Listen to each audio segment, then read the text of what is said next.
Salutations, my fellow dandies. It's me, Jack Dandy, and I'm very excited because we are finally playing. We're not finally playing Final Fantasy XIV, but we're finally starting Dawnservant. It's been a long week and a half because I've been seeing lots of people talking about it, and positive and negative. But the listening to like what people had problems with it, I don't think I'm gonna have that problem. Apparently, basically, a lot of your enjoyment of this expansion depends on whether you like Wook Lamat, and I love that is her name. Yeah, from the brief exposure I had to her at the end of Endwalker, I thought she was great. So I don't think there's any worry there. But a salutation to you, Brian. Oh God, we're finally starting the free trial.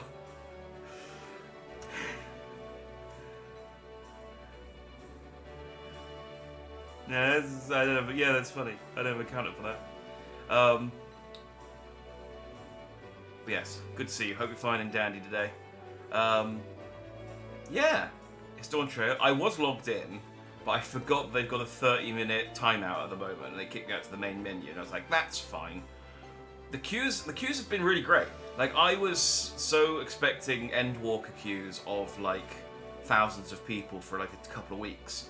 And it's actually been, some queues, there have been queues of that much at some points on some servers. But for the most part, it's been fine. But I think it was good to give it a week and a half just to give people the chance to play it. Because I figured everyone's going to be streaming it last week and the week before. So, people are still streaming it. It's a long expansion, but you know what I mean. Anyway, what I like to do at the start of each expansion is watch the trailer. So let's do that, because I feel like it sets the tone. Plus we get the lyrical version of the Dawntrail theme.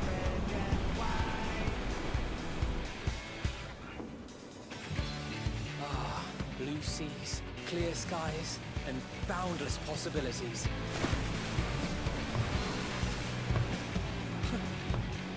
I dare say our destination will soon be in sight. I know people are enjoying the Viper, but I'm still disappointed it wasn't a Buccaneer class, like with like a reverse Red Mage class, where you use like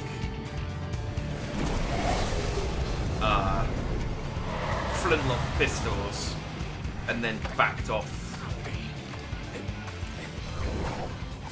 to use magic or something. I don't know. Come now. There's no cause for panic.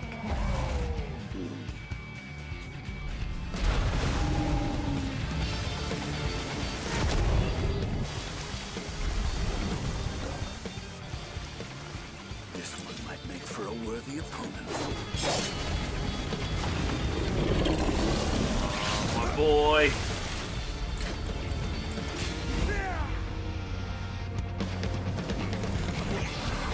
I love that Estinian's whole purpose for being in Terral is to murder Hobo. He's just like, I've run out of things to kill. Let's head west. They keep me without the shirt. I'm not going to spoil anything. I have seen something that has me optimistic for at least a section of this game.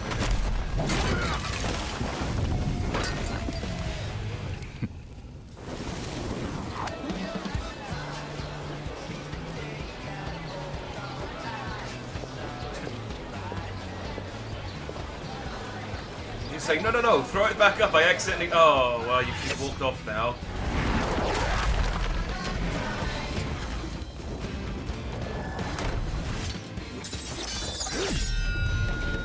Oh, there's our boy Meteor. So, Y'shtola, we don't know why she's in Terrell, because she didn't get, like, an epilogue thing. So I'm guessing she's just going to show up at some point. Probably with Graha in tow. Because Graha has also stayed behind. Might you have a moment to speak further? Hey, salutations, Citralis. We know Thancred and is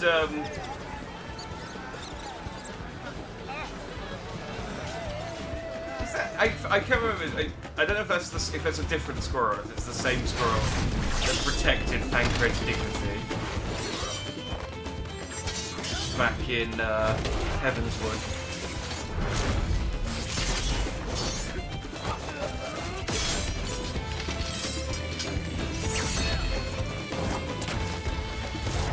The guy he's fighting here is Bakul Jar Jar. The internet is apparently very horny for him, and the Final Fantasy social media account knows about it, and they are not.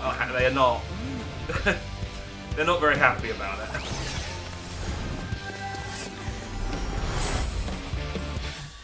Oh, you finished Dawn Trail last night, did you? Excellent. Oh, I don't have to worry about spoiling anything then. Spoilers. Cryos have picked her answer now.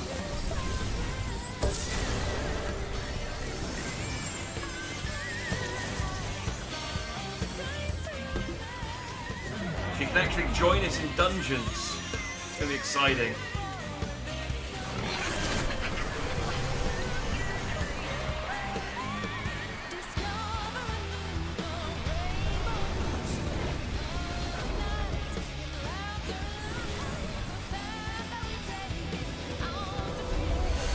I think the thing that I'm most excited for is, like, when I finish Dawn Trail, I won't have more Dawn Trail to play. And I can actually do some of the side stuff for a change, because there won't be any more scenario. There won't be any more main story to do, at least for a little bit. There. Look, my friends. Behold the scene of our next great adventure. You and your adventures. No, Hildebrand won't be till patch 7.1 at the earliest, so Hildebrand probably won't be until... Maybe, I mean, what is it? It's July now. Maybe just before Christmas. I think it's like 4 to 5 months for each patch. Cryo does make a huge difference. I mean, Cryo is just adorable anyway. So, any role they'd given her, she would have made an adorable Viper. I would have loved an alternate universe version where Meteor was the Pictomancer and Cryo was the Viper, and she just became incredibly edgy and had a little black hoodie instead of a yellow one. But Pictomancer does fit her a lot better. It's nice seeing that trailer again. I like to start each expansion with watching the trailer, just to set the tone.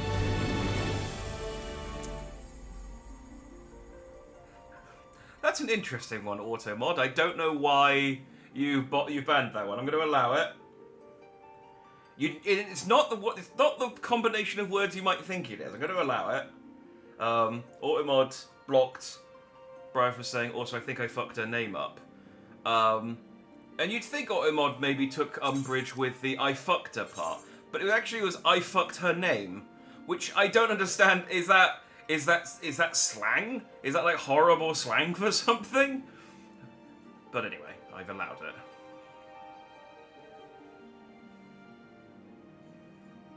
I wanted to make a Bob Ross character to follow you around, but all the EU servers are full and can't make new characters. Yes. Yeah. Moogle is currently closed for new characters. So you'll just have to follow me around in your normal big chicken man costume. I mean, you do get a this is where I was posing for the thumbnail, but unfortunately there is a guy here. I just deleted him when I did the thumbnail. Isn't there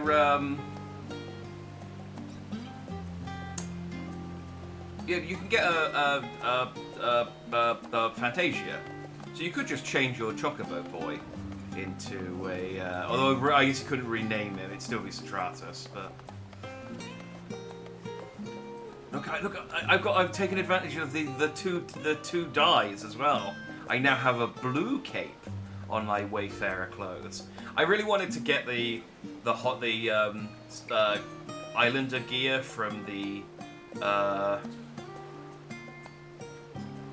Island Resort stuff, but I just haven't put enough time into it. I'll get it. It would have been nice to start with that, but I'll start with the Wayfarer clothes. I'm pretty sure you get a new suit of armor, a new set of armor pretty quickly anyway.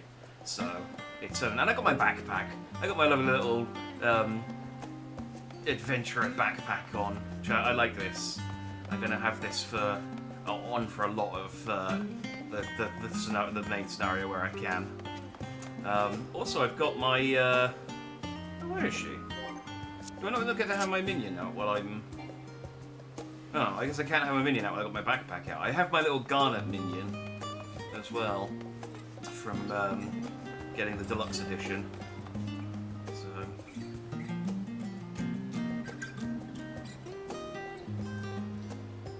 Yeah, heard around question. Yes, I am. I am vaguely aware of that there was people complaining about Wooklamat's VA, but it's it's the kind of people who don't really matter. So, like I said, from what little of Wooklamat I've been exposed to from the end of Endwalker, I thought she was delightful, and I thought the VA did a wonderful job. So, I have very few complaints. So unless that changes drastically over the next 30 hours, however long it takes to finish this DLC, then I think I'll enjoy Dawn Trail.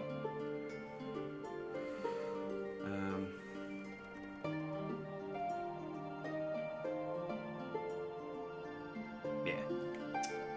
Wajika. Welcome back, Jack.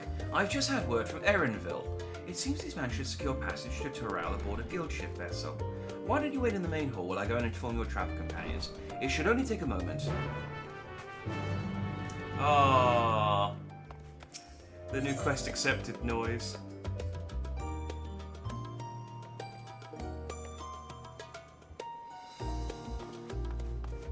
I understand why people care about the VA's gender or...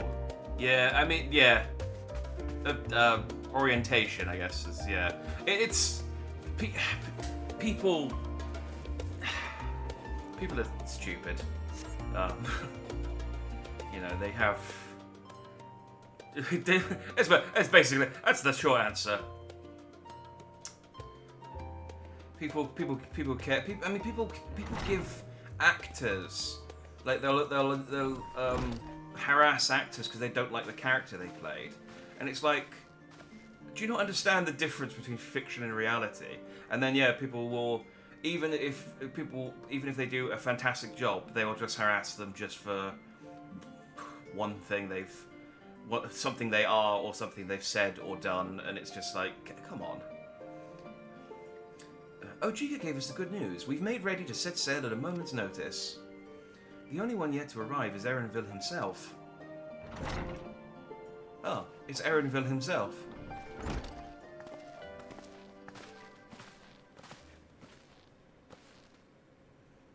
Ah, you're all here. It took some persuasion, but the Gleaner's Guild ship has granted us places aboard a vessel bound for Toral. Erenville has a Icelandic accent, I think, because it's the accent that his voice actor has, which doesn't make any sense when you consider that he grew up in Toral. But I think it's a case that they didn't intend. I think they liked Erenville's voice actor and they fleshed his role out. But yeah, I can't do an Icelandic accent, so it's just gonna have the same voice as the Dragon Kid. There'll be other passengers, researchers and artisans and the like, so we'll need to share deck space. That's fine. That's fine, Erenville. I doubt anyone expected we'd have to have a ship all to ourselves. Alisay's like, I did. We're scions. We saved the world. What the hell?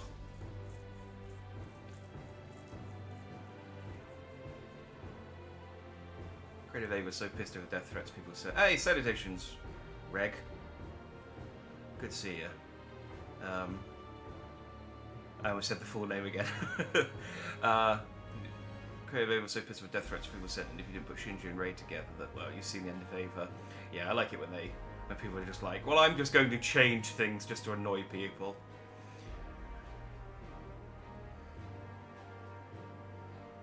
exactly. If the voice is good, who cares who's doing the voice? That's the important thing. You know, providing they aren't like a sex offender or anything. Yet, like, what's his chops? The guy who used to do the voice of Broly. Alleged. I will say I don't know. I think he did lose in court, so I don't think I need to say alleged, but just covering my back. Yeah, Vic. I can't remember his name, and I don't care to look it up. They're not casting off just yet, so if you have any lingering concerns, now is the time to voice them. I wouldn't call it. I can't do Wuklamat's voice either. She's got. She's got American. They've all got American accents, and I can't do them. I wouldn't call it a concern, but everyone's still clear on what it is we'll be doing in Terral. Yes. We've not forgotten. The nation of Tulioli. I get cross shit for pronouncing this wrong. The nation of Tuliolal is in the midst of deciding its next ruler. As your chosen allies, we shall assist you during the rite of secession and support your bid to become Dawnservant. Just for the people, just because it's been a gap, if you played the patch a while ago, we're just kind of recapping what's happening. Or if you used a story skip. In addition to that, Alphano and I have another objective. As part of its reconstruction, Garlemald seeks ways to reconcile and re-engage with its neighbours. By visiting Terral, we hope to learn more about how its myriad cultures interact with one another, how they find common ground, develop stronger ties, the sort of insights that might help with our friends in Ilzabad. Honestly, it is such a flimsy, like, excuse to go to Terral. It's like, we really want to go, and this is the best excuse we could come up with. But we'll pursue this goal in our own time. You can be assured that we'll give the contest all due attention.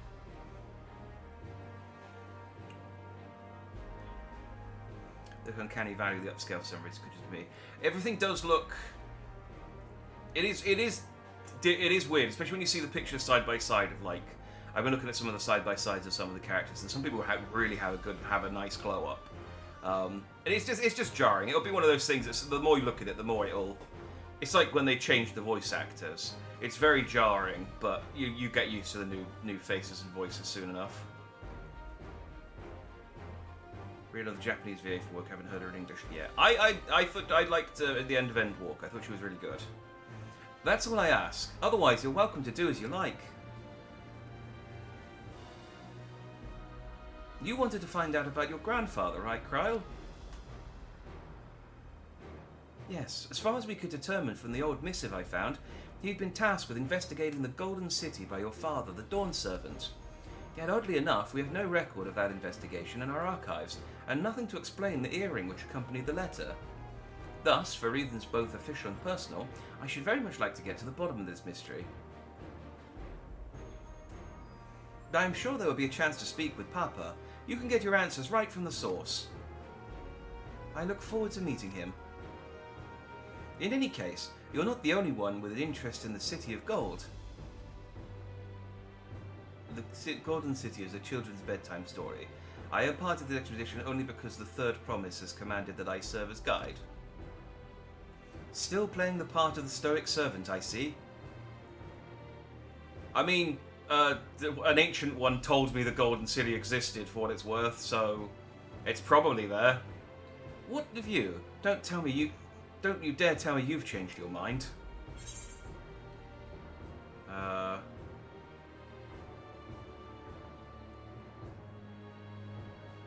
The second one's kind of snippy. The voice said, "Let wind take us as she pleases." Well said. We won't get far wallowing in the shallows. Right then, if all are still committed to the journey, then I say we make ready to depart.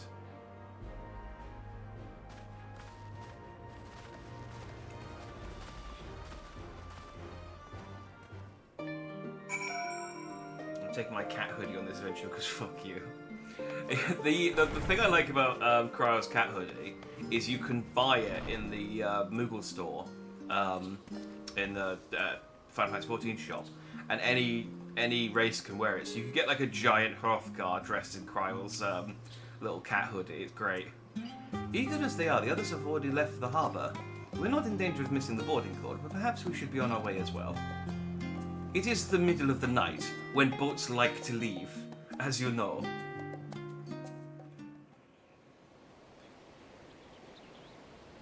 promised Cornish pasties. Oh, we're not getting any Cornish pasties where we're going. Burritos. Fruit. I'm just going by what was in the trailer. Savoring the moment? I can feel your excitement, your eagerness to explore the unknown. Well, for once, the fate of the world doesn't rest on our shoulders. We might even get a chance to enjoy ourselves. Do not be so quick to relax. Oh, Tural may seem but a short sail away on a map. The vast seas between brim with peril. The treacherous waters of Shade's Triangle alone have claimed countless vessels.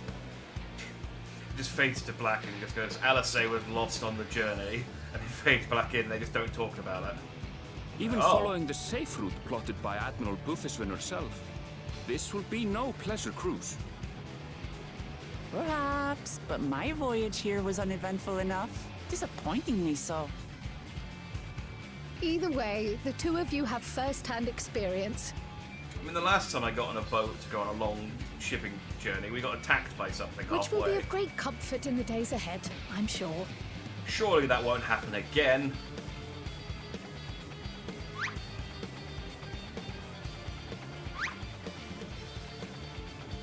Aye, it's nothing new to us.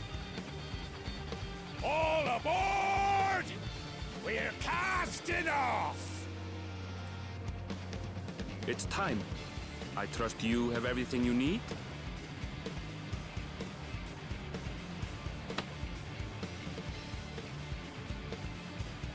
Doesn't yell for a stealing, go leap from a crowd and stab it as one does. Yeah, I don't know how. I guess he took a different boat. I don't know how Estinian made it to the west otherwise. He is friends with numerous dragons. And he could have asked for a does lift. our ship cast off from the docks. We sail west, as Cattenram did some 80 years past, bound for the New World, known to her children as the continent of Toral. I like Erinvil's voice actor, so I'm glad that he's the narrator for this expansion.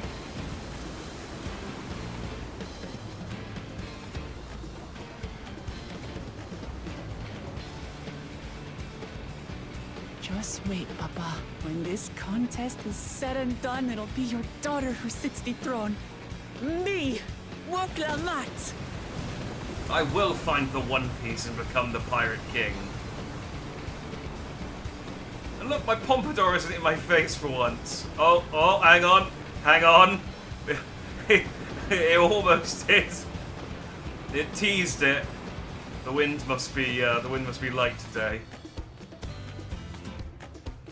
I did check some of the old cutscenes because I was like, I wonder if they fixed that because they changed some of the buoyancy on some of the hairstyles. No, it still absolutely just flops in his face when he's going at speed.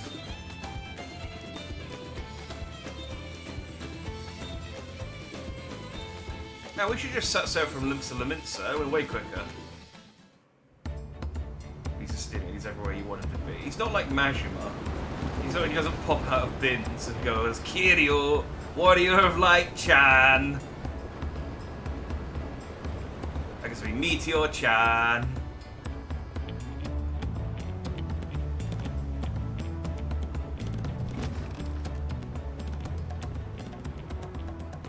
Smooth sailing so far?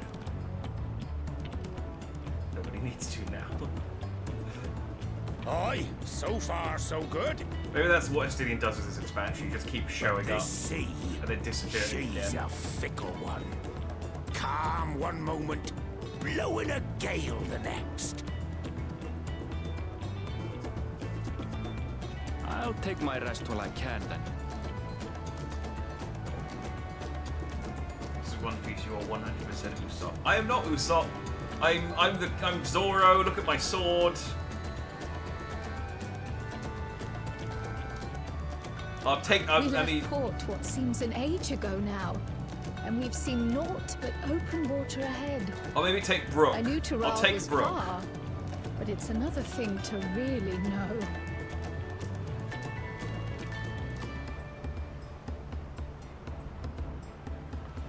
Speaking of which, some of our fellow passengers have made this trip before. Several times, in fact. I was able to learn a few things about Tuliolal and the right of succession. Since we still have a long way to go, why not have a chat with them yourself? I'm sure you have questions of your own. Not really. But okay, if you're trying to... I have been staring at the mast for the first 3 days of this journey. Carl's probably just like, he needs a hobby. Did you look out across these same waters, Grandfather?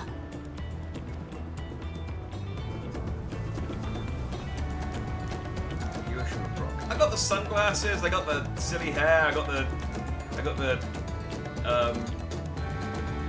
long sword. I was just thinking, like, he's got a cane sword, doesn't he? So Sanji kicks. I don't kick things, and I'm not a chef. Well, I am a culinarian. I do actually have. I'm actually like a level. What am I? Like a level.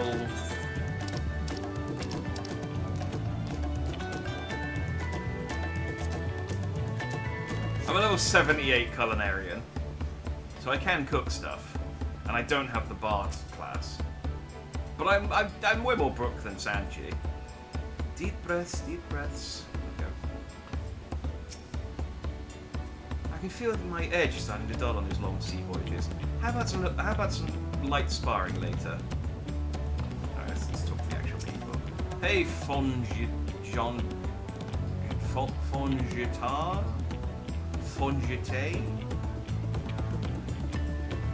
Oh, this will be my first visit to Terrell. Fongitain? Hang on, Fontaine. Yeah, no, it would be Tane still. Because it's French. I know it's not spelled the way I think it's spelled, pronounced.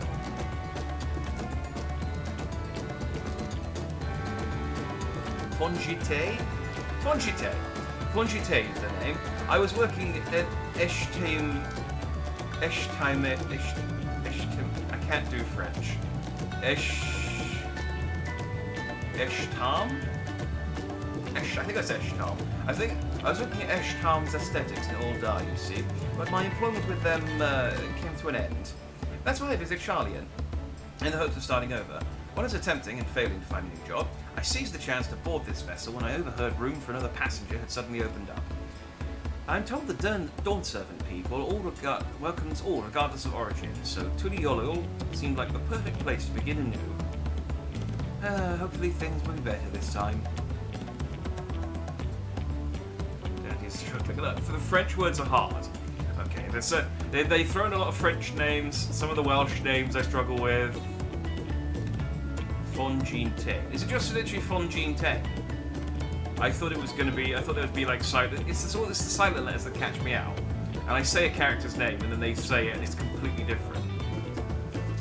I give up to from French. I know I would never be even close. I try and make it like an effort to pronounce everything. Just because otherwise I'd have to give up all the time. I see you were yours here before. You great famous hero. Enough of playing the simpleton. There was a time when we took great pains to maintain the deception, but with more of you Eorzans coming to Terrell, it's become impractical. Besides, my mercenary days are over. Too many of our warband have fallen, so we had to head home to lick our wounds. Oh, so these guys are just pretending to be speaking in broken English. My story? Well, since you asked, I wanted to retrace the historic journey of the great Ketenram. You know, the first Eorzian to set foot on Terrell, almost 80 years ago. The Mamul Jar's leader is said to have welcomed Ketenram with open arms and sent him home with a bounty of silverware as a token of their friendship. The real treasure was the crops he brought back, popotos, tomatoes, and corn, which spread across Eorzia like wildfire. His grand adventure led to a culinary revolution. The tales say Ketenram returned to Terrell several times after that, but his ship vanished during the last recorded voyage, and he was never heard from again.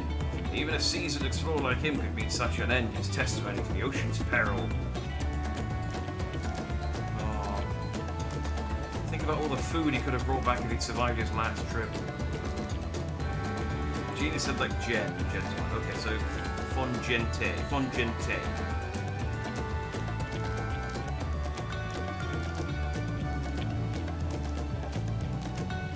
Yeah, Fongentine. Okay, Fongentine. I'm going to assume, because he's got quite unique hair, if he shows up again, it's good to learn how to pronounce it. A shark people a new global race? No. No, the shark people were I'm pretty sure would... Actually, I don't think they were in it before. I think the shark people are a new allied...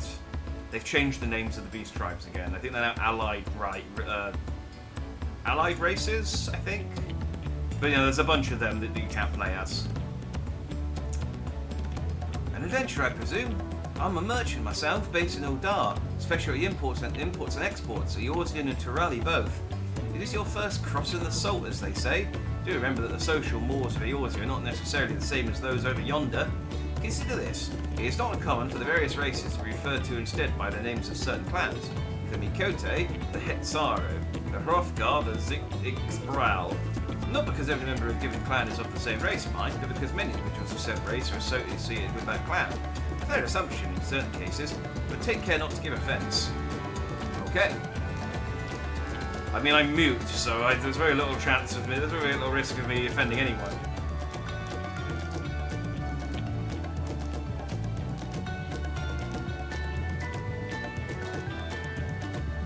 I'm saying Jean-Paul Valley. That's a good point, yeah. Is it Jen Paul? No, it's Sean. Jean, isn't it? It's like Sean, but with a J.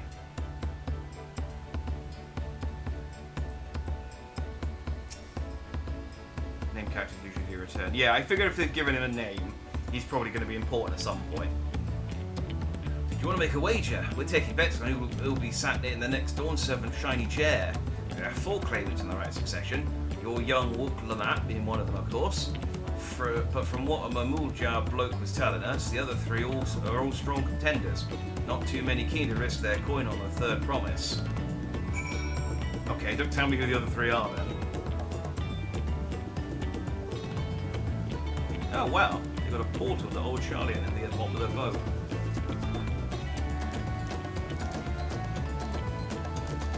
Kryl, I did it, I was socialised. Did you learn anything of interest? Like a kid doing like a little report back to their parent. Oh, I hadn't heard about the clan names. We should have Wotlamat and Aaron will teach us the ones we should know. Actually, it's getting a little chilly up here on deck. Let's all gather in the cabin.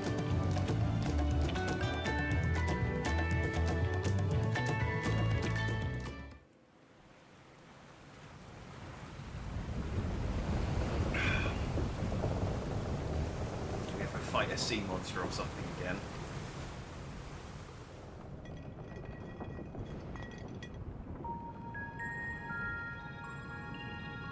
We're in for a proper storm, it seems.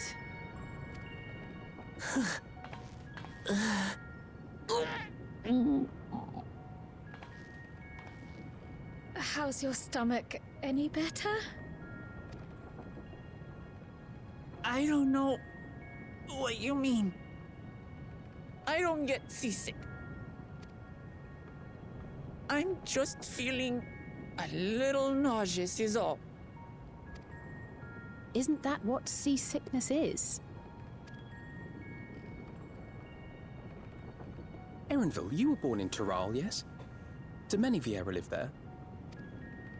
The Shatona, as my people are called, have settlements mainly in the north, in Shaktural. And your family? I know nothing of my father, not even his name. As for my mother... Oh, we're being attacked by Donkey Kong. We're in the teeth of a Narrowlands! Reef that sail for the last snaps! Oh dear. Only know who's up for much! This wind's too strong to take any sound! I'm falling off the mast! We need help! Get him along! I'm gonna get a reputation for being unlucky to sail with. Before he's washed overboard! Come, we should lend what aid we can.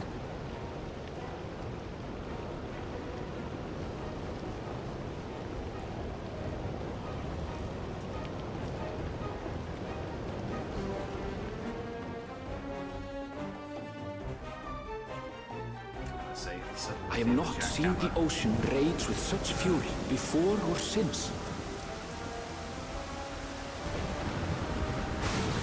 It's as if someone on board has done something to anger the very gods themselves. Oh, hang on. The heaving waves tossed our ship about like a toy, sending sailors tumbling. The dauntless Alizé, quick to the rescue, was almost lost to the sea herself.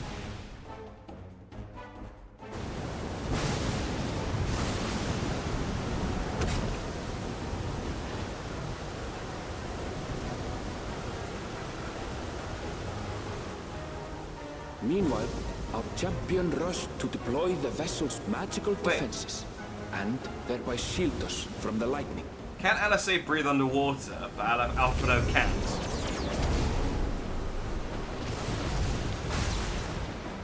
What an extraordinary life he must lead to be able to operate such a device with practiced ease.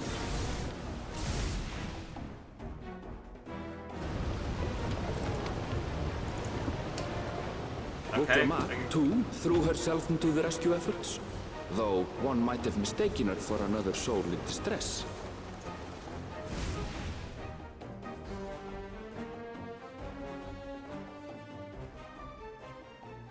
Who's Diddlers? What did you do? I thought they went overboard, but I guess not. I guess By the time Alphino... the unruly seas had calmed, our strength was all but spent. The angle looked And we like had that they yet both even went glimpsed the overboard, and then shores everyone was to really casual about it. And I was like, oh, okay, we know. Do they not notice that they went overboard? But I guess they didn't. I just misread. In retrospect, of course, that battle against the storm would prove a fitting prelude to the coming contest for the throne.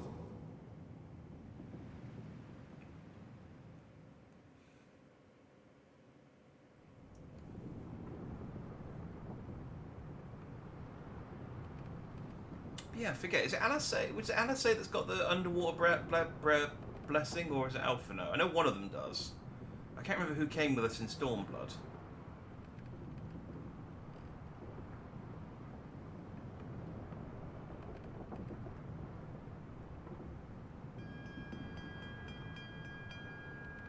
Basically, some of us can breathe underwater, and they never bother to get everyone else to make everyone else breathe underwater as well.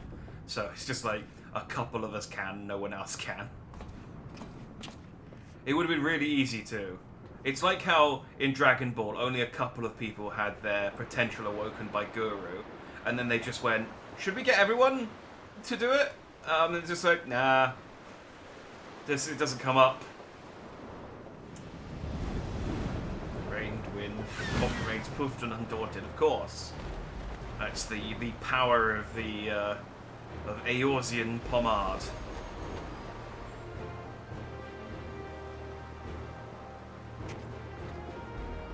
If the end singer herself couldn't ruffle this hairdo, a poxy little storm's got no chance. Morning.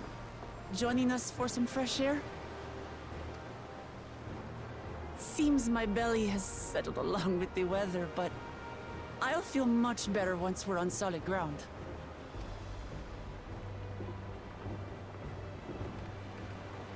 Ugh. Can't be much farther now, can it?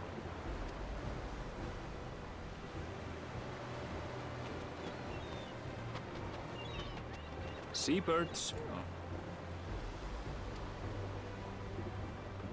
Land must be near. You need only hold out a while longer. Silly Ariel, they're called seabirds, not land birds. Let me know when you see some land birds. For a dark moment, I thought the ocean might swallow us. Glad to have my pessimism proven wrong. In other good news, I examined the sailor who took a fall, and he's faring well. I'm sure he'll make a full recovery. Good news indeed. If all's well, then we needn't delay in launching the landing boat. Ships have to lower anchors some way from shore. Too close, and they risk having their underbellies ripped open by the reefs that crowd Tuliola's coasts. Come. Couldn't they build a port?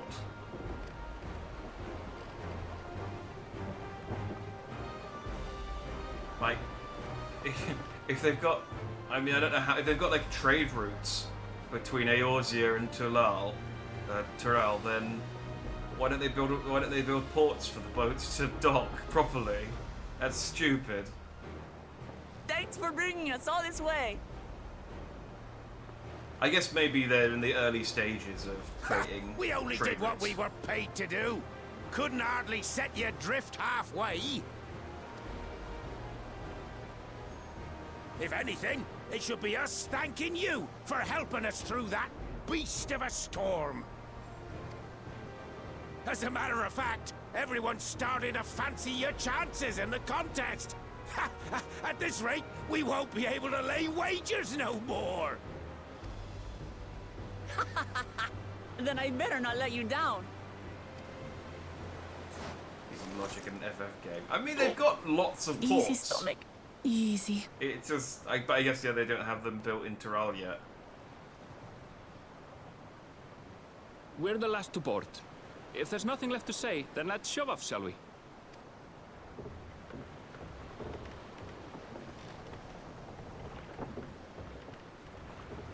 Oh, so we've got like a sail, or we have to row, or do we have one of those cool Garlean motorboats?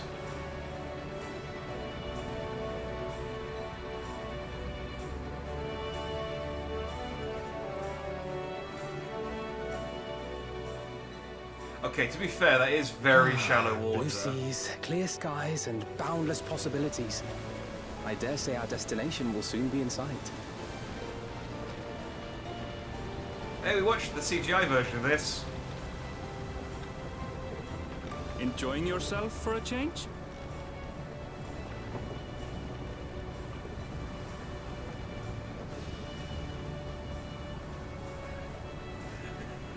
There, look, my friends. It Behold the scene just of our not next cool at great all when adventure. we just see the Popo just be like, I'm getting lower. At last, we are come to the land you call the New World. To my home, Tyrell.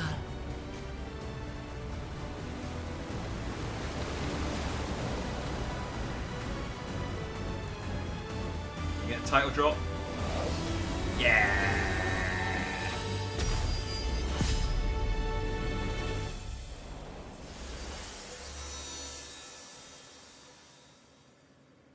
We're trailing Dawn, baby. Making sure I was holding the pomp up and it'll be invincible. Yeah, I'll just slap some pomade on the bottom, it'll be great.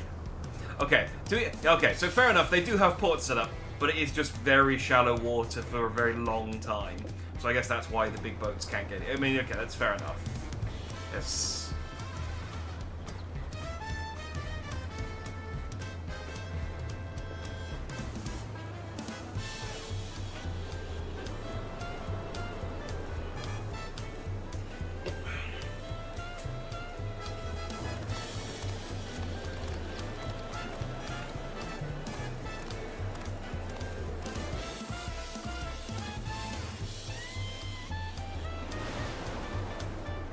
I love this jazz.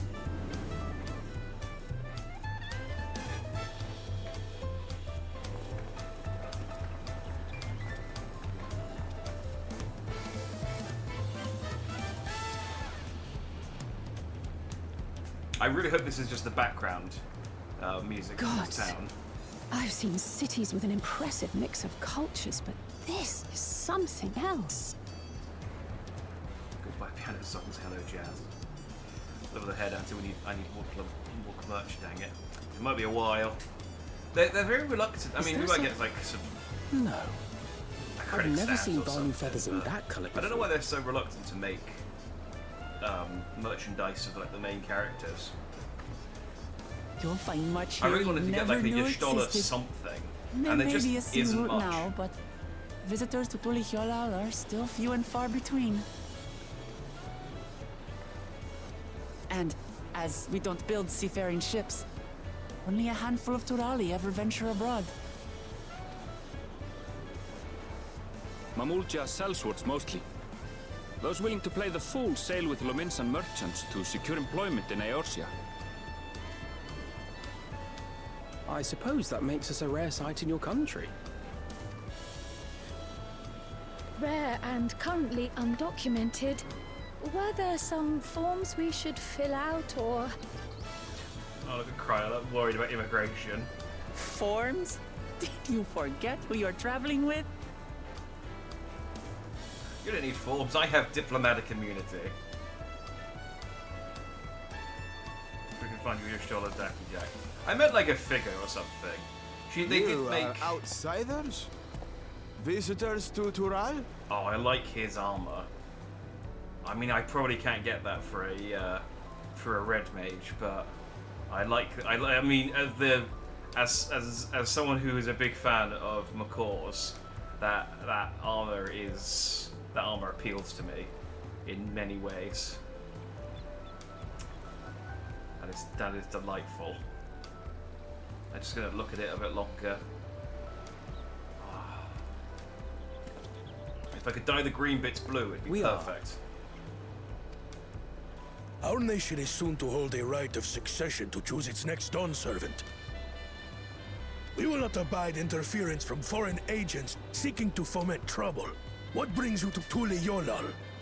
Oh yeah, they did make a Bring Arts $1 figure, but it's been out of stock. They did one print of it and then they sold it, and unless you wouldn't play scalper prices, you can't get hold of it anymore. I can answer that. These fine people are allies in my succession bid. Third promise. If you vouch for them, then all is well. Of course. Please, accept our apologies. No need to bow and scrape. That our soldiers are so diligent in their duties fills me with pride.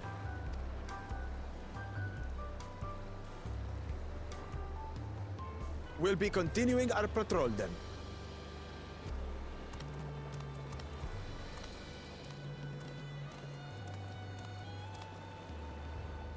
Well, well. You really are a figure of authority here. Are you suggesting I don't look the part? Anyway, first things first.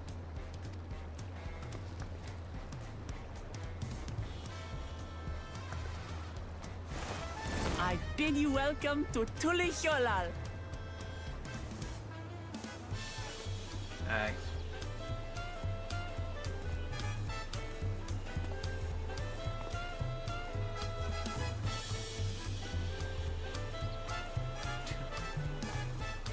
It's very nice. It's very nice. Lots of steps.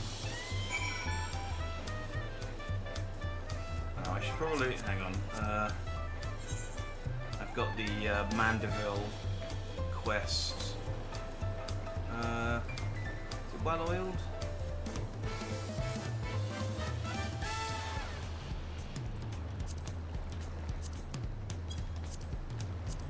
There we go. I'll hide that. Because it's going to be on screen the entire time otherwise. Well, despite the storm's efforts to the contrary, here we are, safe and sound.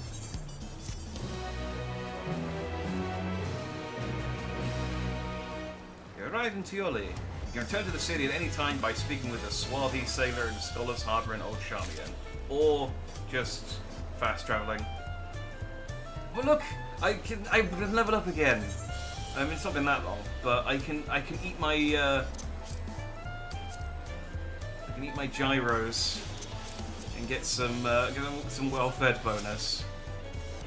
I would ask if the journey tired you, but I'm sure you've endured far worse. Oh, you're not ready to talk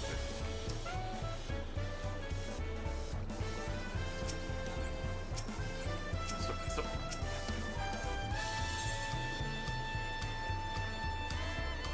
Yeah, so immediately a new weapon that I think is a higher item level than... I might be able to get this. I got the Mandeville rapier, but it's glamoured. I think that's something else.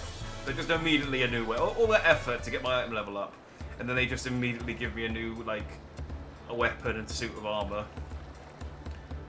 Right then, first things first. Achoo. Still a bit queasy. No more boats for a while.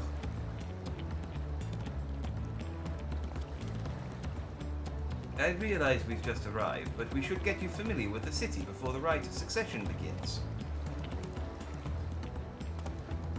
No arguments here. I should very much like to explore. Then I'll guide you.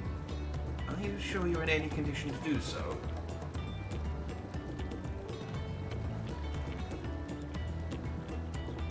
Aha, we were wondering who these strange folk were. So the third promise has found ourselves some new followers then. Followers? Diplomat, are you unwell?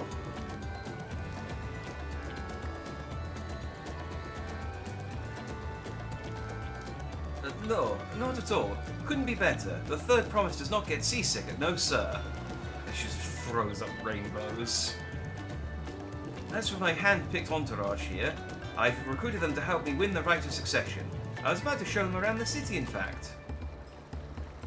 That sounds lovely. But a group of foreigners is going to attract attention, especially if they're in the company of the third promise. Everyone will be curious. We certainly were. Do you think they've heard of me here? Your siblings have a tendency to command a respectful distance, but you're just so easy to approach. And I enjoy it so much when you do.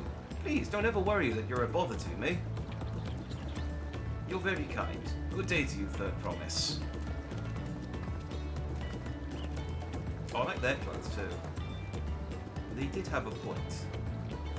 Wukalamat is technically royalty here. Like it or not, a person of her station, surrounded by this many outsiders, is bound to draw a crowd. Wait, what do you mean by technically? I suggest we move in two groups so as to attract less attention. Just technically ignoring me then. He's delightful. Jack, you and Crow can come with me. I'll take the twins then. We'll get in touch once we've had a good look around. That voyage was hard on all of us, so take it slow and recuperate. We have time enough for that. Enjoy your wanderings.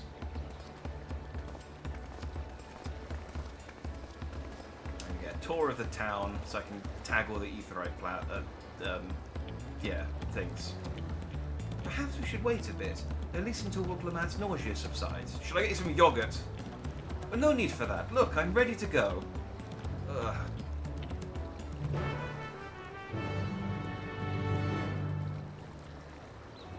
No, I'll get you some yogurt. I think I have some on me. I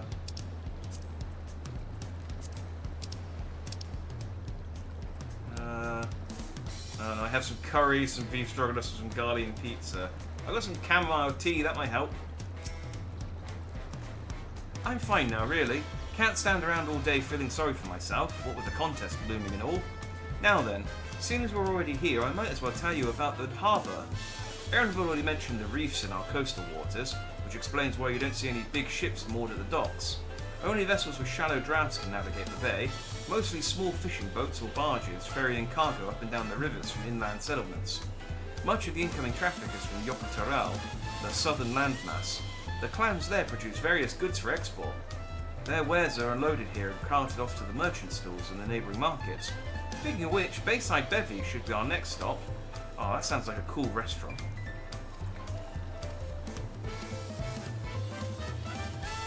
Yeah, I know how this works. Let's mosey. Big goblin yogurt made of goblin milk. That wouldn't quell anyone's stomach. That would just make them more queasy.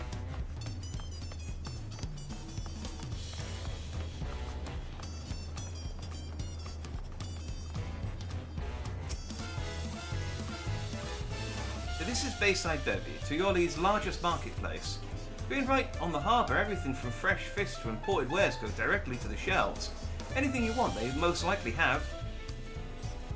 Oh right, I should mention that here in Tuyoli we buy things with Pel, a currency that the Pelupelu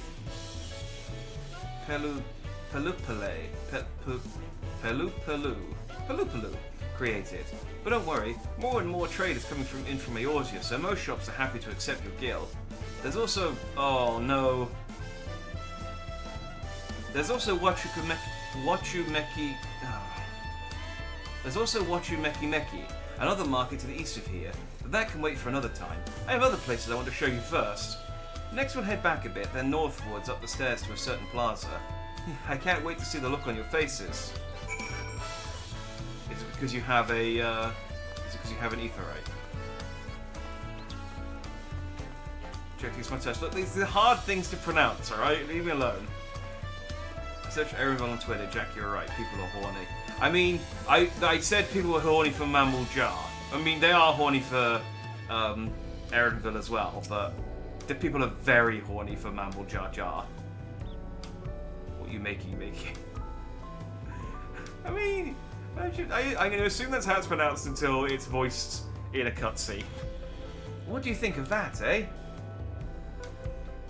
Goodness me, you have aetherites in Tuliolo. I'm gonna have to pronounce that correctly because I'm gonna say it a lot. I think I told you before, but my brother Koana spent 3 years studying in Sharlayan. He fell in love with the nation and its ways, and brought back to us the knowledge of the aetherite construction. Papa warmed to the idea at once, had one built immediately. Only one for the entire expansion, so settle in. Did you do the attuning thing? If you're ready to continue, we'll head down again and then up to the slope to the side. Right at the top is a gate which leads to Zac Tural. Maybe Jacques. Yeah, she said it's not. I'm not pronouncing that right, but I can't remember how it's correctly pronounced. It's like Jacques. I'm going to go with Jacques. Let's make a stop at Bright Plume Post on the way, though. That's the headquarters for the Landsguard. Look, you could have attuned to the aetherite in Sharlayan. Could you not have just then teleported to here instead of taking the boat? Save yourself the seasickness. Like, I appreciate not everyone has the ether that I do to, like, bounce around the world and to the moon and back every day, but you could at least make one trip, surely. Hang on, have I made a mistake?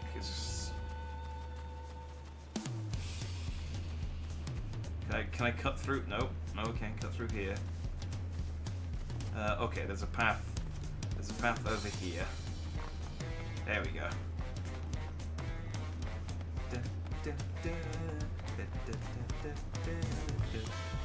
Oh, I friggin' love this music. It's great.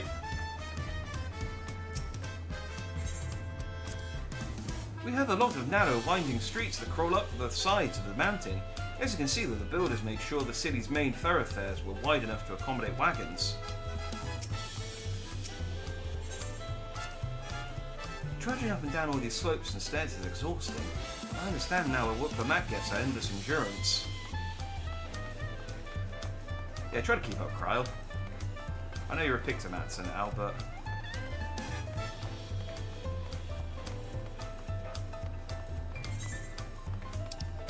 you're still a nerd, so gonna need to get you to do some cardio.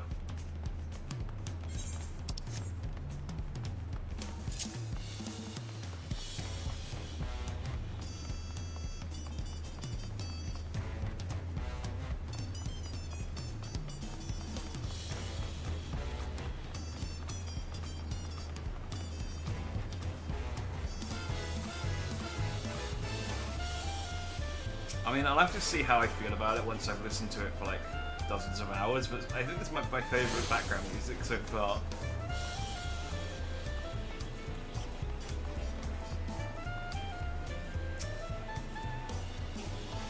Here we are, Bright Bloom Post. The soldiers stationed here are responsible for defending Tuliolo from preserving the peace. The Landsguard are led by our nation's strongest warriors. Oh no, just one. Our nation's strongest warrior, and so naturally Papa has commanded them since the beginning. At least until 3 years ago, when Zoral Jar took over as commander. The title is no empty honour. It means the first promise is considered equal to the Dawnservant in martial strength. Meanwhile, I haven't even managed to... well, I'll discuss my brothers and their accomplishments later. Alphino and Alice should be around to hear it too. Come on, it's time I showed you the Sky Gate. It's right at the northern end of Talon March. Or possibly Talon March. Probably Talon March.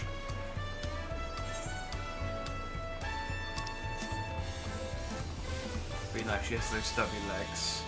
Yeah, to be fair, she's keeping up well. She's keeping up well considering her potato stature.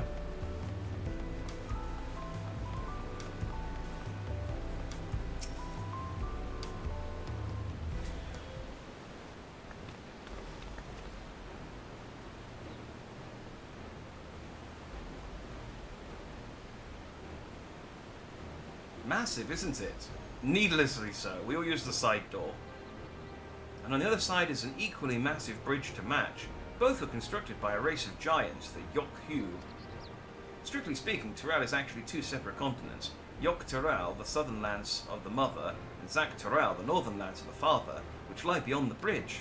Legends say it used to be one great landmass, but long, long ago the two gods fought a titanic battle, and when one threw the other to the ground, the impact was so devastating as to split the continent in twain. Isn't this Xenoblade Chronicles? A familiar sounding tale. I am put in mind of the conflict between Hydaelyn and Zodiac. But getting back to Zak-Tural, those lands are also part of the Tuliolol nation, correct? That's right. Isn't my father incredible? He unites the people of two continents into a single nation. The many clans of Tural have been at war for generations. It was only when Papa travelled the lands and put a stop to their myriad conflicts that we finally had peace. And that's the main reason I want to win the throne, so I can preserve the peace he built. Oh yeah, because one of her brothers has got like a hard-on for invading Eorzea. But I see you're more interested in what's behind the gate than hearing about my aspirations. Crossing the bridge for Zak-Tural requires a special travel pass. Unfortunately, they won't issue any new permits until the writer's concession is over. I promise to get you one when I'm Dawnservant, but until then you'll just have to wait. I'll hold you to that.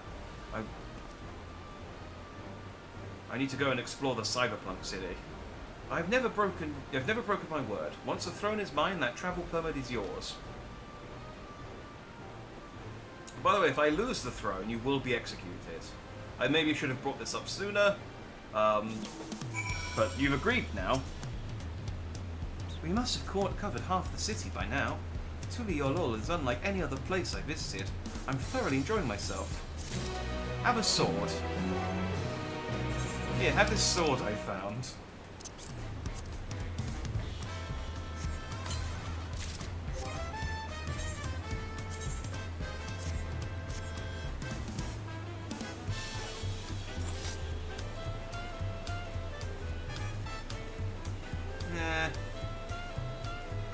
I mean, it goes with my cape, I guess. I just love that though. It's just like, hey, you know the weapons that you've been diligently fighting gods and, you know, really difficult, like farming over and over and over again in order to you know, get the strongest weapon possible. Here's a box I found on the floor. Jurassic Park theme intensifies. Oh, I'd love if we got like a little 4x4 Land Rover mount. We'll head west next, towards the Arch of the Dawn. The dirigible landing is on the way. You have dirigibles too. Tuliolol certainly doesn't want for methods of travel. We get by. Now, if you've seen enough of this area, let me know and we'll continue on. Do they have chocobos? I don't think I've seen a chocobo. No, I need to talk to them. The Arch of Dawn is on the other side of the city, so speak up if you see something that interests you as we walk. Yeah, come on. I guess they probably do have chocobo. Although I guess the first didn't.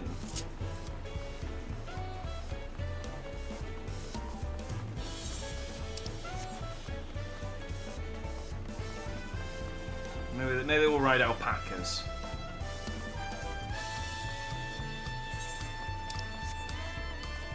Which is one of the mounts. So I say that is a mount in this expansion. I'm not just saying that.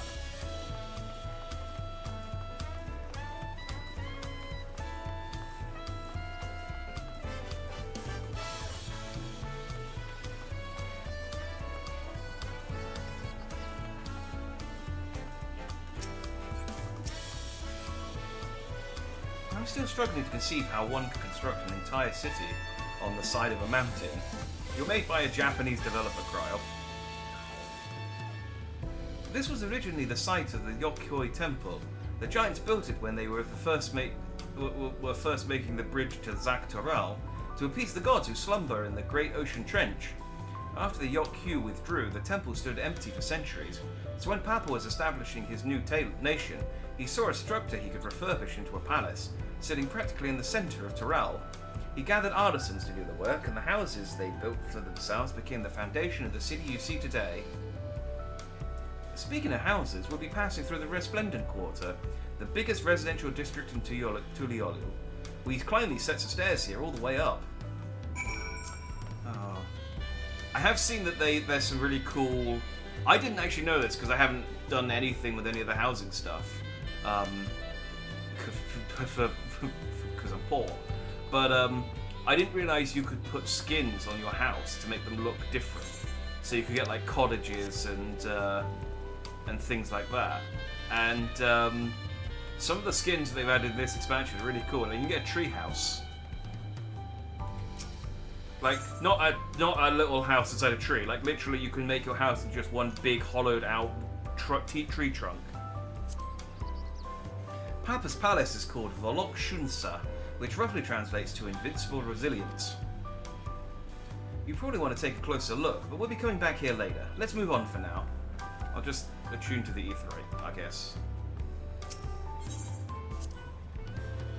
The sheer scale of this place is incredible. I wonder what the carving at the top represents. I don't know. Looks like two birds.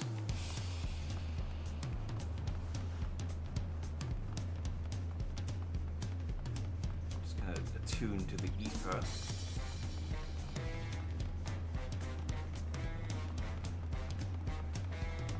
Jack, didn't you know tree houses are cool? You cut down a tree and then hand it to another like here? Hold your friend. I'm going to sleep inside their dead body later. Yeah, it's a power move. It's one of the many ways that mankind shows our authority over nature. You have no power here, tree. Look, I'm going to use a very flat, thin version of one of your friends to draw a picture of you. With a pencil made out of one of your other friends.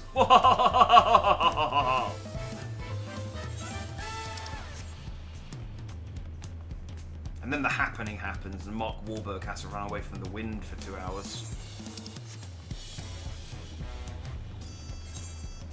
Remember that movie? Oh.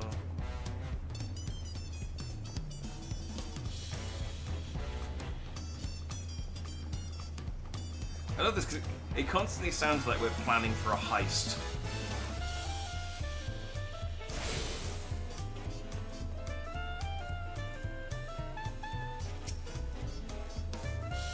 So this is the Resplendent Quarter. What manner of people live here? Oh, we have residents from the Yokteral clans, Mumaljar, Zibral, Pelu Pelu, Moblin, Hanu. We also have Tonawauta. That's a weirdly spelled one. We also have Tonawauta, Hetsaro, and Shitona, who moved south from their ancestral lands in Zaktoral. In essence, it's a gathering of people from every corner of Toral. A true representation of Tuliolial's diverse character. The adornments on each building to contribute to the eclectic its cultural aesthetic. It's also beautiful. Oh, that was crime who said that. Anyway, whatever. I'm glad you think so. Come, we continue down the stairs. I got that one. I got that one. I got that one. I maybe don't have that one. Well, whatever. I'll just grab them as I go.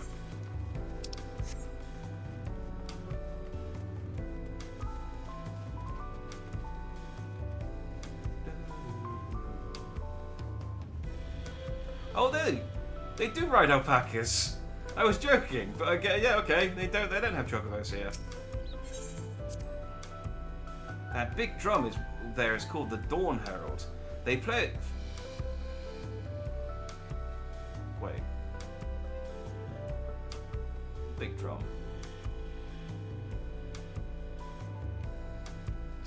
Hang on. Well, what am I looking at? Oh, is that thing on the? Oh, I guess up there. Okay, that's the drum. The big drum. That big drum there is called the Dawn Herald. They play it for formal occasions, like when honouring the Landsguard's return from a dangerous duty. I tried hitting it with my axe once and ripped the skin. Earned me a proper scolding, I tell you. I think that was the time Papa held me upside down by the ankle.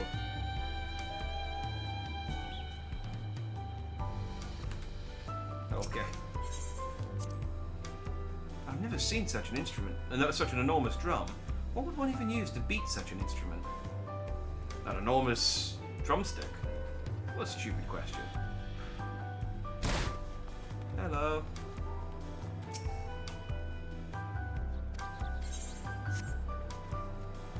Oh.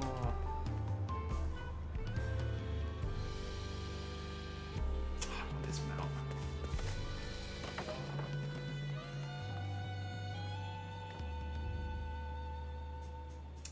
Alpacas. There's a capybara mount too. Oh, that's cool.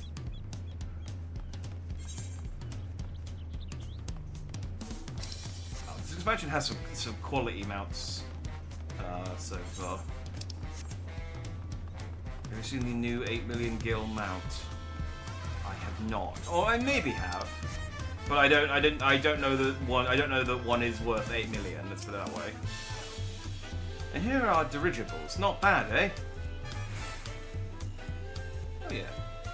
I hear other nations use airships to sail the skies. We can only find balloons in Tuliolo. We have them for the exact same reasons as the Aetherites. Koana brought back the plans from Charlian, and Papa thought them fantastic and commissioned their construction. This was around 3 years ago. Since that time, we've added flights to other settlements. Trade with frontier communities has never been easier. But that's enough about dirigibles. The Arch of Dawn awaits. You can never have too much about dirigibles. Look, keep going, it's fine.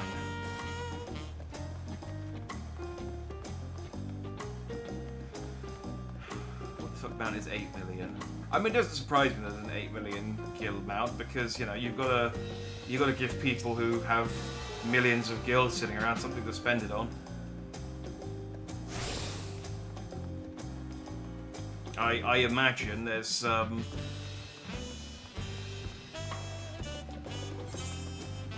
imagine people bought it day one. I know there's a new gemstone color ticket. I want to say mount, which are very, very tedious to get. You need like 500,000 gemstones or bi-color gemstones or something for one. It's very, very, very. It's one of the very, very, very grindy things. There's a lot of stuff that I'm like, yeah, I'm just never gonna get that. That's gonna be beyond anything I ever want to do in this game.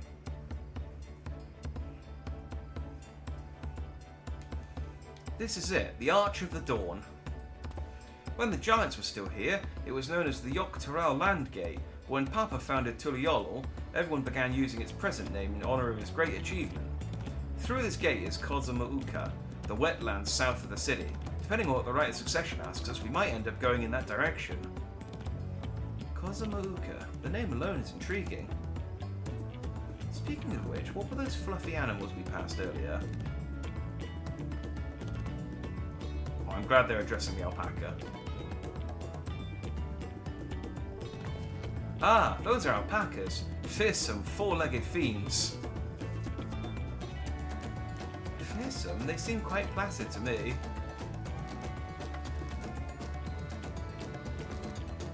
You'll learn soon enough, Cryo. You'll learn soon enough. But forget the alpacas. I have something far more important to show you. Come along. I get the feeling that Wukama had a traumatic experience with an alpaca as a youth.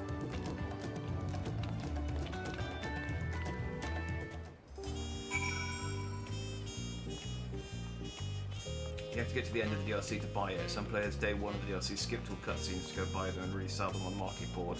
Yeah, again, that doesn't surprise me.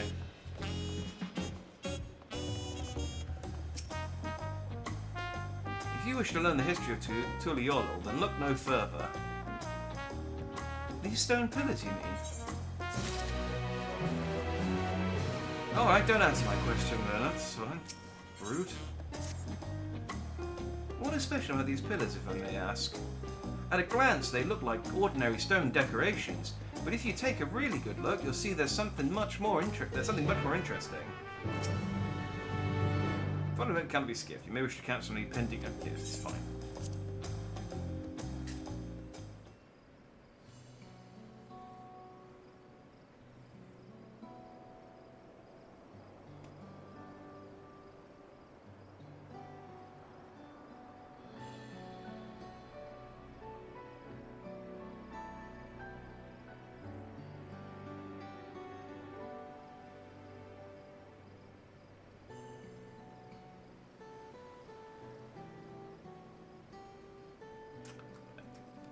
Very pretty, but you're gonna have to give me a narration here, Wook. Pictures? Wait, no, these are glyphs. They seem to tell a series of stories, many of them featuring a two-headed mammal jar. Oh, then this must be... That's right, it follows the exploits of my father, Gulu Jar Jar. That's the one. And his journey to unite our lands. We call it the Tuliyollal Saga. The deeds he performed at the bonds he forged, all immortalized in stone. There's no better way to learn how Tuliyollal came to be. Study them as long as you like. Okay, I will. Oh, I actually have to look at them, okay. This pillar tells the lay of the Brotherhood. It depicts the scene where Papa granted an audience. Don't talk about your father's history as if it's like a play. It depicts the scene where Papa granted an audience to the foreign explorer, Ket something. I can never remember the name. Ketamin. You mean Ketamram? Yeah, that's the one. Ketaram's arrival in Taral was what prompted Papa to embark on his own journey. It said the two grew to be close friends, brothers in spirit if not in blood. But no one knows what became of the explorer in later years. Ketamram's disappearance is a mystery in Eorzea as well. The records say he travelled between our lands and yours for a while, but then it's assumed he was lost at sea. I bet at some point we'll find out.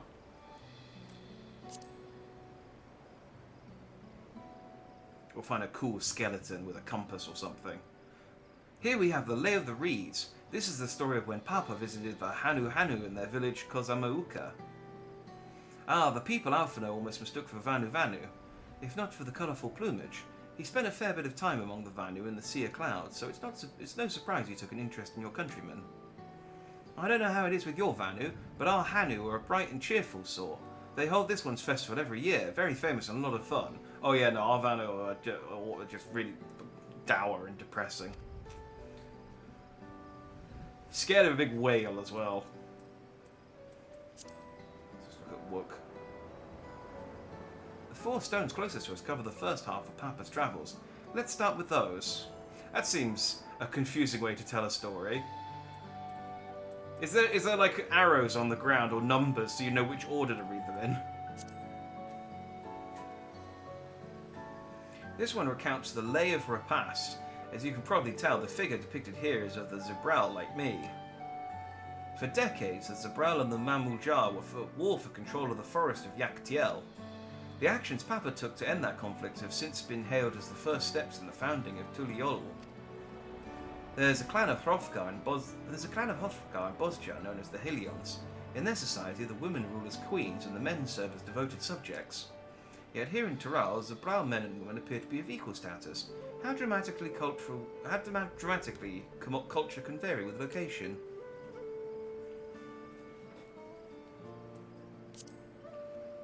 I don't know anything about the Hrothgar, to be honest.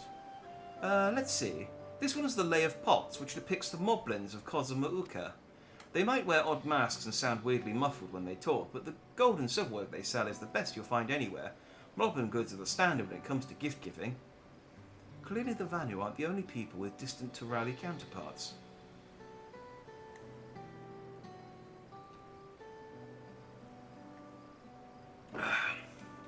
you're done with the first half, we can move on to the second. Yeah, I guess. I mean, you're not giving me the option not to, so... It's just... Warrior of Light's drifting off. It's like, oh, I'm being made to learn.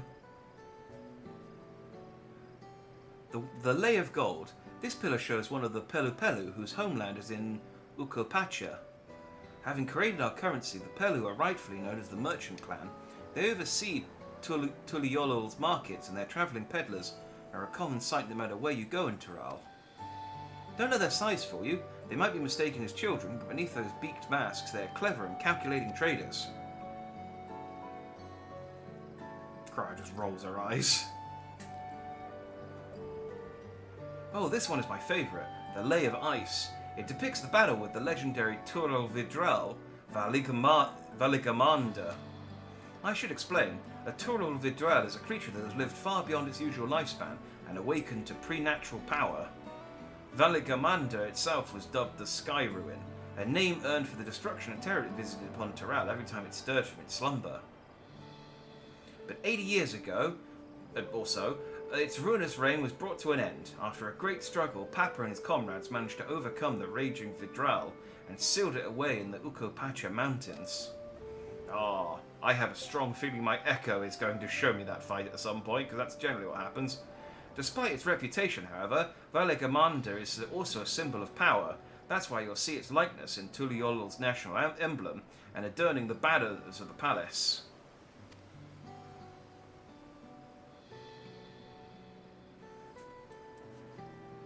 Reading the Jack Strong suit lets me try this. Look, you try pronouncing these names, alright? Ah, the Lay of Proof. That big fellow is of the Yokhu, the largest of Tural's peoples. These giants once used their great size and strength to establish a dominion encompassing all of Yok Tural. Having brought the southern reaches to heel, they then turned northwards, setting their sights on Zak Tural.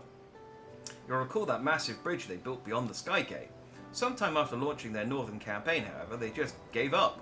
They abandoned the lands they'd conquered and withdrew up into the mountains of Ukopacha. I've never seen any of their kind so much as set foot in the city. This was a people with the power and resourcefulness to raise a temple on a mountaintop and build a bridge across the sea with stone. Oh, this is Cryo. This was people with the power and the resourcefulness to raise a temple on the mountaintop and build a bridge across the sea with stone. What would move them to renounce their ambitions and their place in Turali history? I don't know. Maybe they will die. Maybe we'll go to the giant's place and we'll just find a bunch of skeletons, like in spoilers for the 2018 God of War game, but like that. Oh, this one is unmarked. Papa says he left a blank pillar for the next chapter of Tuliolol's history, whatever that might be. Oh, do a picture of me. Just this is the Lay of Dandy. This is the time the Warrior of Light, champion of Eorzea, and Godslayer visited Tulioli. It was awesome. Had your fill of history then? Oh yeah, I'm done, thank you. I'm not a famous British streamer. Neither am I. So... that makes two of us. Glad to hear it. You know, I feel awfully hungry all of a sudden. No surprise there, seeing as I couldn't keep anything down for a while. But now I think I'm ready to eat again. Yeah, let's get some food. So let's go and have ourselves a bite of the local delicacy. Come, I'll take you to the best restaurant in the city. I like the sound of that.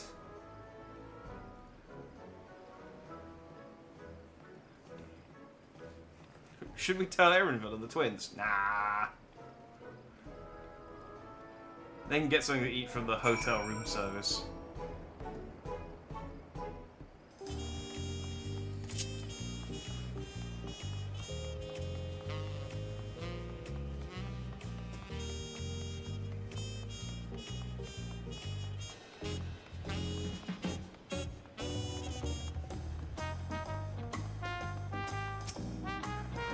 Delightful.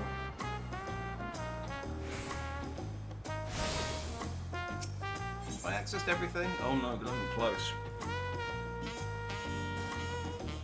So we need the four cabins. And yeah, I didn't think I went to Wachimakimeki. Well, I'll get them later.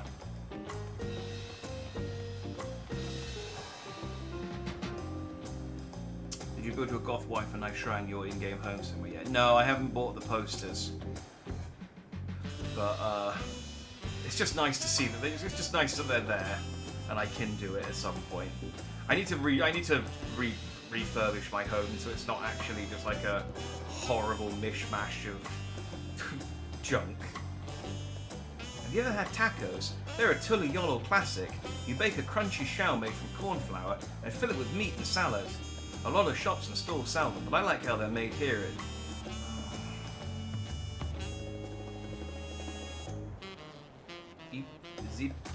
Ibayal Thai? Zabalav Thai? We'll go with Zabalav Thai. Well, I like how they're made here at Zabalav Thai best. And I need one right in front of me, right now. Let's head downstairs and place an order with the old Brook Evu. This expansion's gonna be a trouble. It's fine when you're reading these names in your head, because you don't have to worry about how you pronounce them. I remember playing GoldenEye on the N64, and in my head I just pronounced Oromov as Arovmakov, and it just became a running joke in our group that we called Oromov Arovmakov, because I then couldn't remember how to pronounce it when we were talking about it. My companions must sample your heavenly tacos. One for each of us, please. Some of those nachos I can see on the table too. Right away, promise. And I'll pack them tight with my choicest feelings. Only the best for you and your friends. Can I have some of that Jack Daniels you've got back there as well?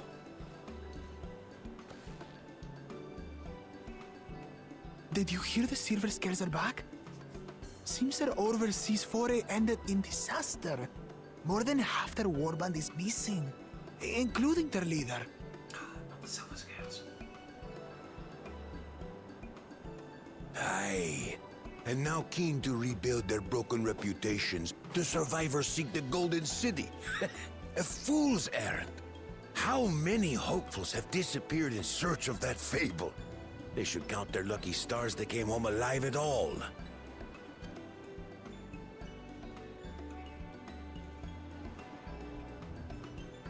The legend of the Golden City is well known here, I take it. I'm going to use the voiced cutscenes as an opportunity to eat, by the way. If that wasn't clear. It is, but as no one's ever seen it, many question if there is any truth to the tale. Like our skeptical Erinville.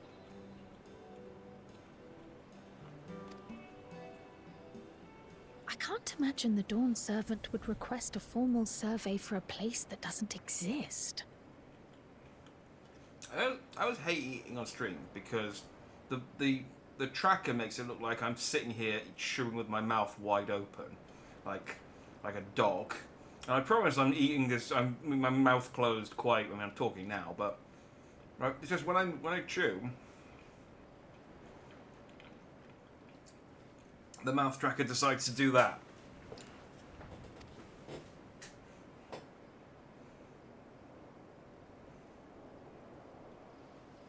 Anyway, we get our tacos. What's going on? Oh. Now to find a spot with a pleasant view to enjoy our crunchy spoils. We have our tacos. We're going to go and find a taco sitting location. I really enjoyed all the foodie cutscenes in Endwalker. My tacos! Oh.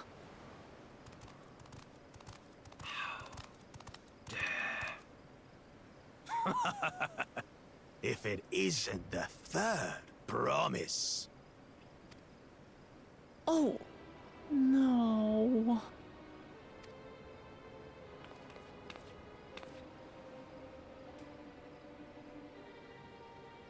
I don't know these ones. New salt. This is the one people have been getting thirsty over. You live alone, eat like a dog. I need to judge. I don't want to judge you over the yiff posters you have of Sonic and Knuckles. You have a very distorted view of how I live. Can't figure out what accent book English VA is supposed to be American. Yeah, I think it's. I thought they were gonna go for like a South American accent, but I think it's just an American accent. I think a lot of them. I think a lot of the English VA casts have just American accents in this one. Dredge from foreign waters is my guess, brother. Oh wait, I absolutely. If I was the casting director for this, I would have just gotten one voice actor to do 2 voices, and just say, could you do a slightly different voice for each of these? But they hired 2 different voice actors, at least for the English. I don't know if they did the same for Japanese. Of course, that's it. Wuklamat is so afraid of the coming contest that she went crying for special help. People thirst for Bakul Jar Jar. They do indeed. They, to the point, the FF14 Twitter did a tweet a couple of days ago. I saw it on a forum saying, "How's everyone enjoying FF14?" And they just posted a picture of Bakul Jar Jar, and all the comments were like, "They know." Was there something you wanted, Bakul Jar Jar? The third promise remembers us! Such an honor! Glory on your name, brother. And on yours, brother. I know my rivals for the throne. Nothing more.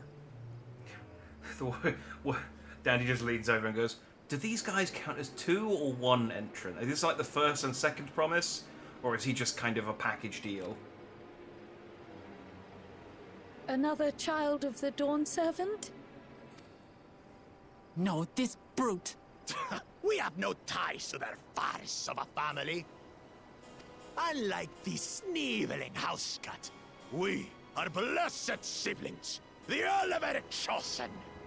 We alone are fit to succeed Gulul Jaja as Dawnservant. All peoples are equal in Tulihiola. Your heritage gives you no greater claim to the throne. Ha! Shall we test that idea here and now?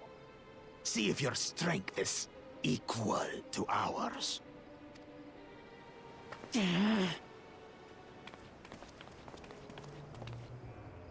None of this has any bearing on the right of succession, correct? Best not waste your energies on pointless scuffles. You don't know who I am, but I promise you, I have eaten things bigger than you. The kitten comes to the house cat's defense. There's a Twitter account to Bakul Jar Jar's girlfriend. It's, I don't know, people like monsters. Pathetic. Since when was our nation overrun by mewling weaklings? Listen to me, you.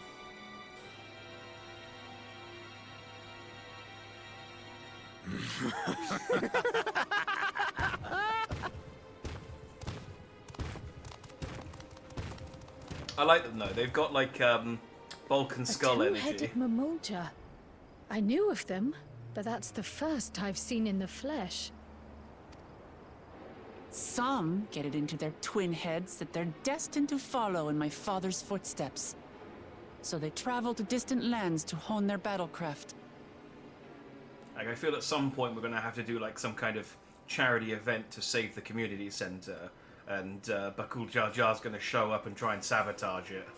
Those are likely the ones you've heard about. Are there other two-headed claimants? No, just Bakul Jar Jar. Even in Tural, his kind are far from common.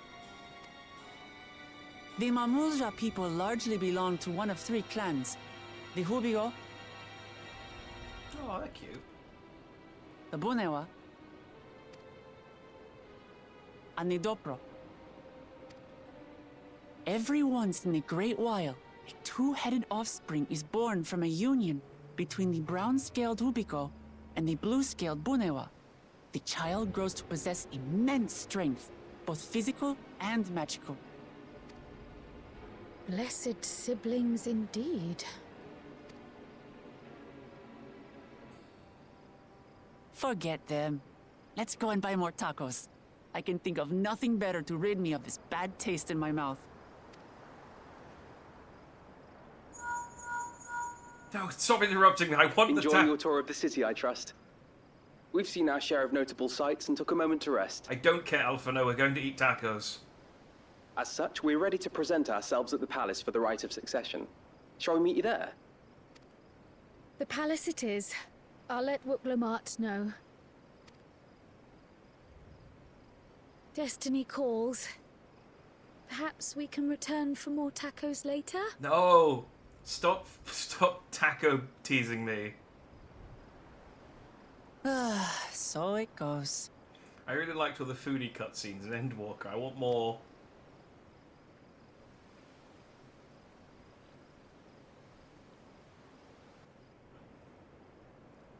The pics on Twitter, they're blessed other places too.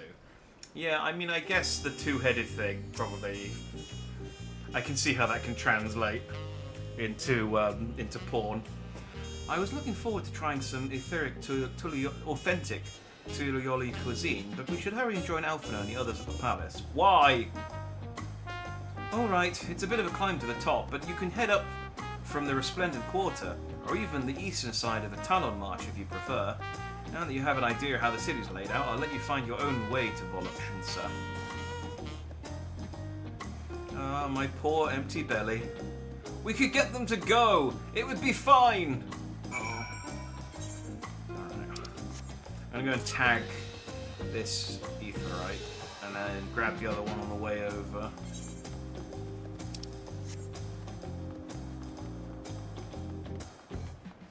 Ooh, it's the Exaltation.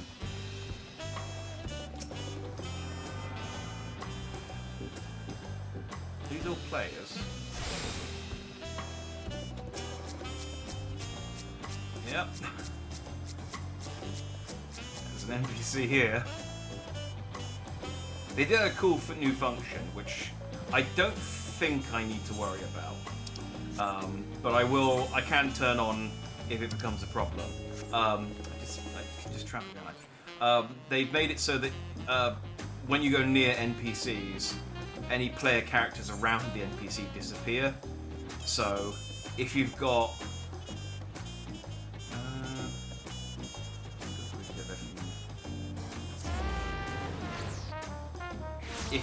NPCs, and you've got loads of players crowding a specific NPC to the point where you can't see them, then you can,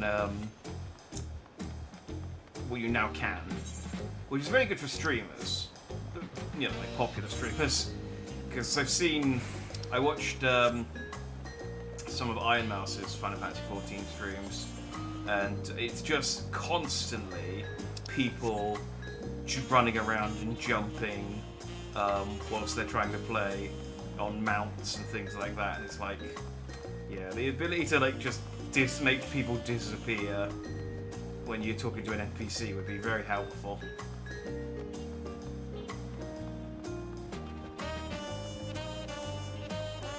That should be the whole city.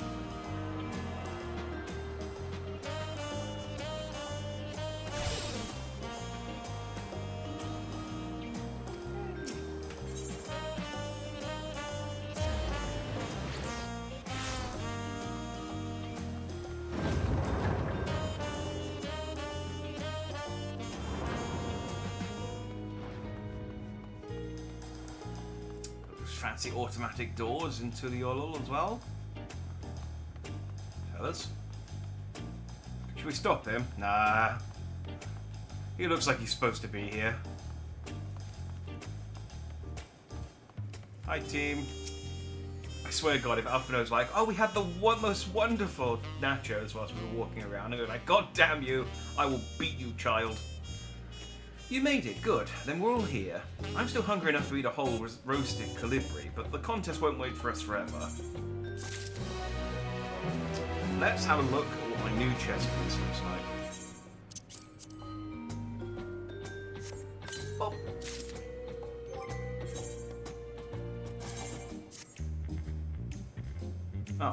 Oh. Okay, apparently my augmented Diadochos armor is better than the armor I just got.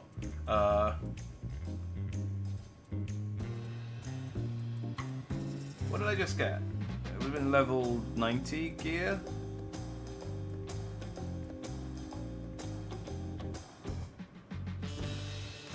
What did I get? A snow cotton coat of casting.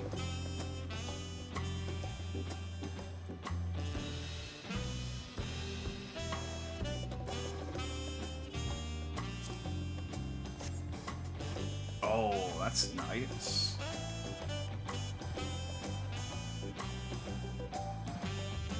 Okay, hang on. Let's look at the die preview.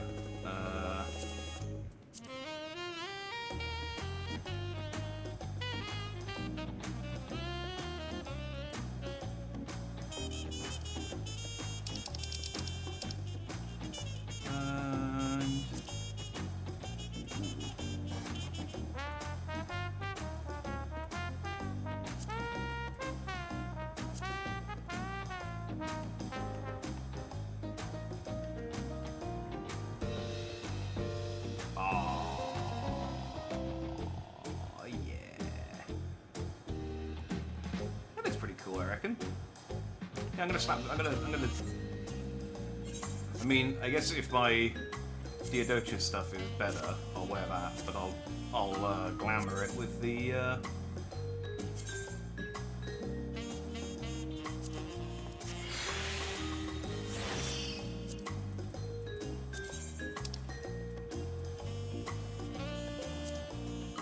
I'll use blood red rather than.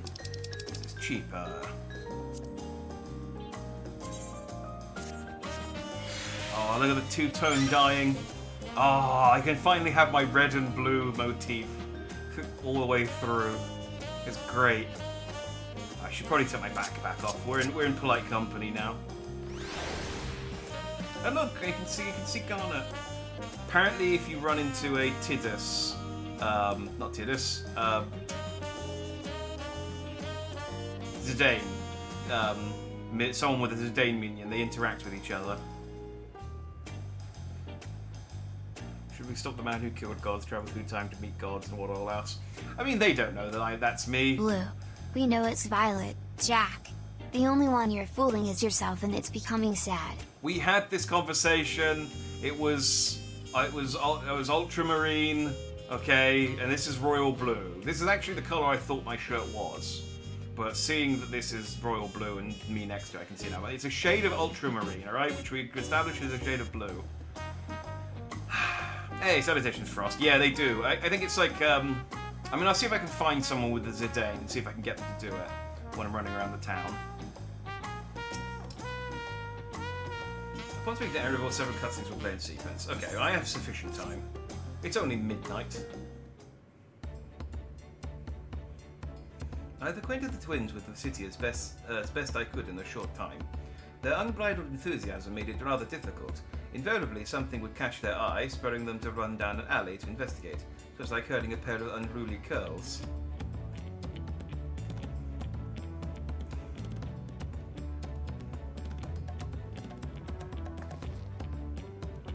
Heh, I understand all too well.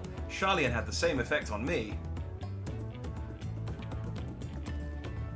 Right then, now it's time we saw the inside of the palace. Papa will want to know I'm home and to meet the allies I've chosen. Given how impulsive he is, though, there's no telling what we might be in for. Oh,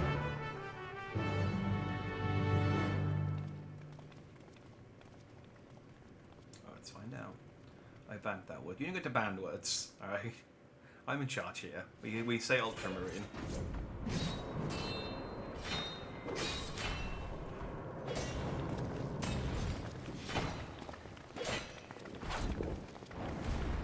We're interrupting a boss battle.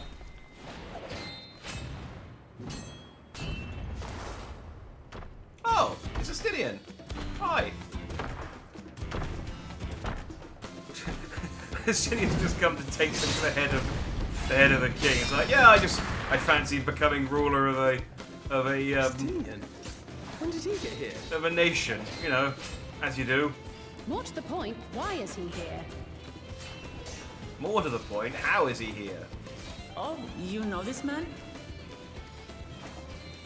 Whenever my father spots a promising opponent, he invites them to Sunpurge to duel. Pressing duties or no, he can't resist a good fight. So the one Estinian is crossing blades with.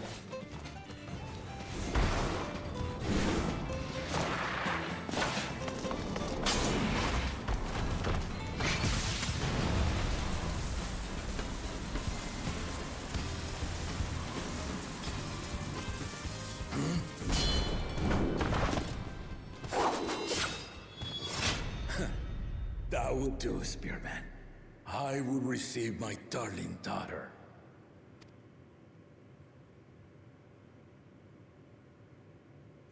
Hi. Know that you are the strongest I've fought in many a moon, if not longer. It is the privilege of a life long lived to face such a formidable soul.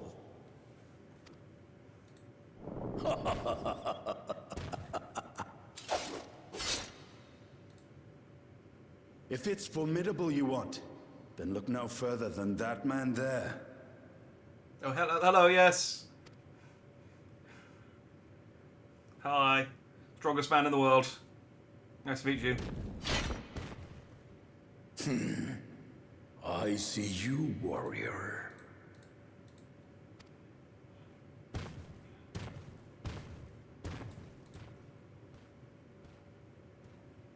I see you, King. We had no idea you meant to visit Tural. I've seen what lies east.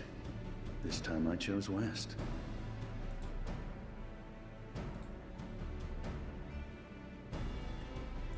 Hang on, I'm trying to do something whilst this cutscene's going.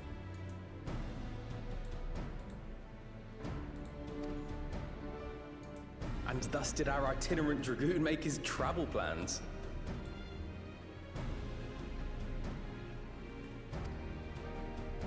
You witnessed our bout. If you thought he was fearsome, that was with one head dozing. I can't get... I'm not sure I understand.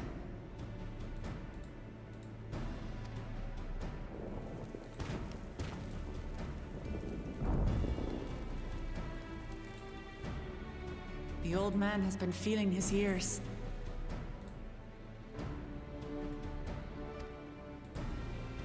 The uncovered side is the head of resolve, and age has only deepened his love for combat. But the head of reason, wiser of the two, sleeps more and more these days. As I understand it, the veil helps with the restoration of his magical energies. Enough about me, Lamati. I want to hear of your adventures. Lamachi. Is that like her nickname? There you go. A term of endearment. It's what my family calls me. Is he the same race as the twins? What, Estinian? Yeah. They're both Elysian.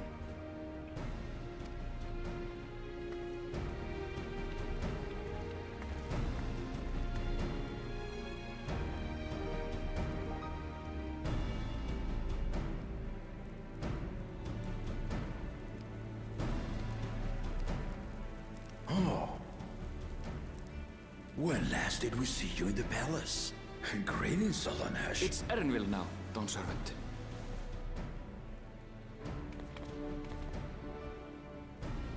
I took the name while abroad, and have since grown accustomed to it. Erenville, then. Does Erenville have a shady / embarrassing backstory? And these others? I assume are Lamati's recruited allies.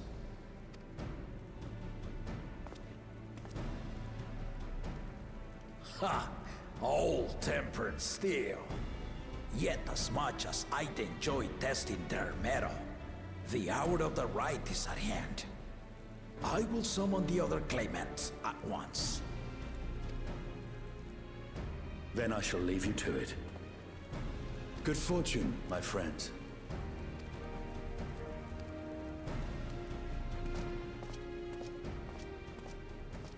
Genuinely, I really hope that Estinian just, like, every, like, 5 hours, we just walk into a room and Estinian's fighting someone, or, like, we're gonna go and fight a boss and Estinian, you walk in and Estinian's just there, Kevin killed it already, it's like, what's up?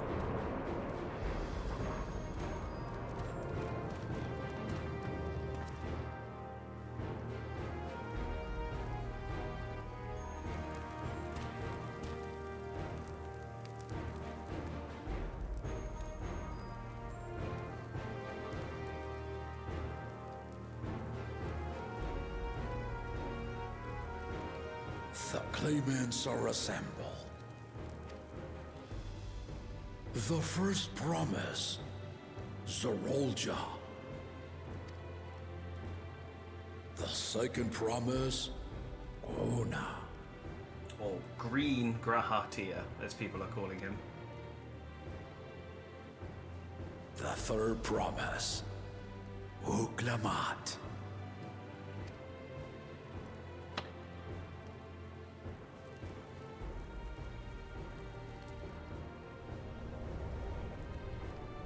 And this prick. And lastly, the chosen of Mamuk, Bakul Jaja.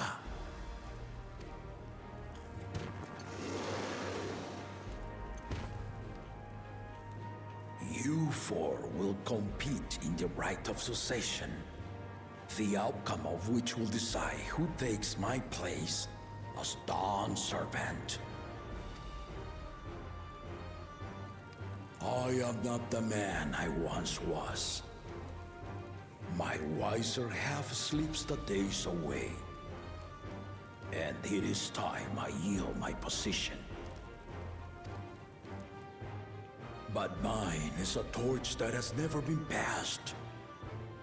Tuliyola is young. And so I look to the always for inspiration. The right of succession. The means by which the autarch of Mamuk was chosen. Only the two-headed were deemed fit for this contest. But the Tuliyola I built is a nation of many peoples. Our leader needn't have two heads, nor be a Mamulja at all. So I gave the right of claimant, not only to the son I sired, but to my adopted children as well. Yet the opportunity to rule was still not equal. That is why a recent tournament offered a place in the contest as the winning prize. Note, though, that if you do win, you will have to sit on this giant chair. Sorry, it's a historical, like, artifact. We can't get rid of it. You could maybe put a smaller chair on the bigger chair, but you have to sit on the big chair.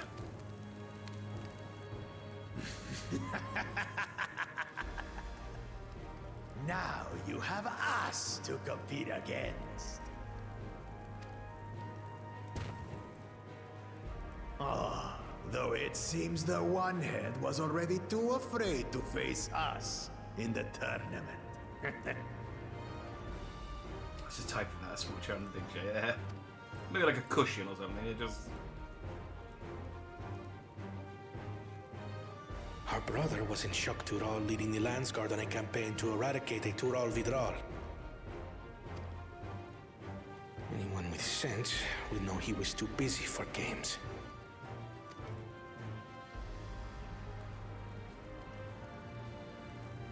Now for the part you've been waiting to hear.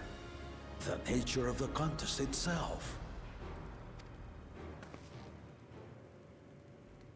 To triumph in the right of succession, and thereby claim our nation's throne, you must travel the lands of Yogg-Tural.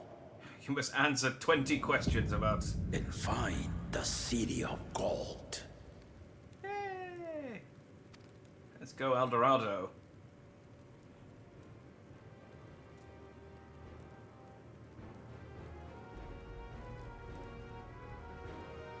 If I may, Father. Speak, Kona. The Golden City is an ancient Turali legend, but after so many failed attempts to find it, the story has become more fairy tale than fact.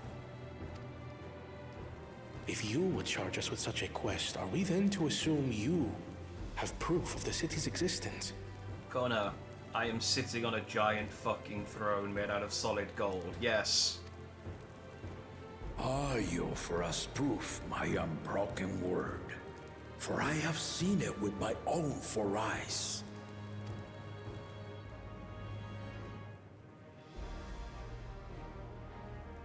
The city's real. All those years. I don't know why I'm shocked. Emmett Selk told us the city of gold is real. Tuliyollal.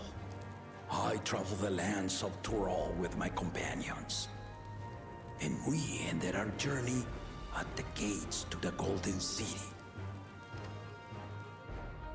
I mean to have you do the same, but in order to achieve victory proper, you need to break the seal I put in place. Bring them. Yes, I've killed all sorts of marine life. I can kill a seal.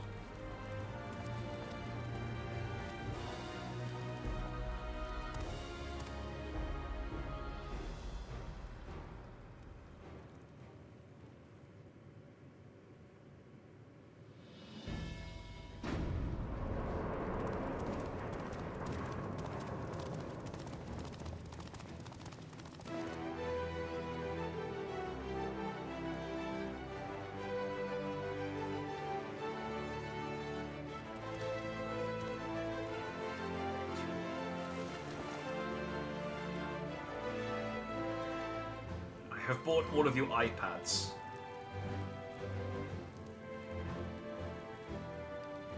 Just touch your thumb on the button here to unlock it.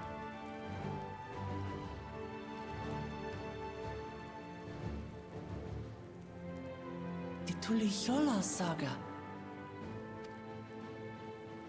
You will retrace the path I walked to unite our peoples, step by step.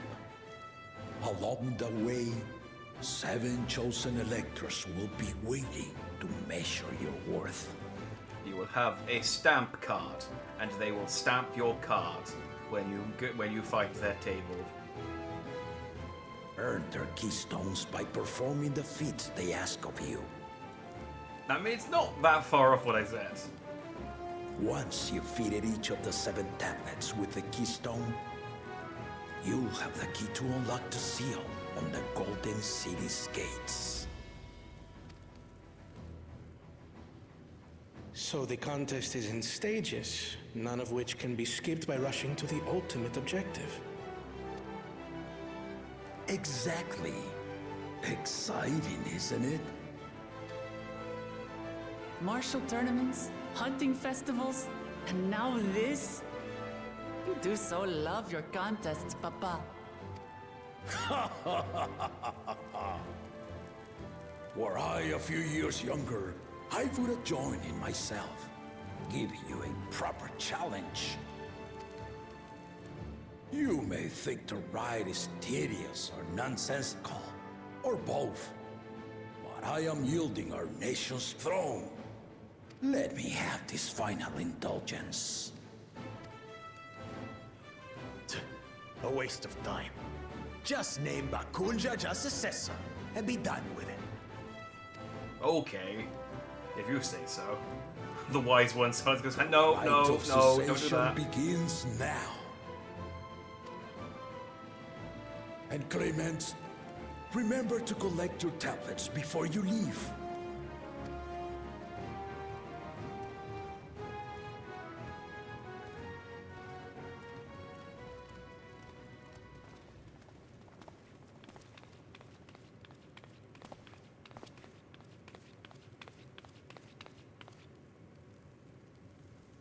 You are one of Lamachi's allies. Speak freely.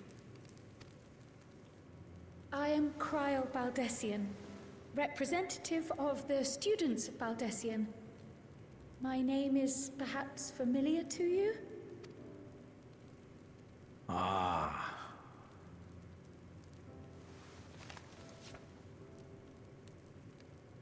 It would seem you sent this letter to my orders some years ago. The ink has since faded and much of the writing is illegible. Even so, we managed to determine the essence of it.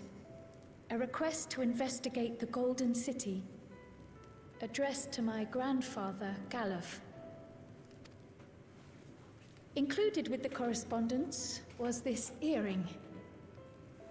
A fairy tale and a piece of jewelry were enough to convince my grandfather to sail halfway across the world.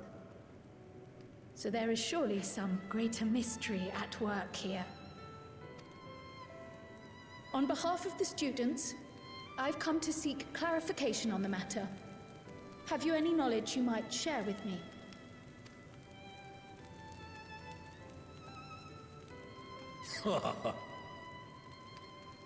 No, not at this time. I have tasked the claimants with finding the Golden City. To fulfill your request would afford one of them an unfair advantage in the right of succession. Do not give me those puppy But once dog the eyes. contest is decided, I plan to entrust the entire truth to my successor. If you want to hear it, then you had best help Lamachi win.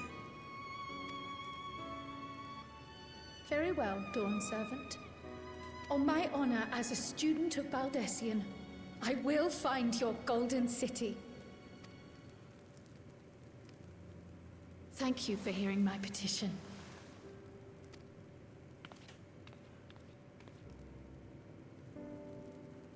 Is it cool if I ask about Triple Triad before we leave?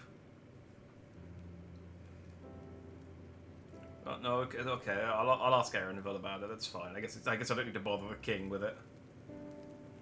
How about that? She's grown into a remarkable young woman. You should be proud, Galuf.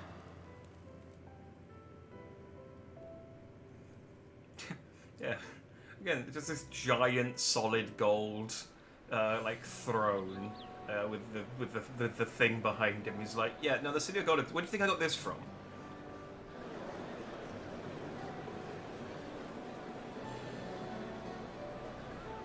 Anyway, just like, Too late to change your mind now, just I save it one suppose. time and make But are you sure you wish to be part of this? He just puts the cover back over his wise half and just goes, go back to sleep.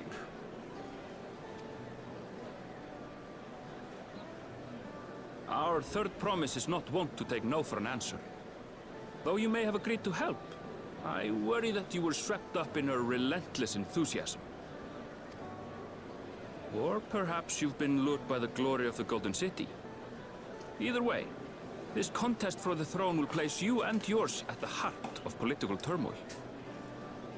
If you are second-guessing your decision, tell me now. This may be my last chance to help you withdraw. I get to kill shit, yeah? Then yeah, I'm all in.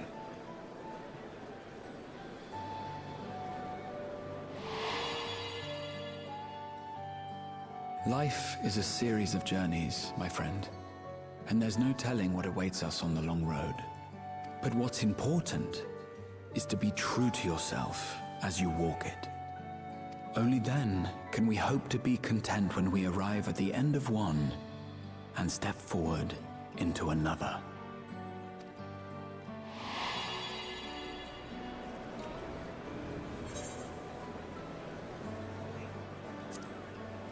I want to see where this journey leads. And I want to see what food we get to, delicious food we get to eat. So you are committed to your path? I will speak no more of it then. As for my own involvement, I can no longer conduct myself as a mere guide, I think. Not after the Dawnservant's revelation.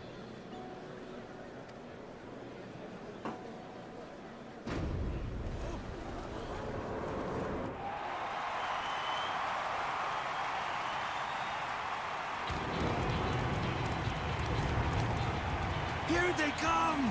It's Saralja! such a fearsome mien. Make no mistake, there goes Tuliola's mightiest warrior. First promise, our village needs aid. The cold weather stunts our crops, and the children of our village go hungry. Alright, can we sell some of the gold Once you you got on ascend your the clothes? throne, I beg of you, grant my people new lands, please. Serelja. Cut this man down. Take heart, tiller of the soil. The Resilient son, blood heir to the Dawnservant, has heard your pleas.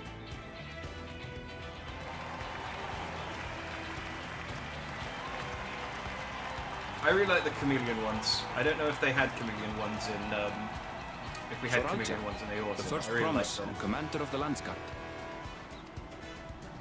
Serelja, the Palaceer.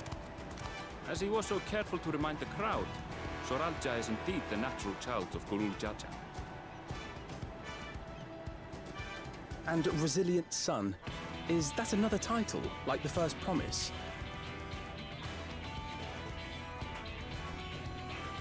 After a fashion, common knowledge has it that two-headed Mamulja cannot sire children.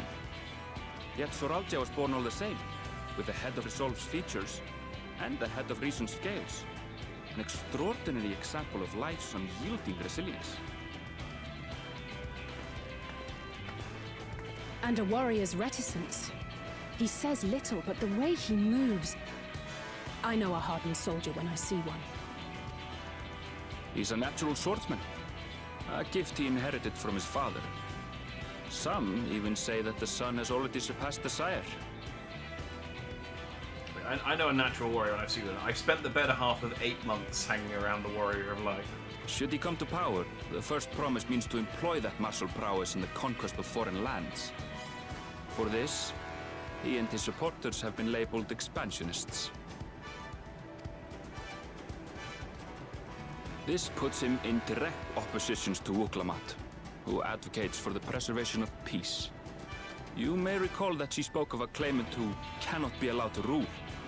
That is Soralja, the warmonger. Oh.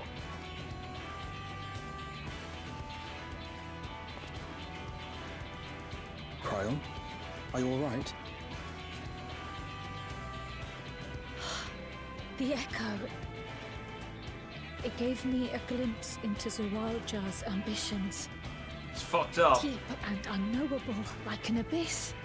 Yet at the same time, a roaring, unquenchable fire. It was a trifle terrifying, to be frank.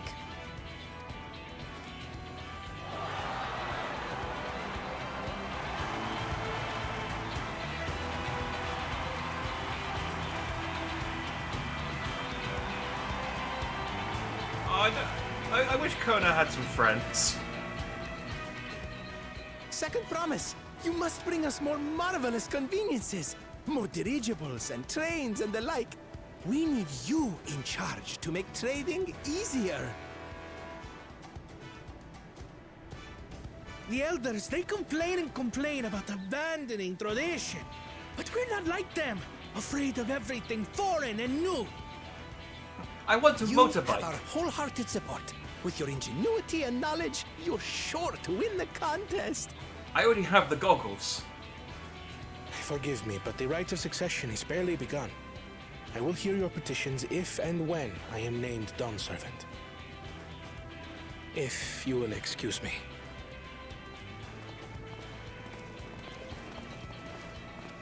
Plain spoken, as always. That's Arcona. Practical to a fault. And why he has no friends. Here we have Kona, the second promise, who spent time as a pupil at Charlian's own studium. Now that you mention it, I think I did see him in the halls once or twice. There was nothing to suggest he was Turali, much less from a royal family. I wonder if he actually was in the background, or like in the background of some scenes or something as a teaser. That was by design. He forwent his usual garb and took an Eorzean name to avoid attention. So it was Kona who introduced the dirigibles. And the railway too, given what we just heard. In furtherance of his goal, to enrich Tuliolal with every bright notion he learned of in Sharlayan. He is the hope of those who prize innovation. As aloof as he may seem, Kona and Wuklamat actually get along rather well.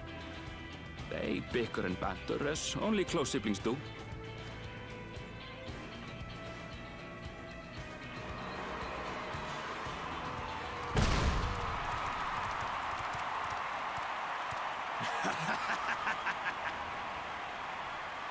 How gracious of you all to cheer the lesser claimants.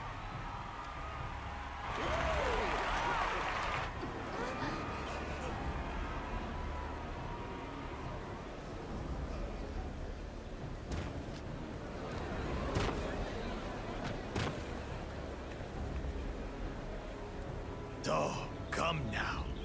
What are you afraid of? I'm no different from your Dawnservant. That my kind should reign is Mamulja tradition, and has been so since before there was a Tuliyolan. I'll brush aside your feeble contenders, and then you'll see who deserves your deity. I think it'd be really funny if it shapes up like Bukul Jajo is like actually like turns out to be probably like he'd probably be like a pretty good leader if he won. I was just like he just Well comes said. off really badly as his first impression. He's like, if I am Bukul Jajo. The Mamulja have finally found peace in Tuliolal. A pity those fanatics are intent on keeping that tradition alive. If I am the king, I will institute harsh orders such as free healthcare for everyone. And everyone's like, winner of the oh, that's recent Marshall actually, tournament. that's actually really good. And the only claimant not of the Dawn's promise. I will build orphanages and open His trade strength is routes to undeniable. Eorzea. It's like, these are all seem really reasonable policies. You see how he honestly. is. A few devoted Mamulja are his only supporters.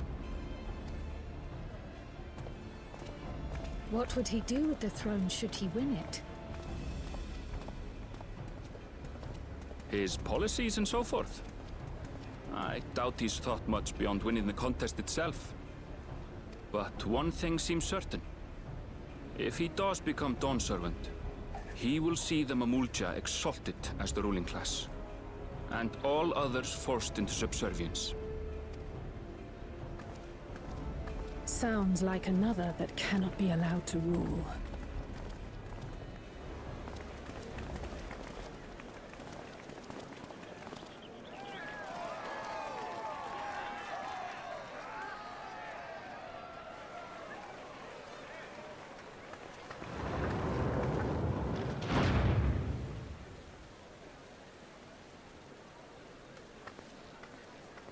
Kind of rude that people just left before Wuklamat came out.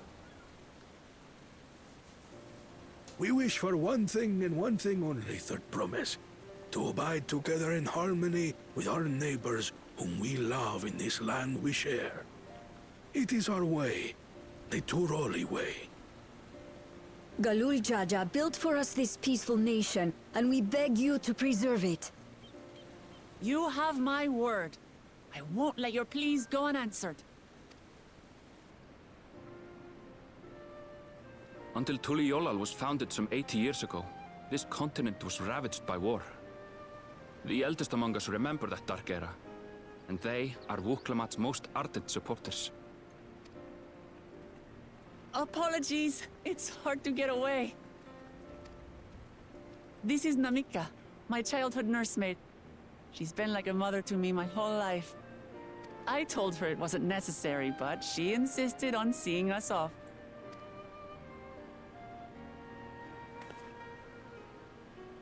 I place our precious third promise into your care. Did you know Wuklamat was taking part in the rite of succession? Oh my god. Of the Dawn's promise. I thought it was only Zoralja and Kona. If she has any accomplishments to her name, I've yet to hear them. Compared to the two Mamulja, she pales in martial prowess. And then there's Kona, who's far and away the most educated of the bunch. I hate to say it, but it's hardly a competition. Oh yeah, we're the underdogs. It's fine. More than anyone. I understand how much better my brothers are than me. Better? Wuklamat. I have never thought of you as the lesser sibling. Your brothers may excel in their respective ways, but you boast qualities that both lack. A strength that is yours alone. Having cared for you for so long, I should know. Thank you, Namika.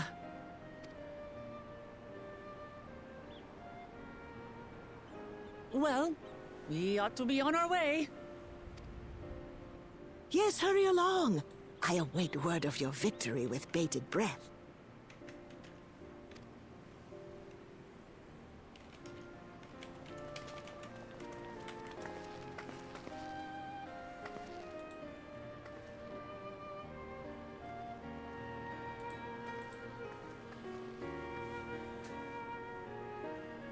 You, for example, are a tall cat lady, and furries love that. Yeah, she's...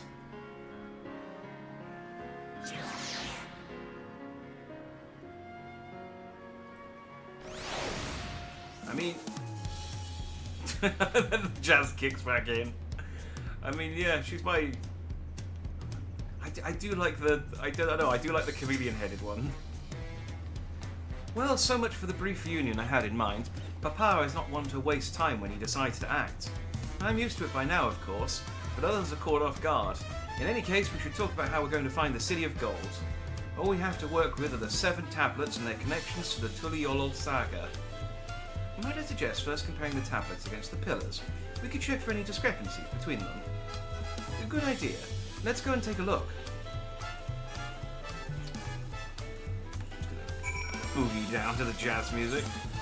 So during one of those cutscenes, because there's currently Twitch drop campaign on, and they're for watching Final Fantasy XIV streamers. Whee! The quickest way to the either eye. Where's the mailbox in this town?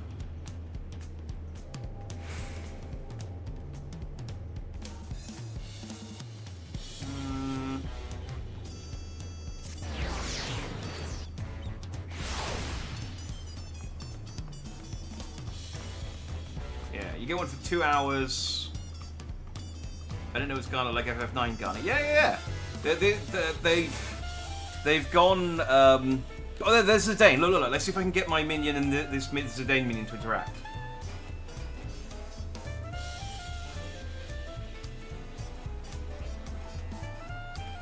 Hang on, they might do. Oh, there we go. Yay! Look.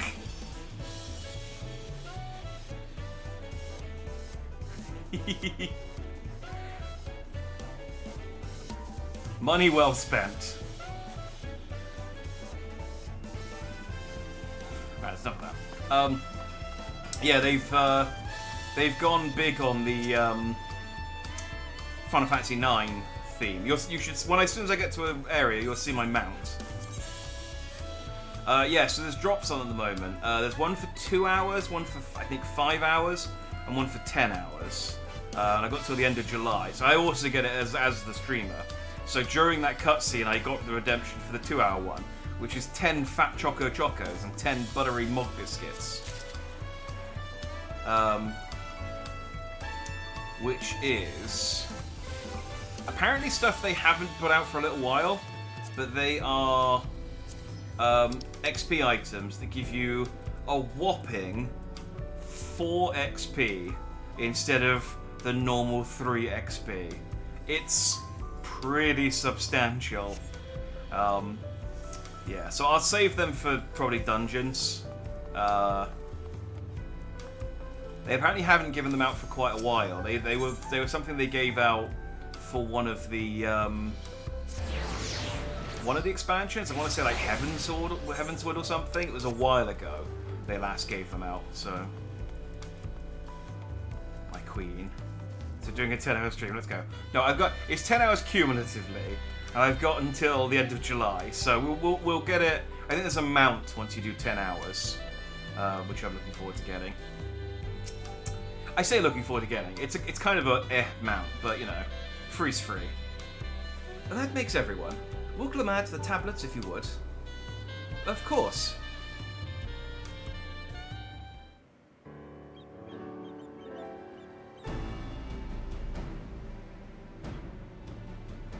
Everyone has a tablet. Then let's compare them to their respective pillars. Keep an eye out for even the smallest differences. So yeah, like how the Endwalker post-campaign was very heavily based on Final Fantasy IV, and how like there were dungeons based on Final Fantasy Tactics and stuff. I am going to assume that the raid dungeons, or maybe the post missions, will be Final Fantasy IX themed.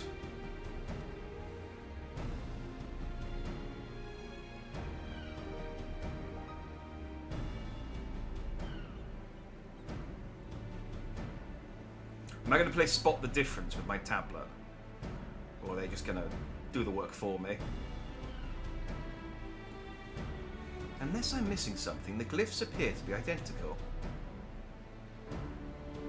The only difference being that the tablets have hollows where the keystones are to be fitted. So now that we've established that the scenes are the same, where do we go from here? The Dawnservant said that we were to retrace the path he walked in uniting Tural's peoples, and that we would encounter 7 electors along the way. Then we have the answer here in front of us. Papa's path is all laid out in the Tuliolio saga.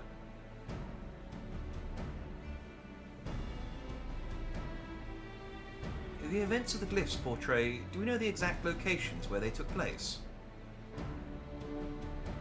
If one is close, we could go there and search for an elector. That would confirm we're on the right track. They're making it sound like that isn't obvious. Like, yeah, of course that's what he wants you to do. Let me think. The Lay of Reeds was in the nearby Hanu settlement. Papa took me there once. It was during festival season and the whole village was alive with good cheer.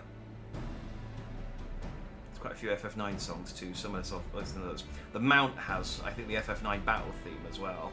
So yeah, they're really going hard on the Final Fantasy IX stuff this time.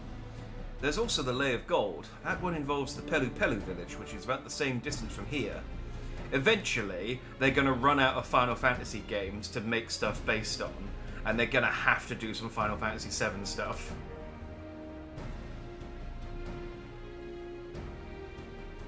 Before going anywhere, we should ask around about the road ahead. I heard a lot of talk as we toured the city about that storm we passed through at the sea. Apparently it ravaged Yogg-Toral several days ago. Since our roads are not as well paved as Eosia's, they're more susceptible to damage from natural disasters. If we want to avoid wasting time making a dead-end trail, I suggest we spend a few moments making inquiries. Warrior of Light, go and talk to 3 people. If it's information we need, just leave it to me. I'll bring the information to us.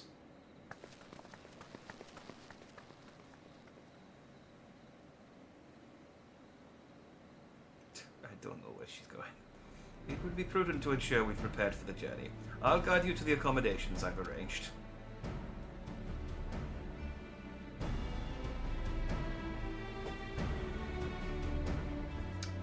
$100 cosplay as Heiress. I think that's maybe a bit too optimistic, but I'm sure somewhere there's fan art of that.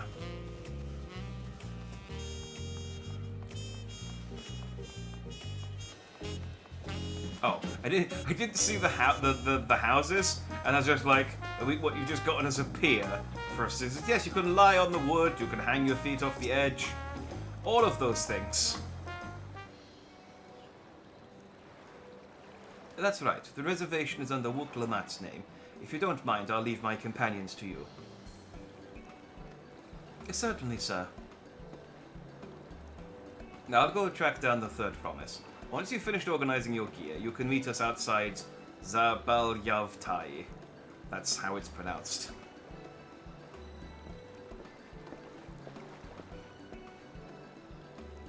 Greetings, visitors to Tuliolul, and welcome to the Forard Cabins. Whenever you are ready, I will show you to your rooms.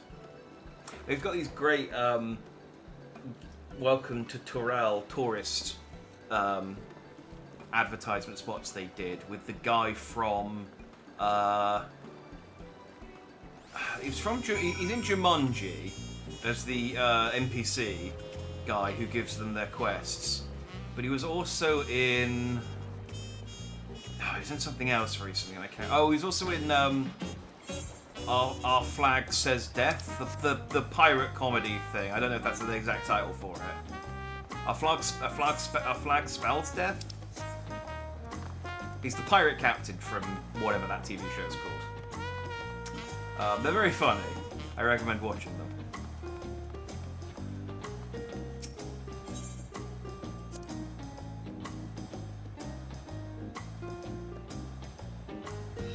Oh, I didn't check out the hotel at all. I just zipped over here.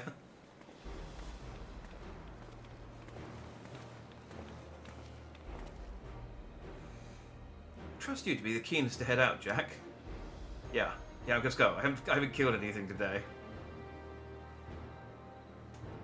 But where are Erenville and Wuklamat, I wonder?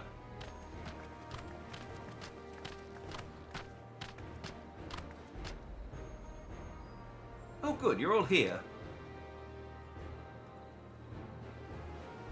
Who might your companions be? Seeing as we needed information, I thought who better to get it from than the locals. These two hail from the villages we're thinking to visit.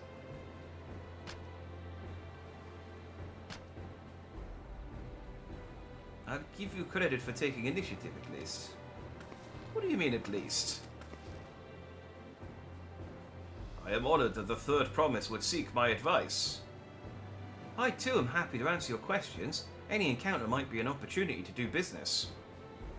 Thank you both for your help. Before we begin, there will doubtless be other occasions when we need to act independently, so I bought these for the two of you. Oh, they're link pearls. What's this? It is called a link pearl, a gemstone harvested from a special shell. When linked together, they allow people to communicate across great distances. Wuklamat's just tapping it. It's like the touch screen doesn't work with my nails. Is that so? What a handy thing to have.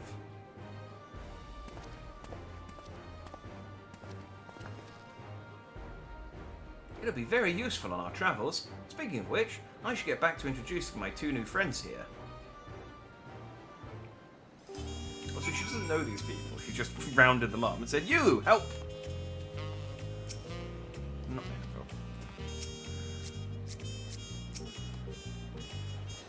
The Tuloli saga features a number of Tural's clans.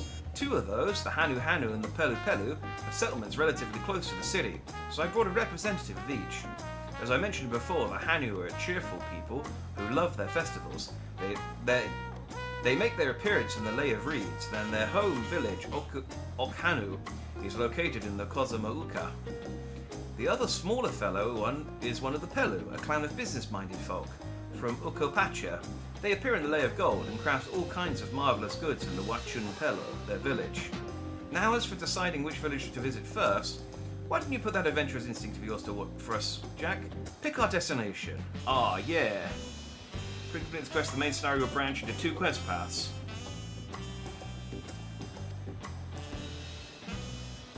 Furthermore, story elements and quest resorts will not be affected by your initial choice of path.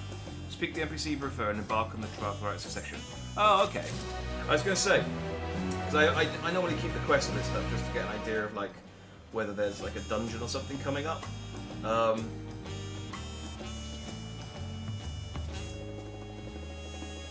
It doesn't seem to matter. Although annoyingly you don't get the full set of armour by the looks of things.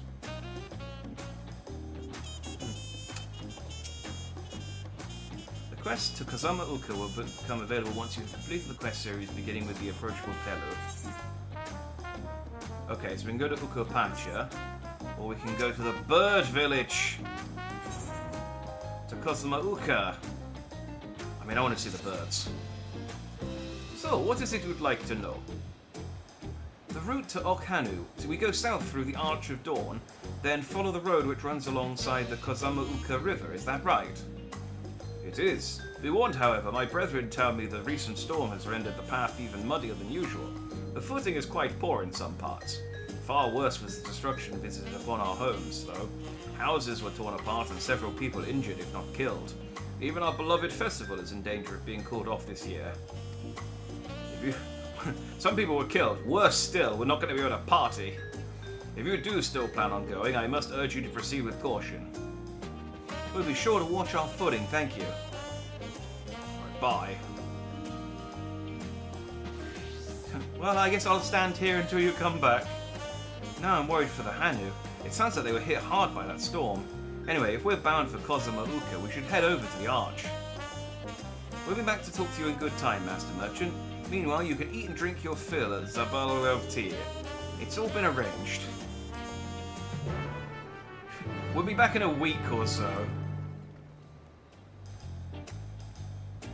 So I guess these are the little merchant people they were talking about, okay.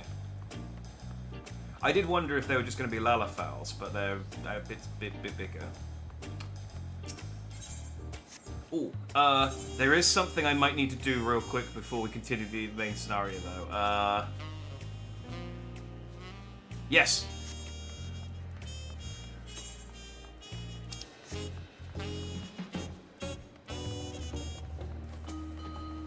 This is important. I don't normally do side quests, so know that when I do them, it's for a good reason.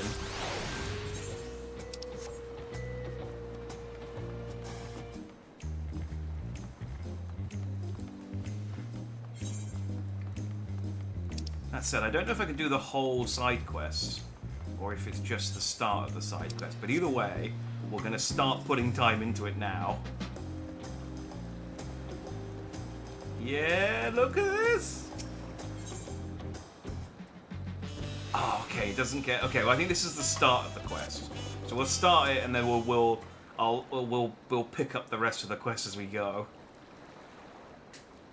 I don't know how to make a corn rustling noise. No, it's better than... Yeah, it's not often I say this, but it's better than a triple triad card. The rustling of this corn sounds not unlike a dejected sigh, and you could swear it is looking out of the ocean. Oh, woe is me. What's the matter?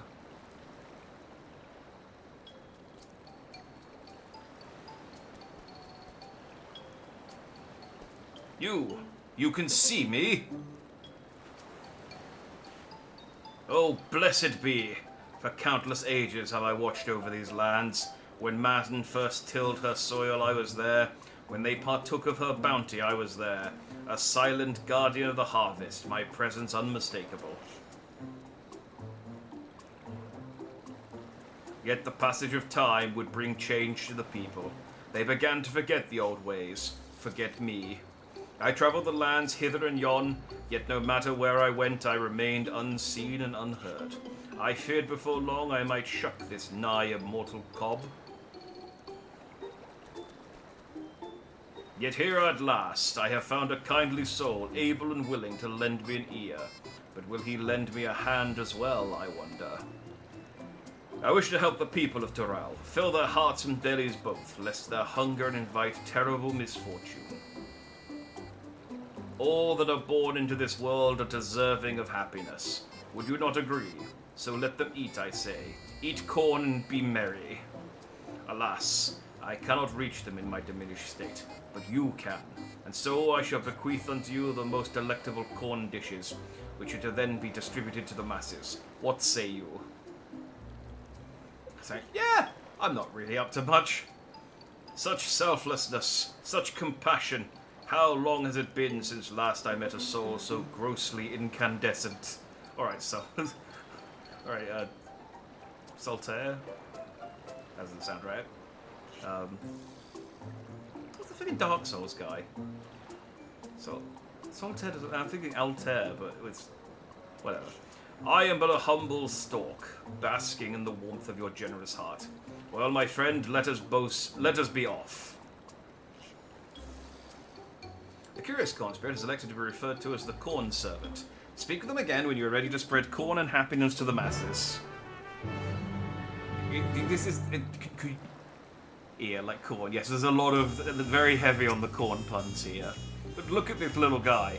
Goodness! How long has it been since last man has partake of my corn? I can hardly wait.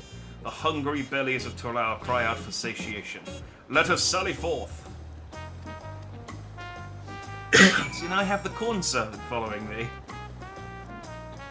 Let's go and feed people corn. Wait, no, it's... No. Oh wait, what food did you have? Tacos al pastor. Handmade flour tortillas filled with sauteed alpaca meat and garnished with a spicy pineapple salsa. Yummy. Hey, welcome back, Greg. Let's disappear for a while. How's the new world? I have a corn servant who has very, very little concept of personal space with my Garnet minion. Oh, no, Estratus. Have a good dinner. What am I to do now? I'm like to starve at this rate. His belly, it speaks to me. I bid you offer him this grilled corn, seared to perfection with the hope that yet burns in my corny bosom.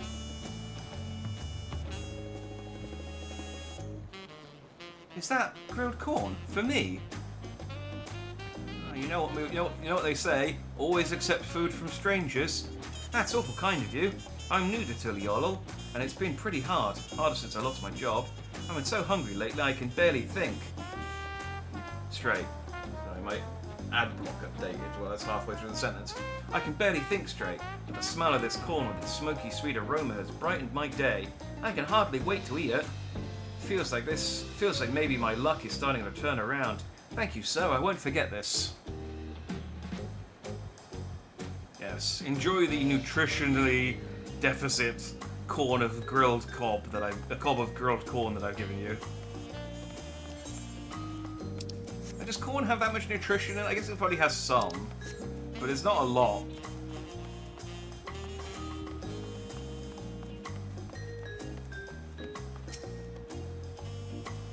Perhaps I'll simply skip dinner today. Our belly and heart both in dire need of nourishment. Here, take of my cob. Let its earthy scent and savory flavors offer her comfort. Solaire, that's the name of the Dark Souls guy I was trying to think of. I kept thinking of Altair from Assassin's Creed and get the two names mixed up. Grilled corn. My husband loved grilled corn. Life simply isn't the same without him. One moment I think I'm fine, and suddenly I find myself brought to tears. Even eating has been a struggle, but I know he wouldn't want me to mourn him. Thank you for this. I'll try to do better for his sake and mine. Behold the power of corn.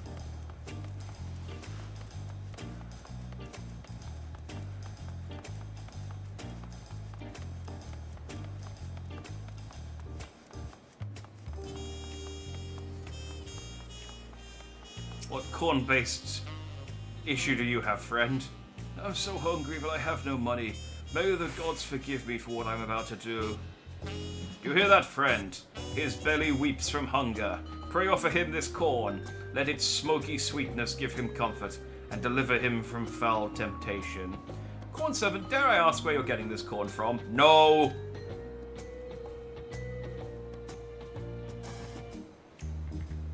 They're definitely not my children. Is this grilled corn for me? Truly, my stomach has been in knots for days, thank you.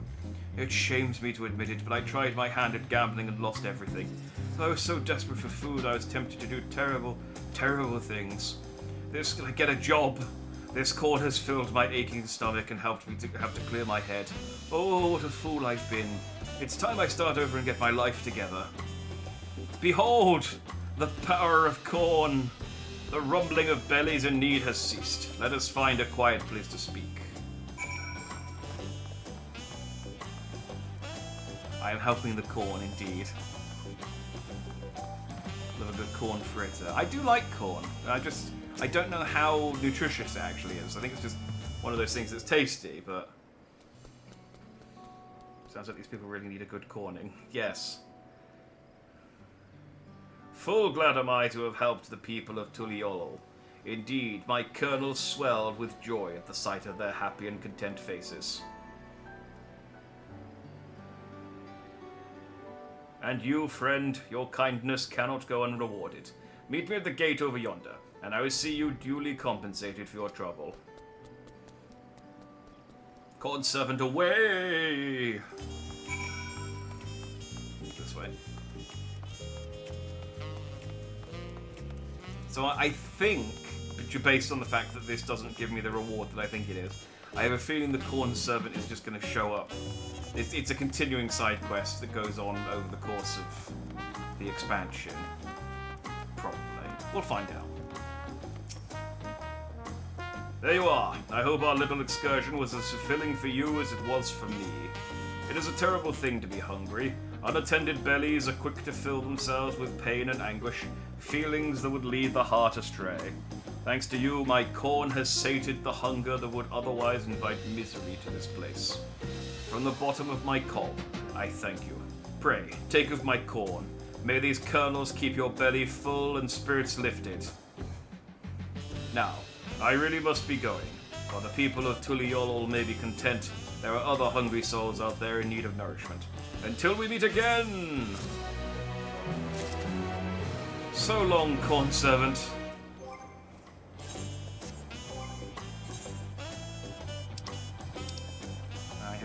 I have two pieces of corn. I can't even eat this. It's not even cooked. He just gave me cooking ingredients. Alright, well, we'll run into Dawnservant again later on. That is a side quest I am going to commit to across this expansion, for the record. Corn's good for you. Fiber, antioxidants. Oh, okay. There we go. Fiber's always good. Are we all ready to leave? Then onward to Kozuma Uka. Open the way.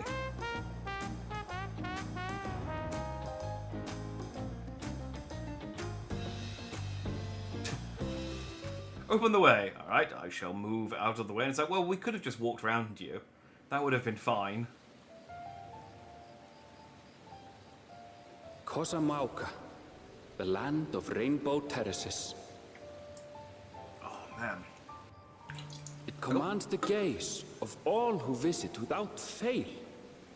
The many-colored marvel. An endless torrent of water cascades over sheer cliffs to shape the wetlands below. To its relentless flow, all life must yield. Together with Wuklamat, we proceeded along the marshy trail, a road upon which the Dawnservant and his comrades once traveled. I wish I could roll my R's like Arenville does. On the marshy roads. I can't do it.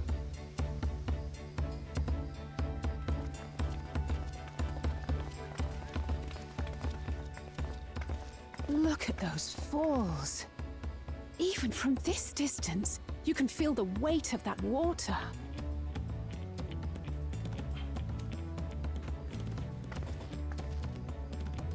The Isle of Ham was impressive, but as you can see, Tuliyola does not want for natural wonders.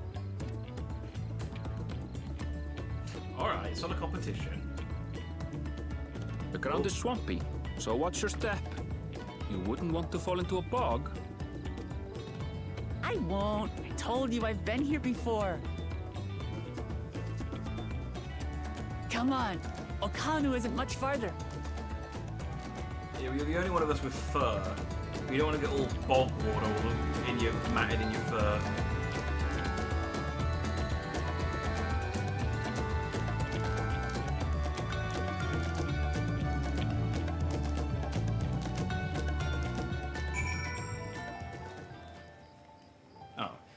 thought that was the music for this area, but it died down.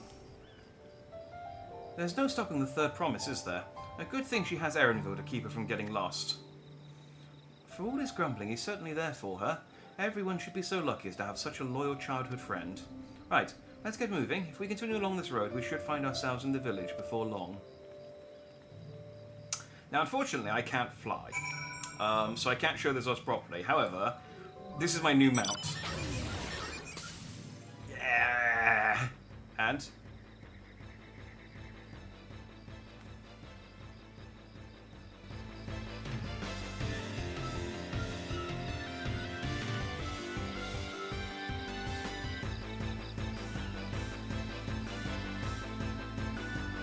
so, when you fly with this, it turns into an airship, but I haven't got any flight paths unlocked in Tural yet, so I can't launch. So I'm just going to run around in its robot form. But it plays the Final Fantasy IX battle theme. Is it FFF? No, I thought this was... Maybe they've just got similar battle themes. I think this is the FF9 battle theme, though. I might be wrong. I assumed it was FF9. It is 8. Oh, okay. I assumed it was FF9 because it came with Garnet, but... Ah, everyone has arrived, and none the worse for wear. Except for a certain third promise who slipped in the mud despite my explicit warnings. Hey, I asked you not to say anything! Anyway, this is Hanu Village. I was telling you about. Okay, I'm gonna be honest, I don't know that we needed to ask for directions. Like, it was 2 feet down the road. Like, it's a straight road that led straight. What?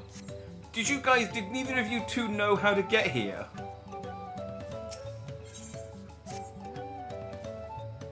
Bloody sheltered rich kids.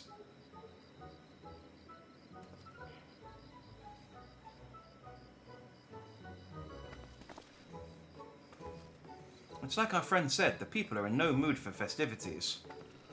I can only assume that they are still recovering from the damage wrought by the storm. Indeed. Well, let's do what we came to do and find the Selector.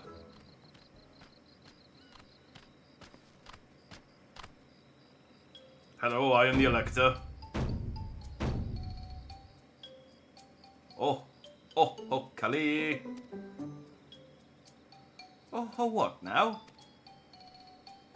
It's a Hanu greeting. Surely you've heard it the last time you were here. While I was busy enjoying the festival. Greetings to the third promise in our entourage. I, Zanuhali, welcome you to Okhanu. As elder of my people, I shall also be fulfilling the duties of Elector during the rite of succession. Oh, he is the Elector. So our idea was that about the Electors was correct. We just do as Papa said and retrace his path from the saga. I'm ready. Give me the feat that test my worth. All in good time. All in good time. In fact, I came to let you know that we are not quite ready to begin. For the moment, please enjoy the hospitality of our village. Goodbye.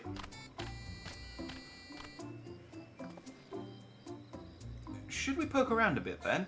We might pick up some clues about the feat. You know, prepare ourselves. That's surprisingly prudent of you. What? You think I'm being too cautious? No, I'm impressed is all. You admire and respect your father, who is prone to decisive action, so I expected you to rush in first and ask questions later, or never. That's my approach, normally. I do look up to Papa, but you should know that he has a pragmatic side too. The head of reason is the thinker who takes time to consider all the possibilities. With the long naps he takes these days, though, the head of resolve is less restrained by his wisdom. I can't fault you for thinking that's all there is to him, but there's more to the Dawnservant you've seen thus far. I should like to speak with the head of reason one day. Well, I'm sure you'll catch him awake soon enough. To return to the subject at hand, you wish to take a look around Okhanu then? Do some groundwork before the feat begins? Something like that. I mean, I could probably pass this test with my eyes closed, but it will keep us busy while we're waiting. Woklamat has the right of it. As Elder Zanuhali is a resident of this village, learning more about it can only improve our chances in the feat.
Oh yeah, I could go around in my mech. Yeah, don't mind me, birds. Oh. The dry and shrunken bundles suggest the reeds were harvested some time ago. They have a reed shortage.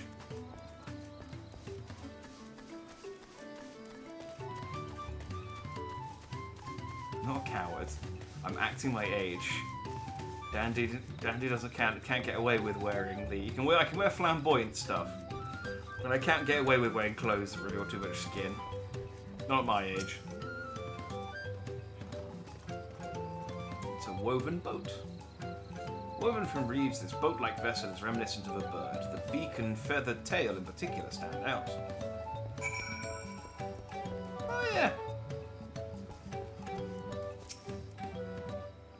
This boat must be woven from the same reeds I've seen gathered into bundles here and there. The plants hold both practical and cultural significance to the Hanu, then.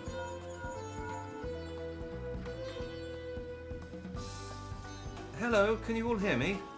I'm told they're ready to receive us now. I'm told they're ready to deceive us now. Come to the large building in the south of the village. On my way. We've got like a group chat going. We want to hurry over too.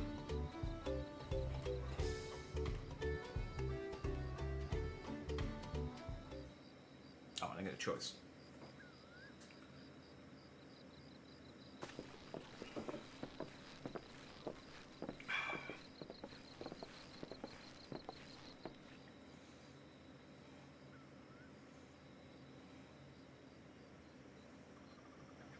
No sign of Zorolja or that oversized lout. How much easier it would be if Zorolja were to fail here. But that isn't likely to happen.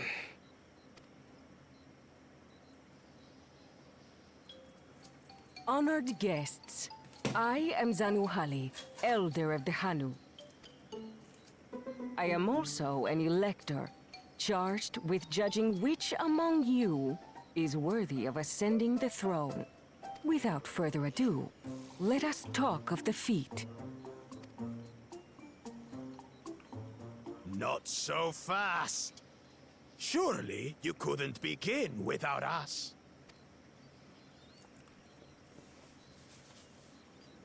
You made it after all.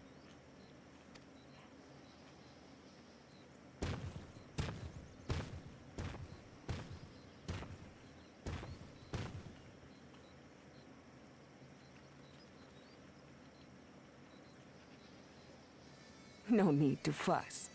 There is no time limit for this challenge. Now, if you would allow me to proceed. I know it probably won't happen, but I'm really hoping he goes through like a Groose-type transformation where...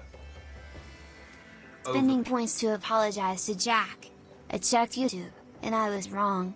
That is FF9 battle music. Jack was right. This time. I told you. I thought it was, because like I said, it's all for FF9 themed this time. I mean, the battle music, I imagine, is very similar, but it's okay. I'm right occasionally. I'd really love him to have like a Groose-style transformation over the course of this expansion, where he starts off as a huge jerk and like realizes the error of his ways and becomes like my best bro by the end of it. I don't know if that's gonna happen, but I'd love it if it did. It is here, in Okanu, where my people forged a bond with the Dawnservant during our own chapter of the Tuli-Yolal saga. In homage to those events, I have prepared for you the Feat of Reeds. Reeds seem to be of great importance to the Hanu. I wonder what this feat entails.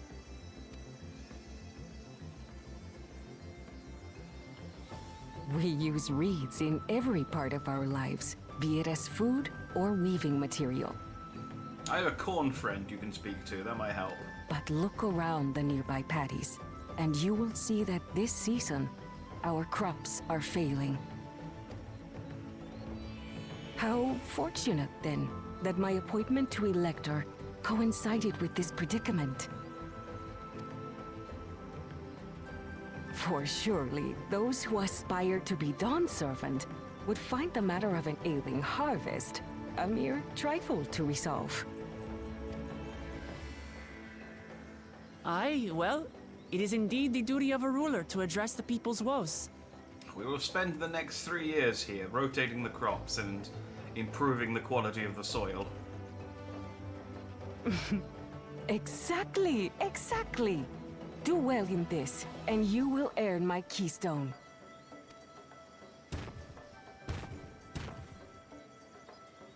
Why bother mucking about in the mud when we can take the stone by force? Oh, mercy me! You are a hot-headed fellow, Bakul Jaja. Some electors may enjoy going toe-to-toe with scrappers like you, but I refuse to entertain your base instincts. Arrangements have been made. Should you attempt to engage a feat-giver in combat without their consent, word of your immediate disqualification will be sent to the palace. If you're still feeling feisty, then by all means, draw your weapon. So what you're saying is I just need to kill all the witnesses too? I can do that.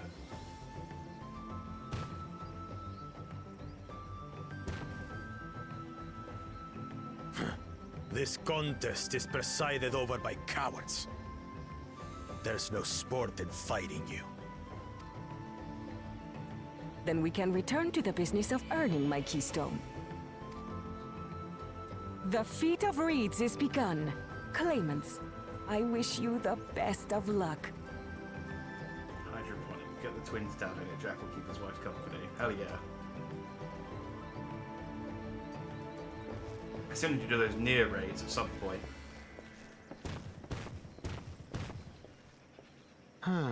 The clever kitty crossed the seas to study foreign novelties. He might know tricks we don't. Tricks we can use. What of Little Miss Mittens? You know the answer to that.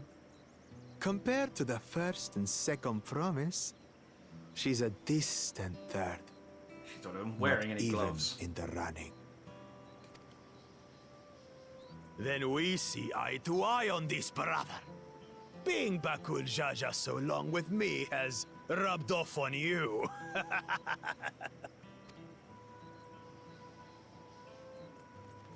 These allies of hers, though, they might be a problem.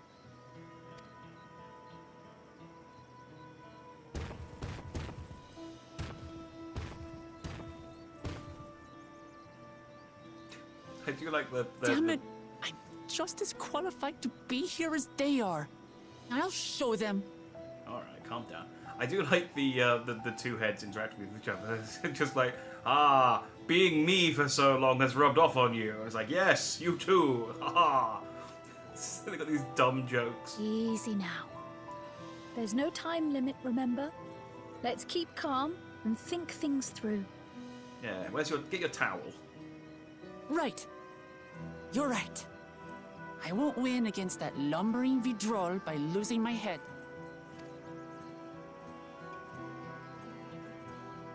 But we could maybe make him lose by losing one or two of his.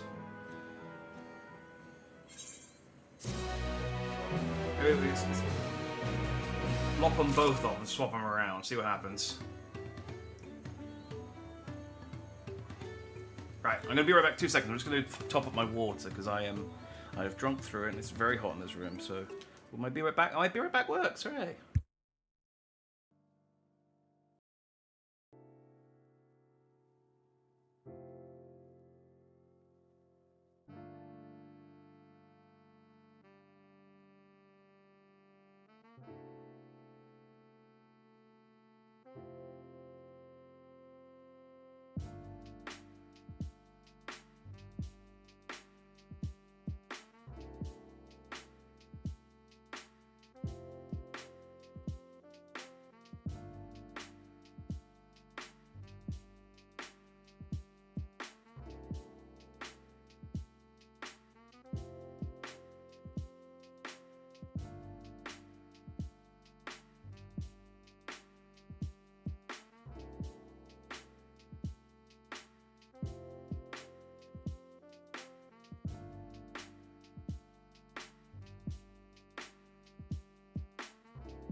am returned. It was a bit cooler today, so I had the door shut.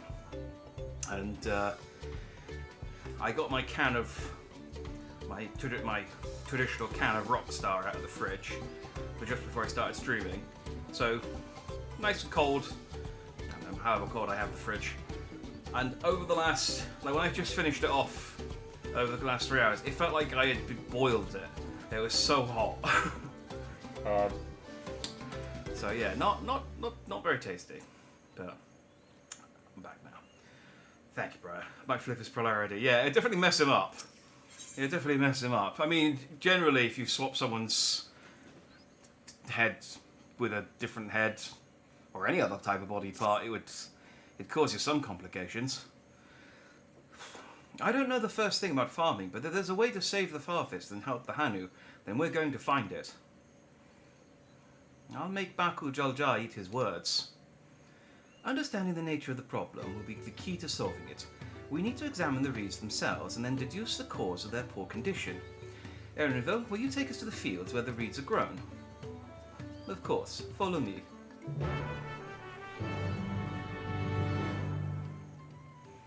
Cry, when are you going to do anything pictomancery? Just draw the crops healthy. Or something, I don't know. I don't know how pictomancy works. Giant robot.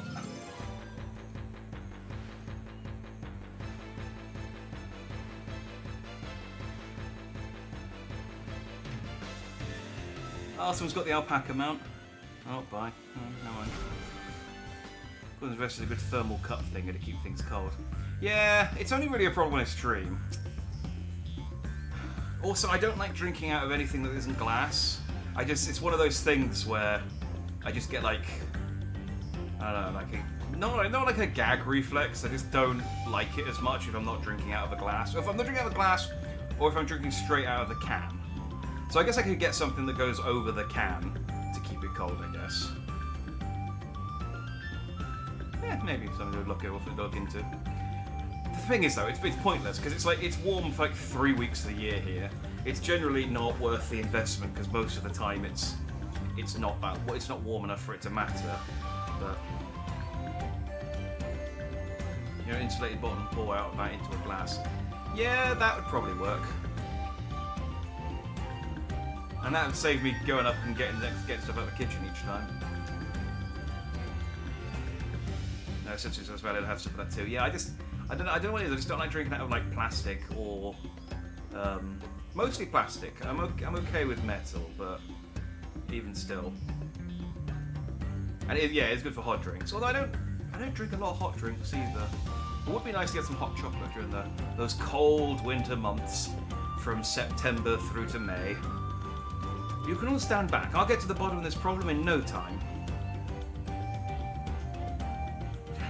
She comes back and says, well, I've tried hitting the reeds with my axe, and I'm out of ideas again. Give me strength. Let all of us scour the fields and help our bold leader identify anything unusual.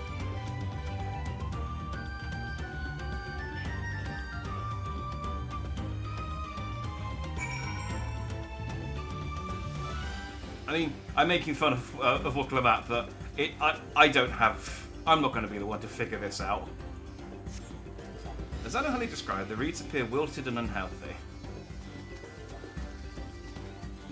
Like, I don't have any knowledge of...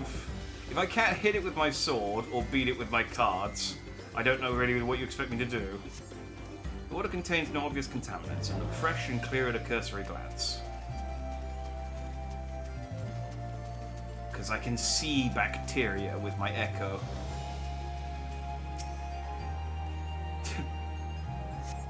A small frog catches your eye. Strangely lackadaisical, it doesn't even bother to hop when it eventually scurries away. Just shimmies along the ground like a green rat. I'm gonna seem like such a moron. I come back to this group and it goes, I found a frog. It looked tired.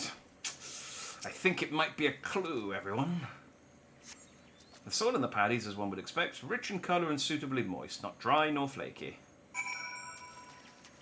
Everyone, I found a frog. Wuklamat, I found a frog. Seen enough. I'll call everyone together and we can share our discoveries.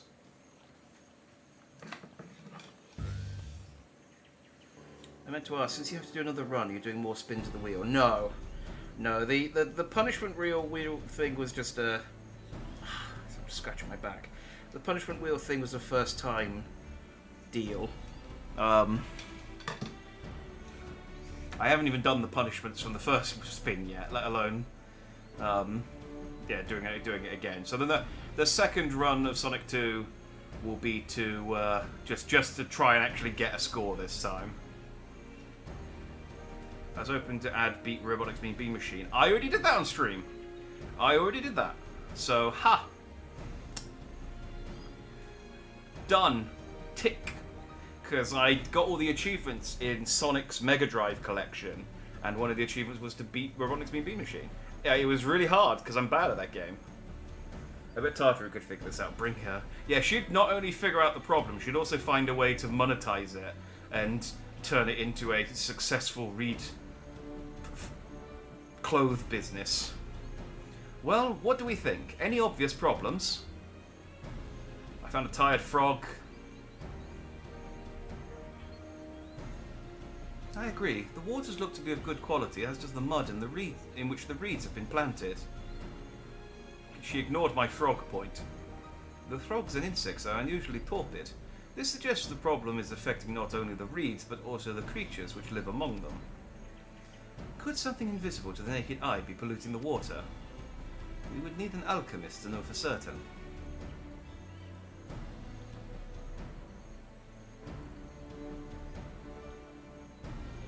I don't have much to add about the field, but something else occurs to me.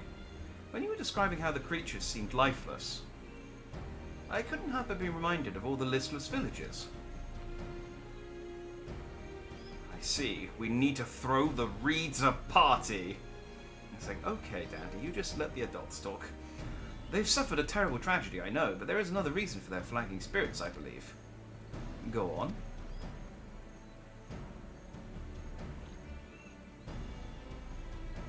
The festival. This is traditionally an occasion for celebration and renewal, so without it, the Hanu are struggling even more to recover. The last time I visited, the village was in the middle of the festivities. We'll never see the Hanu more joyful and alive. Well, I was joking about throwing the reeds a party, but Wuklammat seems to... It's nice that we're on the same wavelength, though. It's an indispensable part of their culture, and its absence will only compound their woes, so I say we help them put on their festival. Give them a reason to cheer in these sad times. Who knows? Maybe fixing one problem could lead us to a solution for the other. Stranger things have happened. Right.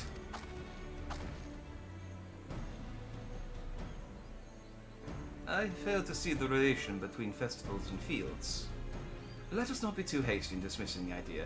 Things which seem unrelated can later prove to be connected in surprising ways. True, and being bereft of ideas as we are, any proposal is worth entertaining. I suppose.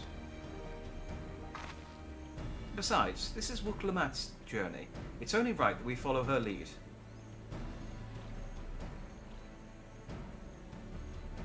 Thanks, everyone. By the way, does everyone know that where the festival float is? It's like a boat woven from reeds that looks like a bird. I saw that. It was neat. In that big building to the north. Let's go and see it.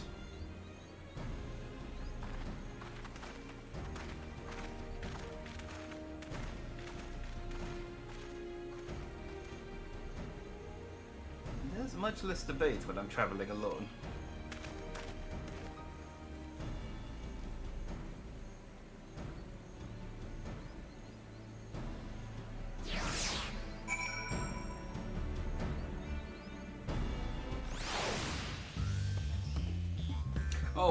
I realise that Erenville basically fills the niche that I was saying during Endwalker that I think the Sirens need, in that they just have a normal guy who is like not at all like really not really that sort of infatuated with the Warrior of Light in the way that the other Scions are, and is also just incredibly down to earth. It isn't like a god killer or anything. He's just some guy. I think Erenville fits that perfectly. He's just like, okay. I mean, I guess we could do that. And he just shrugs. That's what we need. We just need someone to sort of question all of the silly things that we do at every single point.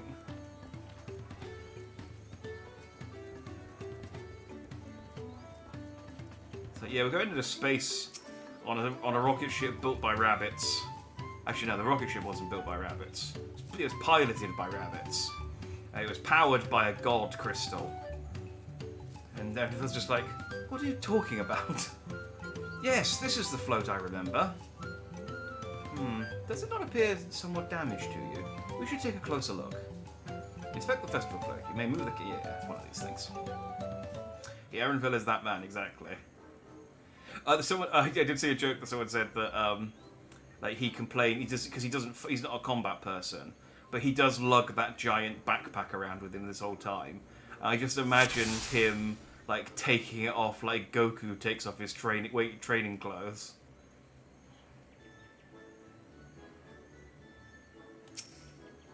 Oh yeah, it's missing an eye. Oh dear, one of the bird's eyes seems to be missing a gemstone. The feather's okay, and the plumage is okay. Oh, the tail feathers are bedraggled. These tail feathers have seen better days. I swear the colours were a lot brighter the last time I saw them. Is there a lantern? Oh, there's a snapped carrying pole. Oh, that's definitely broken. How do they lift this great big vessel without all the carrying poles intact? I mean, the carrying pole seems like a much more difficult fix, because it's like, well, surely that's like you got to unravel the whole friggin' boat to replace that.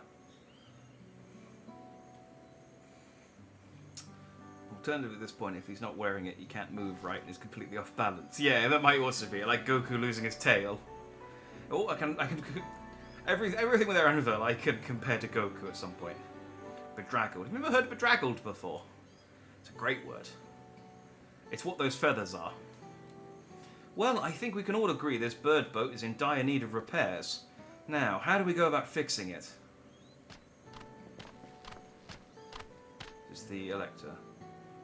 What is going on here? We were admiring your festival float. It is a shame it's in such a poor state, due to the recent storm, I gather. Yes, we had to leave it exposed while we ushered our people to safety. With the float in this condition, there can be no lifting of wings. No Ihilana.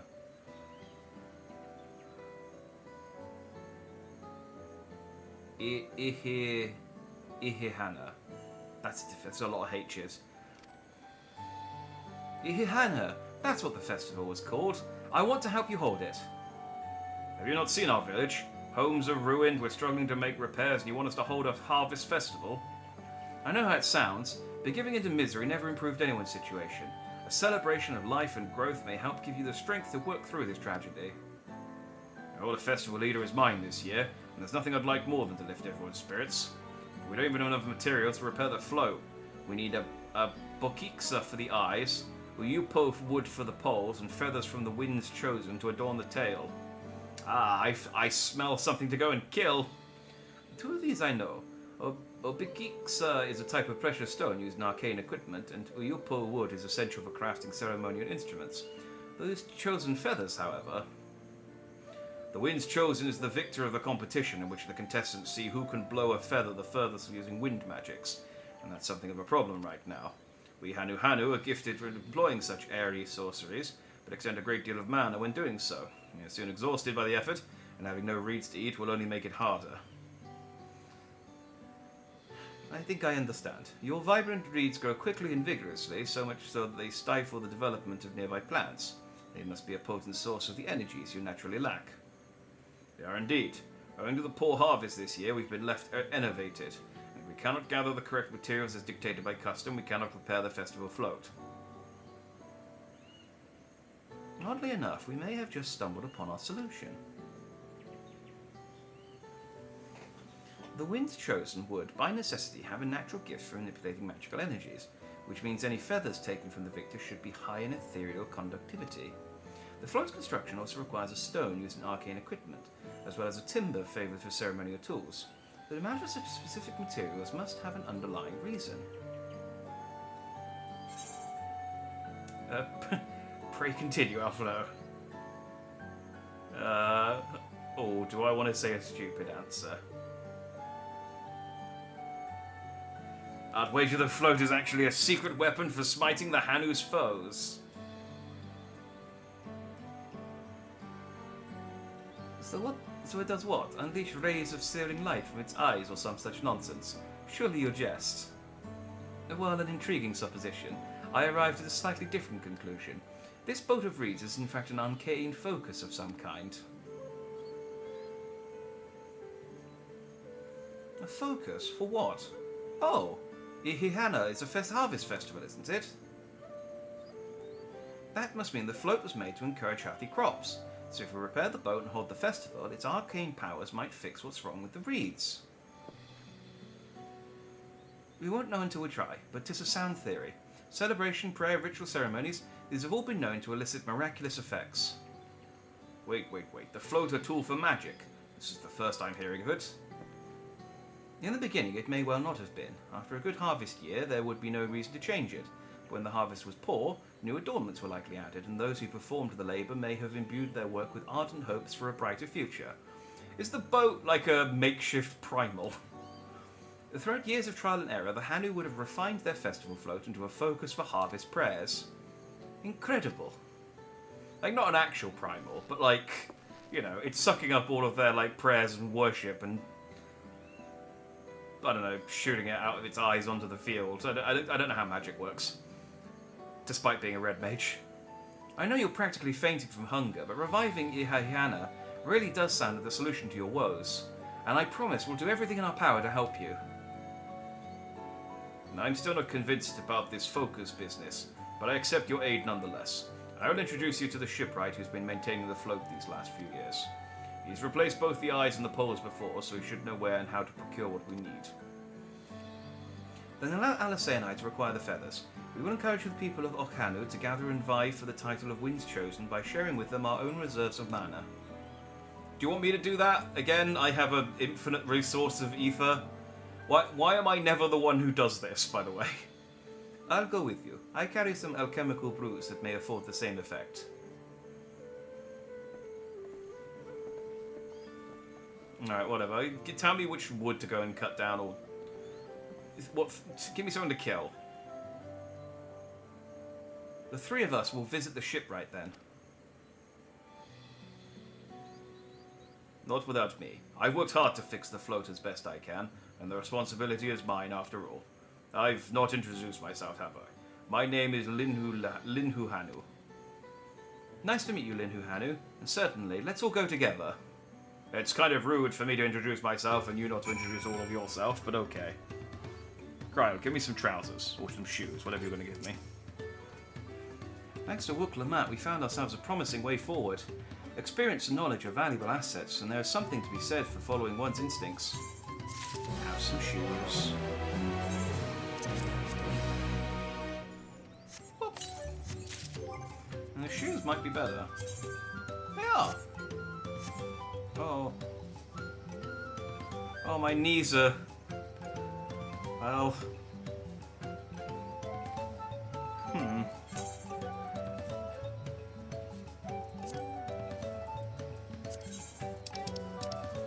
Let's at least dye it.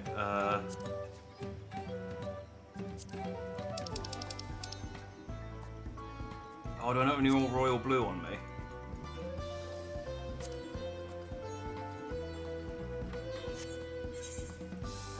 At least dye the red bit red. I'll get some royal blue dye later.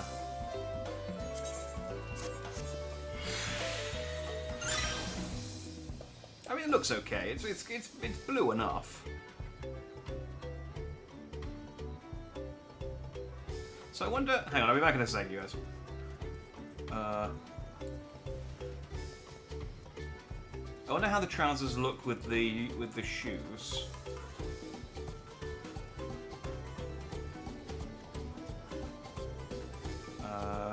Just the merchant? It might just be the merchant.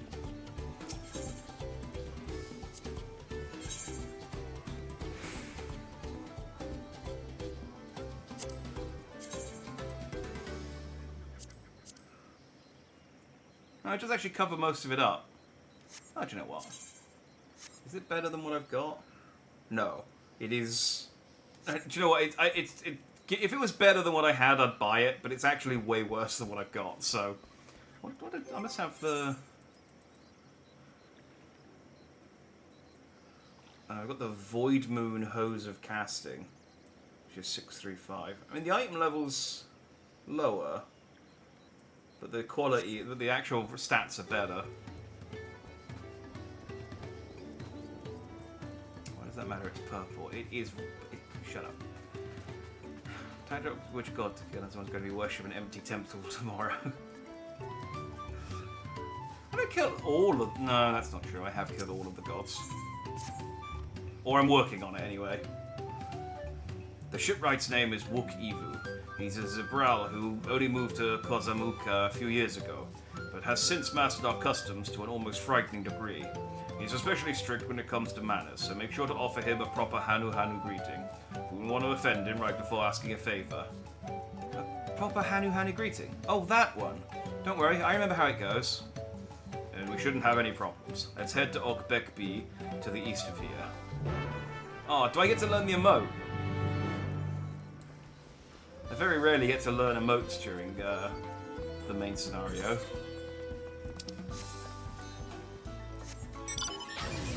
I'm sure she won't fuck this up. No, it'll be fine. It'll be fine. She'll it'll be fine. I want to fly. I want to turn into a boat. How big is this area anyway? Oh, pretty big. Pretty big. Okay. Oh, I'm so slow as well. Ugh. I should just buy Cloud's motorbike. It's a lot faster. This is Okbekbi, the village of Al, of all. Those who drifted to Kozamauka from Tuliolol and elsewhere are welcome to live here alongside the Hanu. As for Wukivu, he lives and works in the House of Waters, high at the top of the large tree nearby. Follow me, but I should warn you, the climb up the stairs can be challenging. Okay. Oh, I just noticed the cliffs with the waterfalls coming up them. That's quite nice.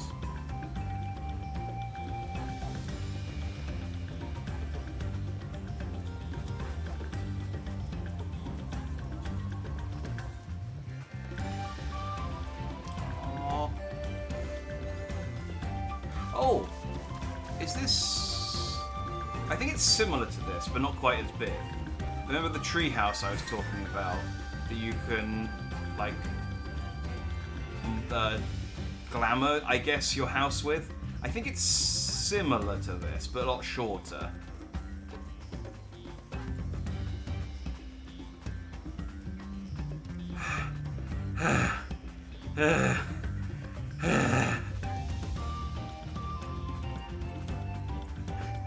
It'd just be really funny to find Kryl passed out halfway. Okay, no, I don't think this is actually it. It's more, it's more like a tree trunk, and then there's like wooden platforms around the edge of it that you can jump along. Maybe if I go to the residential district, someone will have it already.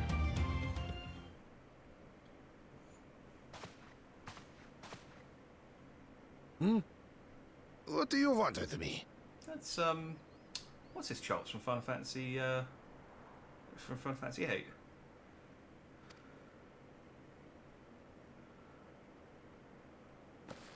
Right. The greeting. 10, not 8.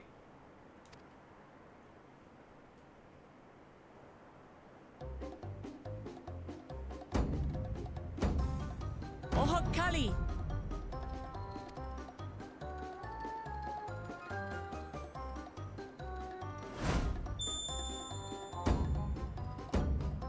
Oh, Kali! Hey, she didn't fuck it up.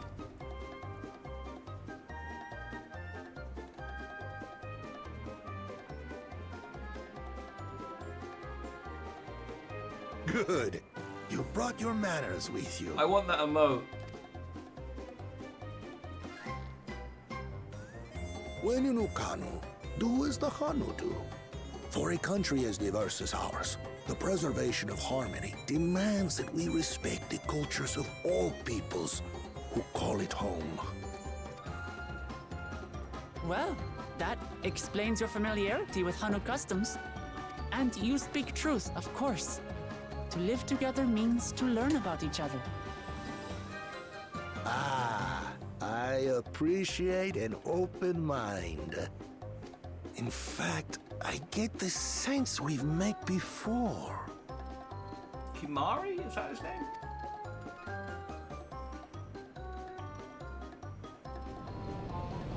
You're Wu Clement.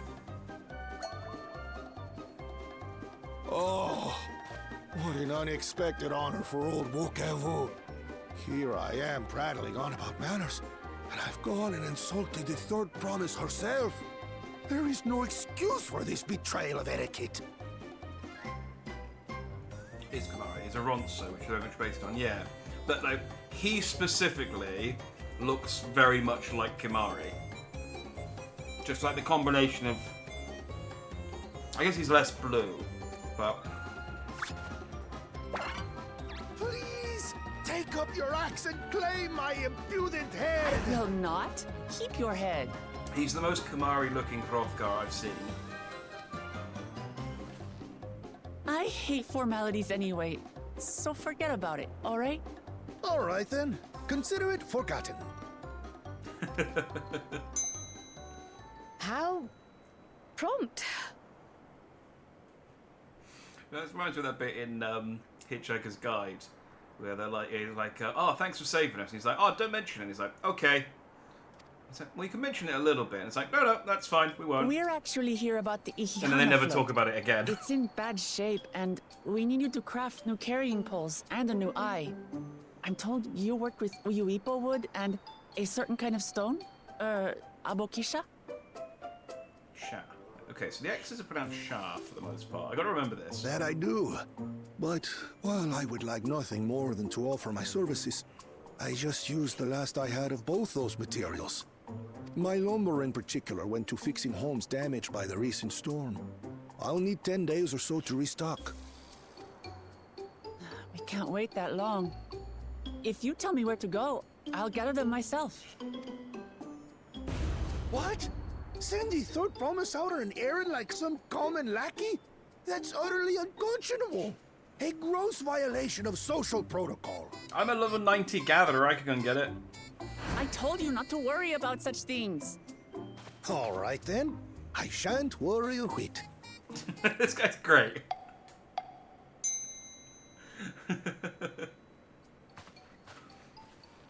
What's with your Hanu friend there? I am festival leader this season, and have come along to oversee the float's repair. As strange as it may sound, Wuklamat and her friends believe the float is an arcane focus, meant to encourage the growth of our struggling reeds. Too many Hanu have forgotten, it seems. But that is indeed the true purpose of the lifting of wings. Your education is impressive, Third Promise.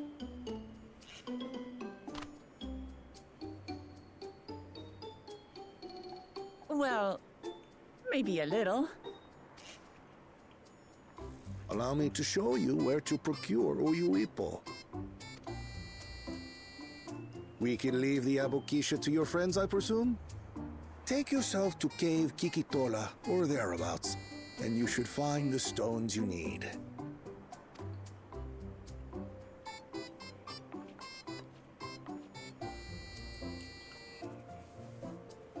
I've been there once or twice. I can guide you. That should save us some time. All right then, let's get moving.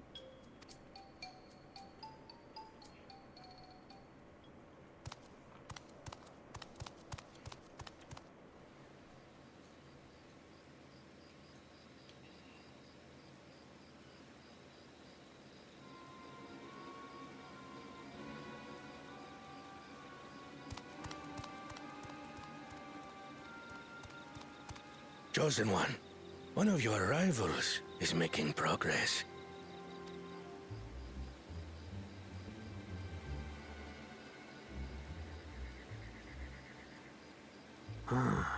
Ihiana, you say? Should our first choice fail to deliver, it might be wise to let this play out.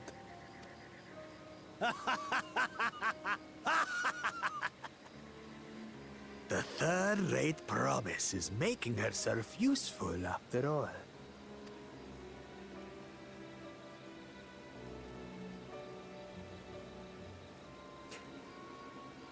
He's such a cartoon character, I love him. He's just got these fun nicknames for everyone. I say fun. Like, insulting nicknames for everyone. And he's got his own little entourage of lackeys who'll laugh at, yuck it up at things he says. Cave Kikatolo is southwest of Okuhanu. We can return to the village first, then head there on foot. Head there on foot, you say? Or in my robot!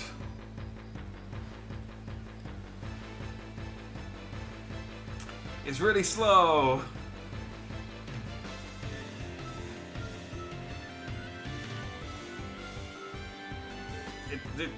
I mean, I'll get there eventually.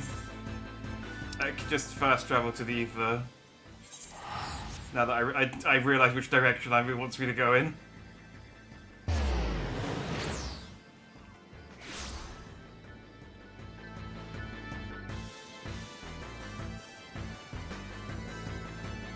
It seems slower than it is because your camera's placed higher up. So if although I've heard if you zoom out, that makes it look like it's going faster. That's what they did in Mass Effect, apparently. When you use the sprint in Mass Effect, it didn't actually make you run any faster. They just zoomed the camera out and made it look like you were going faster. Southwest of here, was it? Let us be on our way. Oh, come on, you could have just told me. I'll just sprint for a bit.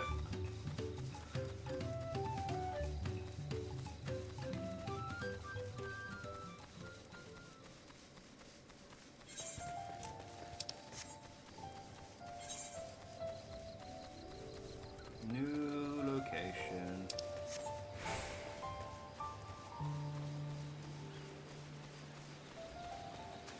Oh, look, it's a jungle Orobon. Well, they look horrible.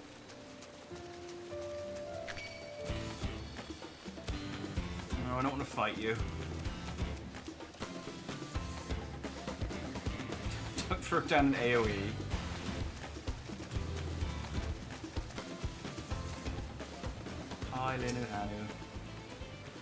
Cave Kikitolo as promised, home to many deadly creatures. Enter inside if you feel confident, but I will conduct my own search out here.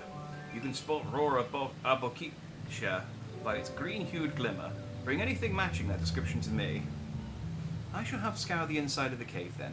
You take the west half and I'll take the east.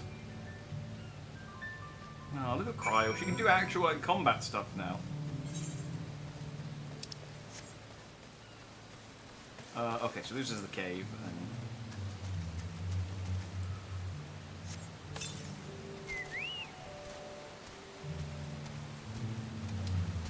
Careful, Augustus, there are glowflies around here. I need to get you some new barding. Your barding isn't thematically appropriate anymore.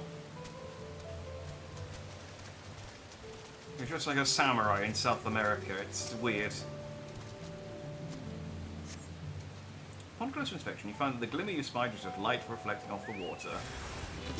Oh, but there's a thing. Oh, my spell changed. That's the point. I haven't actually looked at my new spells. I mean, I haven't actually changed anything. Oh no, they did. I do need to actually relearn some of my stuff. Because they did. I don't think they've added anything yet, but they have fiddled with some of my abilities.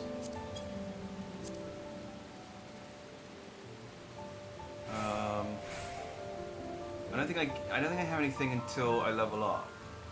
But some of my stuff I can't. When I use like Manification or Embolden, it turns something else into something else. So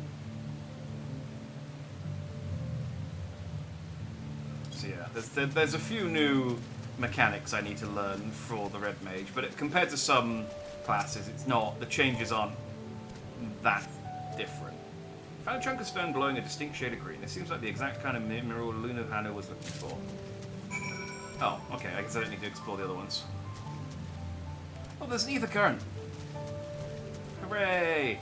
My first one in the DLC. DLC expansion. Same difference.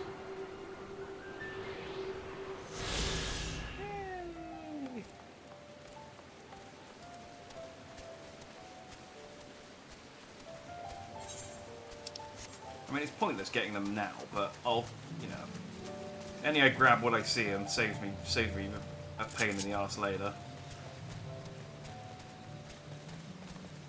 I'm sorry, Augustus. I thought there'd be more combat. I didn't mean to bring you out for no reason, but you could stomp along behind me for a bit. That's fine.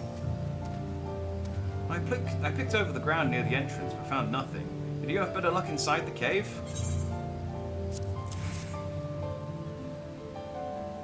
Yes, this is a boxer. Along with Kral's contribution, we have more than enough for our needs. The stones you brought shine very brightly. I thank you both.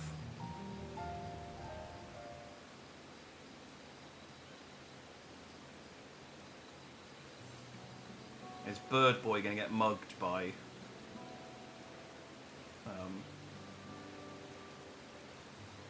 what's his chops?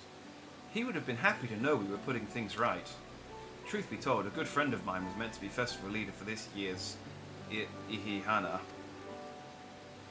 But when that big storm hit, he did not survive. It fell to me to carry on in his stead. That was why you agreed to Wuklamat's request, despite your initial reluctance. Yes, it hurt to hear, but she was right. Though I must mourn, I cannot let my grief consume me. Her words made me realize the path for my recovery, our recovery, is already laid out before me, and I will walk it, for myself and for my friend.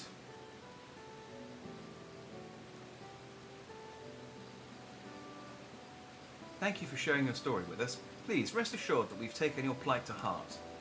I'm certain our companions are procuring the other materials as we speak. Everything will come together and the Hanu shall host a splendid uplifting festival. That we shall. With that, let us return and deliver the Eboksha into Wukli Vu's waiting hands. Can I have it back? I get the feeling we're going to get there and it's going to be like, oh, I got attacked by Bajul, whatever his name is. And, yeah, he took it. He took the thing. Oh, I forgot to mention. So when the benchmark came out, I complained because I thought they fucked up my eyebrows. However, I realised something, which is that so as you can see, I have my lovely big bushy eyebrows. What I realised is that there's a face paint option, which is what I've used. So you can, the eyebrows didn't change at all. They're the same eyebrows they always had. But there's a face paint option that you can have that goes over the eyebrows to make them look thicker and bushier, which is what I've put on, and I've made them red so they drown out the actual eyebrows underneath them. And as you can see, that is still there. So I still have my lovely bushy eyebrows. Thank fortune. Thank. Well, there aren't any gods left, but yeah, thank me. Yeah. So, crisis averted. I did see, like, I think generally, other than just like slightly more defined wrinkles, no, we can never see your eyebrows. They poke up from the tops of the glasses in certain angles sometimes. It was important.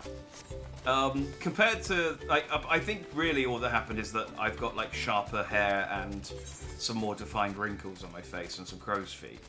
So I just look a bit older. But otherwise, all of my, like, customization stuff pretty much stayed the same. Then I saw some other people who had their, like, before and after shots, and I'll be honest, some people were like, oh, my character's completely ruined. And they showed the before and after, and they'd, like, made the chin a tiny bit pointier or something. And I was just looking at it just being like, I'm pretty sure it's just lighting all the rest of the changes. Like, otherwise it's exactly the same face. But there are some weird things, like, they made the... I don't remember the name of the dragon. I don't remember the name of the dragon race. But they made the dragon race so that their eyes glow. And apparently they glow a weird colour at night. Aura, yes, thank you. The aura have glowing eyes now, and apparently they glow the wrong colour at night. Or something. Like, they're supposed to be... I saw someone complain that they had red eyes, and they now were pink because they glowed. And they, no matter what shade of red they changed them to, they were always pink. So yeah, I got off reasonably well. Dandy looks pretty much the same as Dandy did pre upgrade. So the thing is, when the game launched, I loaded it up and I was looking at it. I was looking at I'd got the PC version, so I can look at it in like high quality. Because the PS5 version's okay, but you can get slightly better resolution on the PC version. And I was like looking at it and zooming it around and stuff and going like, I think it looks better, but it might also just look exactly the same, and it's just because I'm playing on PC and not PS5, and I've just placeboed myself into thinking the graphics update has made me look really better, but...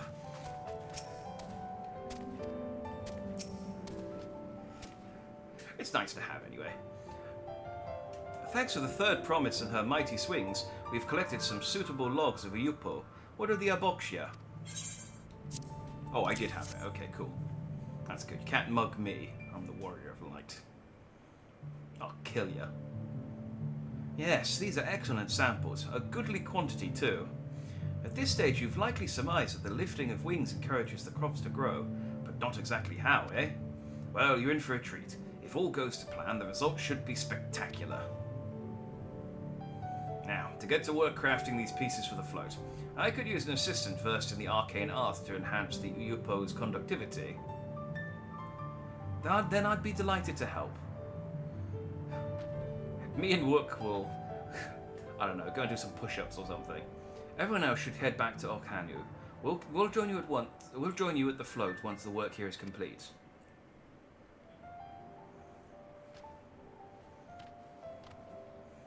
Augustus, you're getting in the way. Kind of wish they'd put these places a little closer together, but it's fine. If you look any better, I might turn gay. Oh, Citratus, you... Stop. Welcome back as well. We're still cracking on. I wanted to finish this quest. I want to try and get, like, chunks done at a time rather than leave things midway. Barring, you know, like, trying to queue for a trial at 2 AM or something. Gathering the Uyupo was a trial in and of itself. At first, Wook Uvu criticized everything I did. Then he suddenly yelled, "I've spoken ill of the third promise and must punish myself," and proceeded to slam his head into an Uyupo tree. I told him not to worry about it, again, and it was like snuffing out a candle. He's an odd one, that's for sure. Yeah, I really like Wook Uvu, he's great. At least we've seen to the poles and the new eye. Now we just have to wait for the feathers from the twins.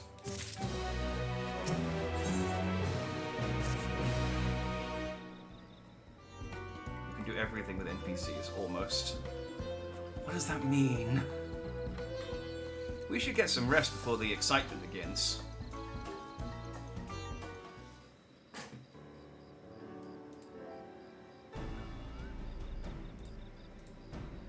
Oh, have I got another?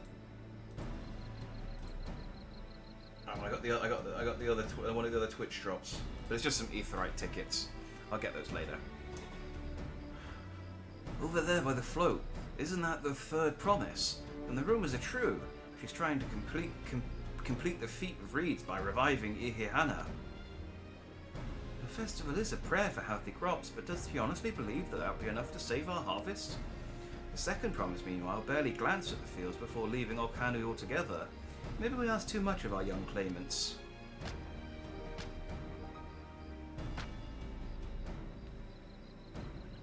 I wouldn't be too quick to count forgotten how it's pronounced. I've been pronouncing it Koana in my head when I've been reading his name, and that's not. It's just Kona, isn't it? Kona.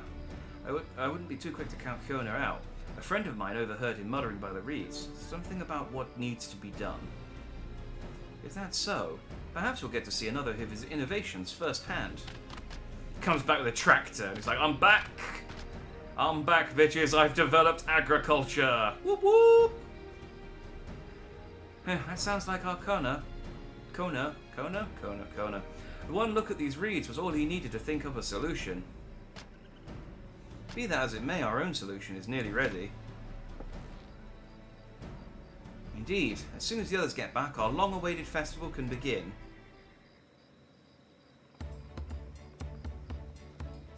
There's an anime about that. There's one that I'm reading at the moment, it might even be the same one, where a girl who's in an agricultural college gets sent back in time to the time of Oda Nobunaga, and becomes one of his retainers, and just uses her knowledge of the future to try and help Oda win the war. Because she's just like, well, I'm stuck in the past, so I might as well just try and make things as good as possible for me. So she introduces like white rice and farming techniques and things on loads of new food and technologies that she knows from modern day, including guns and instruments of war and things like that. And it's like, yeah, I'm advancing technology by hundreds of years. And Oda's just like, this is great. It's really good. You know that one. It's really good. I don't know if they've made an anime about it, but if it's a very similar concept, if not. It took some doing, but we managed to gather competitors to vie for the title of Winds Chosen. The winner was only too happy to donate his feathers. I wonder if you could actually find Alphino and Alisei, like during that last quest, just having the competition somewhere. You should have seen it. He called forth an incredible gust that sent his feathers sailing for Marms. We had to turn our sails, but it's more difficult than it looks. Poor Enville's twirled in the air for a moment before landing on his foot. I am a gleaner. Magic is not part of our training. As for us, we've brought the wooden gemstone replacements crafted by Wook-Evu. All that's left is to attach them. Has it been decided who will ride the float? His name is. I haven't watched any anime in ages, but I know basically everything that's come out in the last couple of years because I've already read it. Yeah, that happens with me a lot, where I'm just like, oh yeah, they're finally making an anime of Dandadan, or they're making an anime of Ranger Reject, or what's the other stuff I've been watching recently? Freyren was another one I read before they made an anime of it. Yeah, it's just like, oh, that's cool. I'm not going to watch it, but I might watch clips of... Because Funimation posts clips, when they get them, they just post clips of all like the big scenes. It's like, I'll just see how they animated this scene and this scene and this scene. Oh, I meant the anime where the guy gets isekai to a fantasy world and invents electricity and farming equipment. Oh, okay. So like, it's a similar concept, but yeah. Although again, there are quite a lot of those where someone gets isekai'd and they're just like, I just want to live a slow life, so I'm going to go and become a farmer. And then they use their real world knowledge to like become, they're like, oh yeah, I'm going to learn about I'm going to introduce irrigation and things like that. When do I get my anime? Well, I mean, there are animes about people turning into vending machines, so I guess anything's possible. Papa was the guest of honor the last time I was here. I remember being surprised they could even lift the thing with its hulking weight on top of it. The rider must be a personage of great esteem, which is why an invitation is usually extended to the Dawnservant. This time, however, I have another in mind. Me, the Warrior of Light. Oh, who is it? Our beloved Ihahana, the lifting of wings is only being held because of you and your companions. Thus do I nominate you, Wook-Lamat, as our guest of honor. Huh? Me?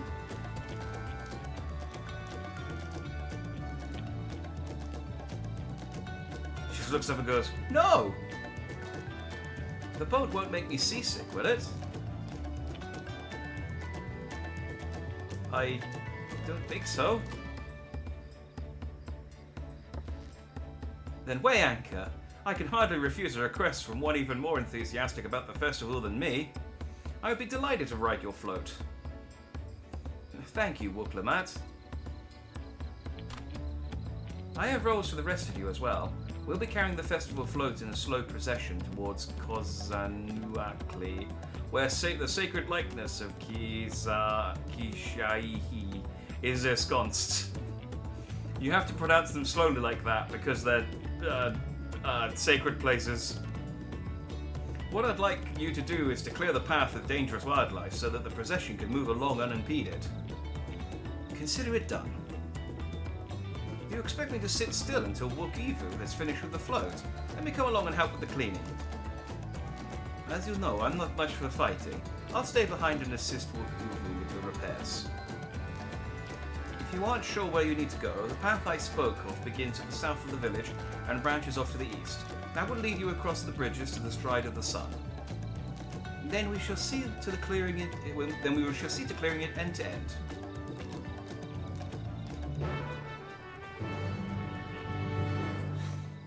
I like the vending machine one. I've heard good things about it, but I never read it.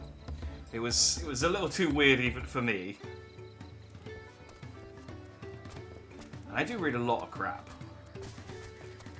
I think I've talked about it before. There's a Final Fantasy one about a guy that gets isekai. He's a Square Enix developer, and he gets isekai to a Final Fantasy world. But it's kind of like an amalgam Final Fantasy world. And so his knowledge is sort of useful, but also kind of wrong. Like, he knows all the races, but they all have different names. And he knows all the like legendary spells and things like that, but not anything else about them.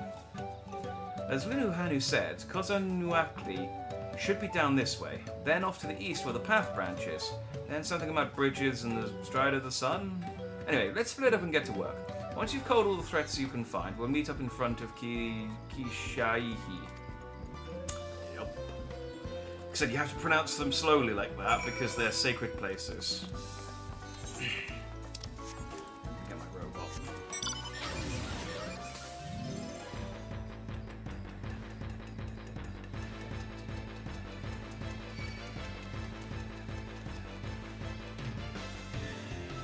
I gotta kill this toucan.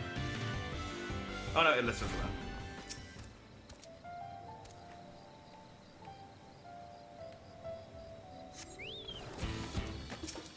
It's a sink shell.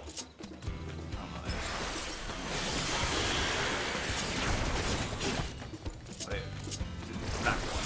There we go.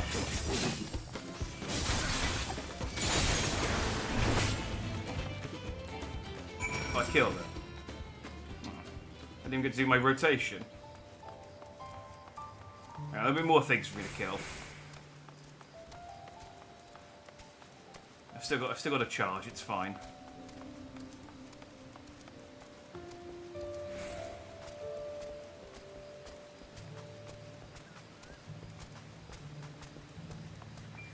Yeah, it's weird. They changed the symbols on some of my stuff. Hi, Cryo. You having? I know she. I thought you were having difficulty with that rock, and then I realised, oh no, that's a dead turtle.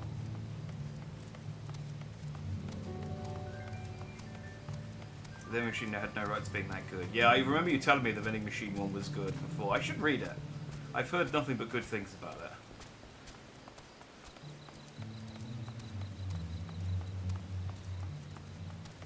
There's a couple I've got on my list where I'm like, I should find the time for this.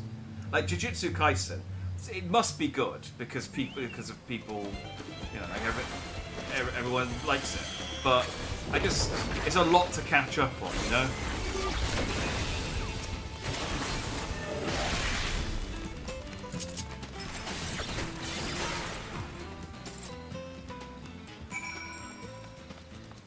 Oh, I can't wait to get to level 100 and see my new special move. Have you seen the Machinist?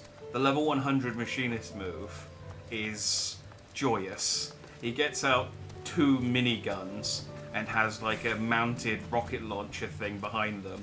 It's like Gundam Heavy Arms, just unleashing their salvo. It's great. It's just, I was kind of like bouncing around a few different choices for my ranged, because at some point I want to get one of each of the oh yeah, that's Whoop.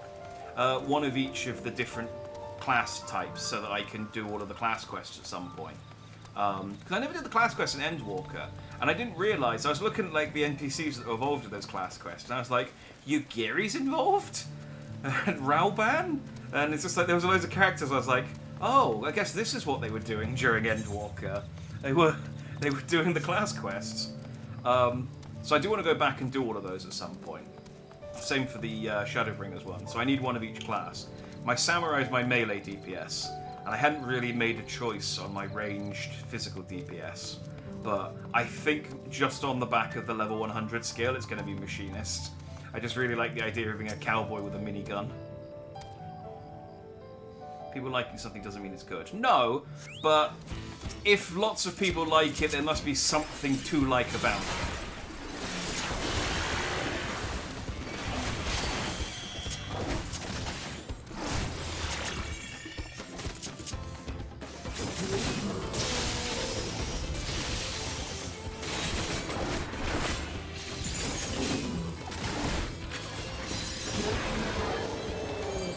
Dying so quickly. I think I killed all the things.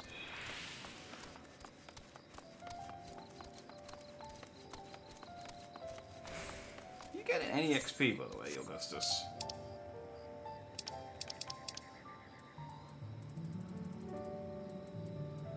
It's not saying... We're fighting level 90 enemies. Why aren't you getting experience? Did you hit level 10? No, you're rank 9. You should still be getting XP. What's wrong with you? Daft bird.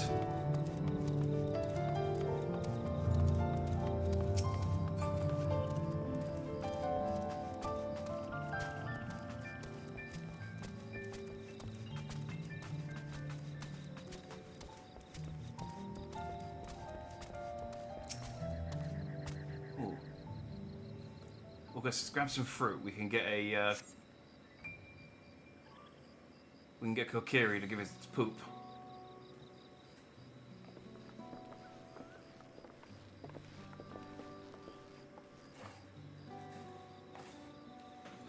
Ah, you were a step ahead of us. This must be the likeness of Kishaihi. Again, you have to say them carefully. The Hanu deity of the harvest.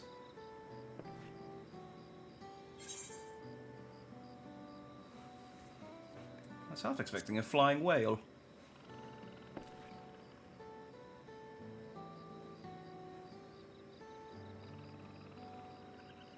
A whale? Why a whale of all things? Anyway, it's said that the Kishahi was worshipped on another continent. This ancient faith was then brought to Tural by the first Hanu. The Hanu migrated here from another continent. They may have the two do share a common ancestor. This is all very fascinating, but shouldn't we be getting back to Linu Hanu?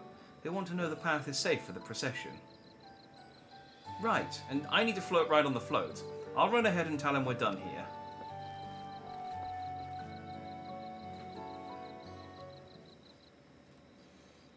So I'm waiting for... Meanwhile, here we go. I was saying I was waiting for...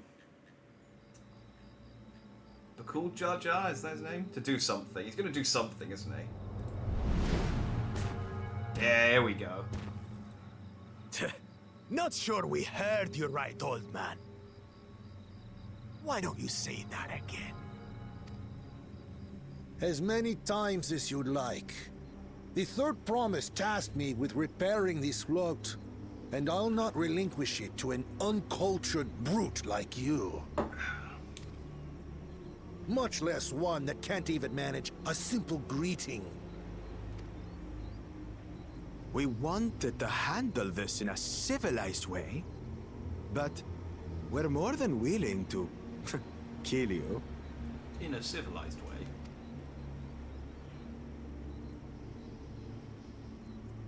We have a two-headed problem. Yes, please hurry. He won't crack that code, Aaronville. She's on her way back already? Stand back, Wukevu! I will protect the float! Are you trying to be brave, little bird? I think he's taller than you. I could Oh, never no, have he's repaired the smaller. float alone. Not properly. But thanks to Wuklamat and her friends, we can hold Ihihana again. This is a priceless treasure. And as festival leader, I would die to protect it. That's a poor choice of words. Very well, if that's what you want.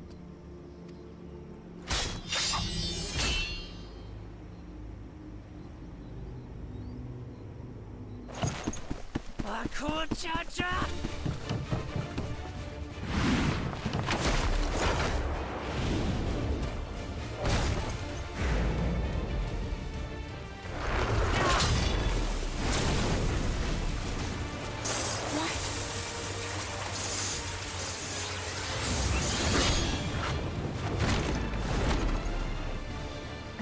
Everything into that blow.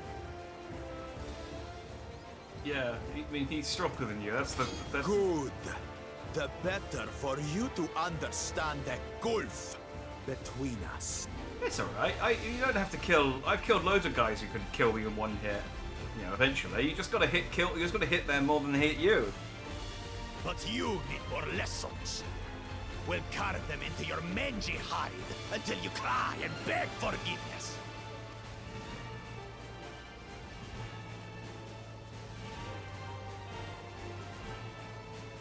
Oh, are we gonna do an instance, or are we gonna just scare you off with the power of friendship? Your brilliant plan was to steal the float and take the credit. The so-called blessed siblings are nothing but cheats. Your scorn is sweet music. Come, weaklings. We'll crush you each in turn. Or all together, if you like.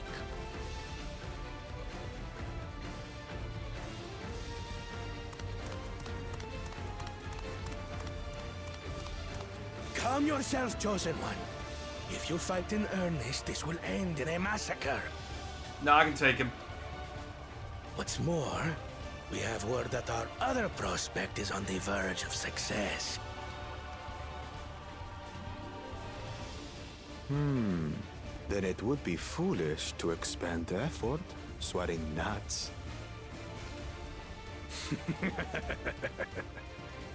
Lucky for you. Eh?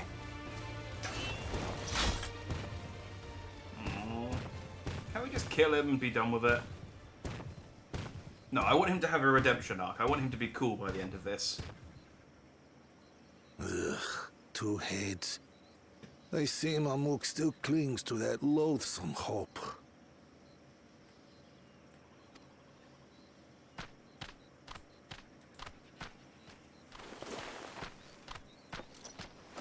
Punch that guy right in Talk his to hubris. us, Third Promise. You're not dying, are you? That's the name of the gap between his two necks. That's his hubris. It'll take more than that to kill me. So, are we having this festival or not?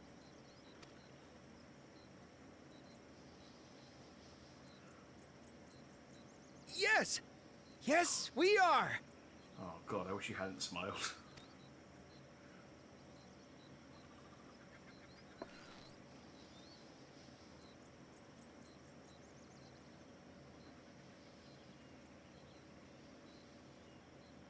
I mean, how does he even smile with his mouth being a beak like that? I guess it must just be like pliable.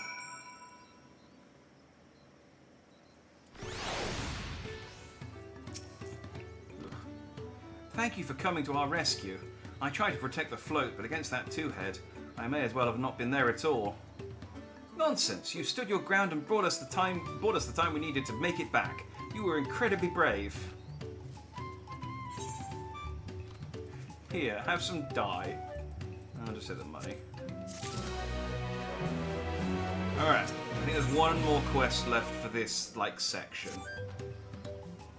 With that exciting interlude over, you'll be pleased to know that my repairs are finished as well. Before we commence the festival, however, it'll be a courtesy to inform the villagers that Ihahana will be held after all. Go forth, but do not forget your greetings. At this stage, I should hope the reminder is unnecessary. Ohokaili. See? I remember. Oh, I don't think I get the emote for this. But I really should get the emote. What do the chat modes say? Oh, I have to say the word. Oh, come on.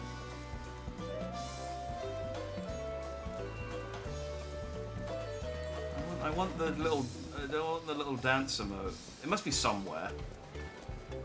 Maybe it's tucked behind a side quest, or maybe it's one of the. Maybe it's in the Gold Saucer or something. I don't know. Say. I need to say. Yeah, I know. I need to. Hey, welcome back, Briar. Storm knocked out the power, then Windows 10 wanted an update. Sounds about right. Oh, ha. Oh, ha. Hang on. Oh, ho. Kali. Nope. That's not the right thing.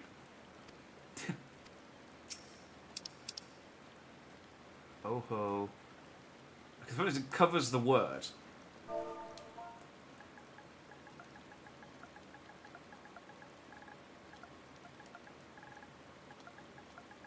think that's correct. Yay! Oh, Kali! What? The float is fixed? Our fallen friends will be glad to know that Ihahano will soon be underway. They would have wanted us to honor them with celebration, not let their loss deter us from it. I must go and enjoy the festival for those who no longer can.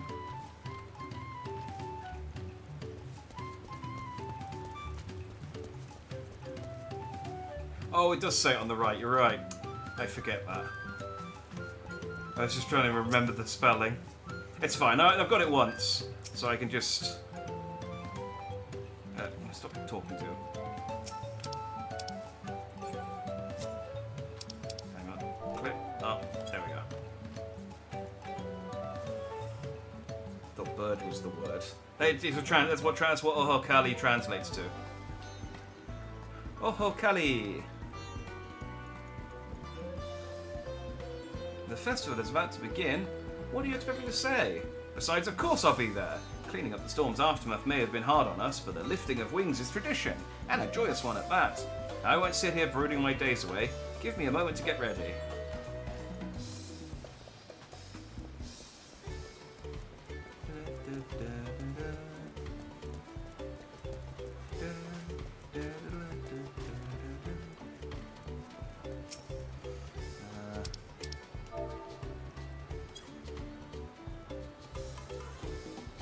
Opakali! I'd love to have been here on launch and just have thousands of people going, "Oh, Kali!" in local chat. Thank you for letting me know. I'd very much like to attend the festival. The repair should be finished as soon as possible. What to do? I will ignore you and walk through you like a ghost.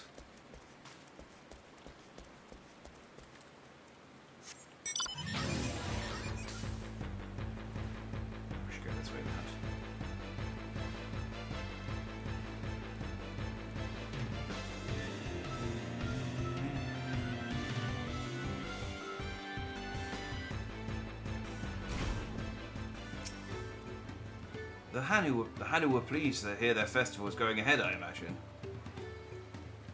That is well. Once your friends return, the lifting of wings can begin at last. Are you going to change the weather for the sake of the sake of the cutscene? Okay, good. Because I was going to say it's tipping it down with the rain and it's dark.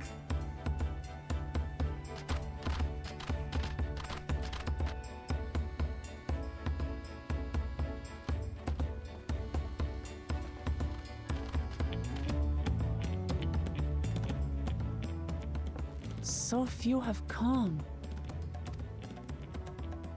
Patience.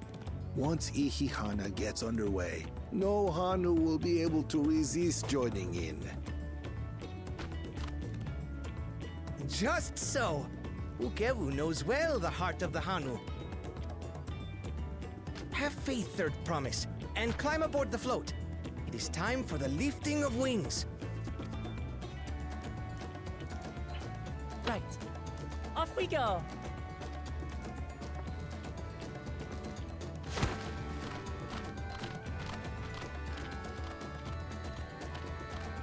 Ihihana is a prayer for bountiful harvest.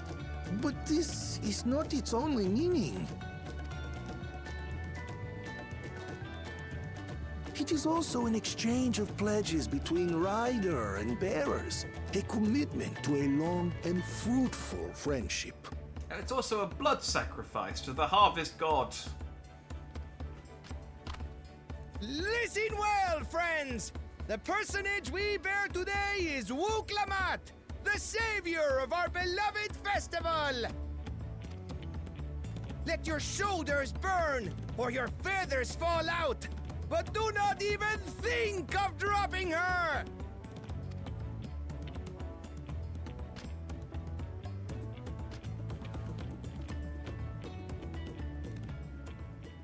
Or demand sacrifice. Ready and... Exactly. You want your reeds better? Cut out the cat girl's heart. I could get used to this.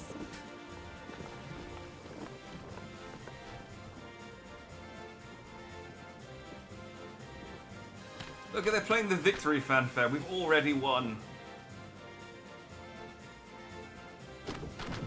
Will empty bellies stop you from joining in the fun? Come and help us carry the float!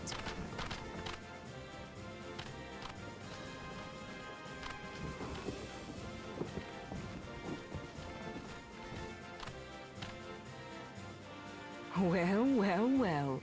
To see the day that Dawn's promise would ride our boat again. We've not had the honor since you were here, Gulul Jaja.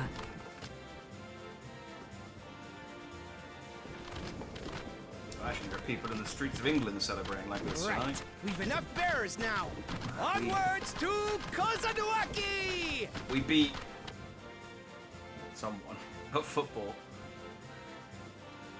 Again, my phone blew up before I went live, and I was like, oh, okay. I guess we won. So we made it to the finals of the Euros. It was Netherlands, wasn't it? Netherlands. There we go. I was thinking Finland, but that didn't sound right.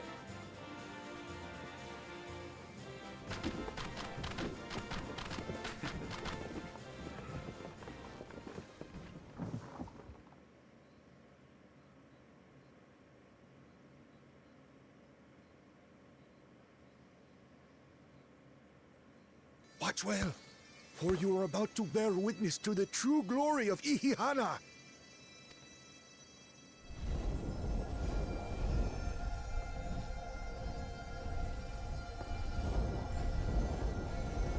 Ah, Wulkzulamat's gonna do her spirit bomb. Everyone, lend me your power.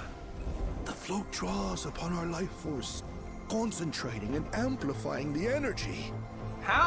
How did no one realize that that the float acted as a, like, artifact when this happens? Yeah, exactly. This happens, they didn't know this was magic. Like, what the fuck?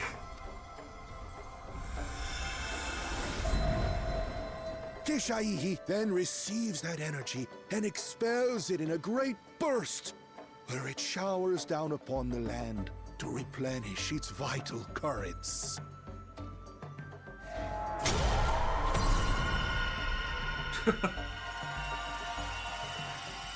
Just blasts a hole in the bird statue. It's like, we might have used the wrong jewel.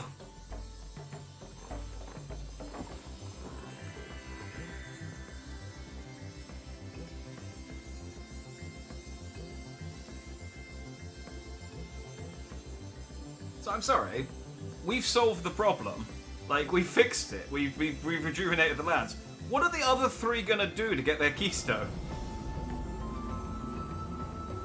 I mean, I'd guess. I think Kona is gonna deliver some food to, like, help them short term.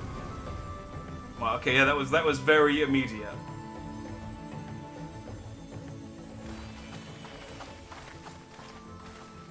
It worked. Like a literal charm. Yeah, it does shoot lasers out of his eyes. I don't understand how that it does all of that stuff and none of them realised, oh yeah, it's probably the reason why our crops are doing badly, because we haven't done the bird dance thing. The float really was helping the reeds. Yeah. That was amazing. Why did the Hrothgar guy not tell anyone was either? Even possible. He knew. He was like, oh yeah, I knew about this. No one asked. I was just in my treehouse.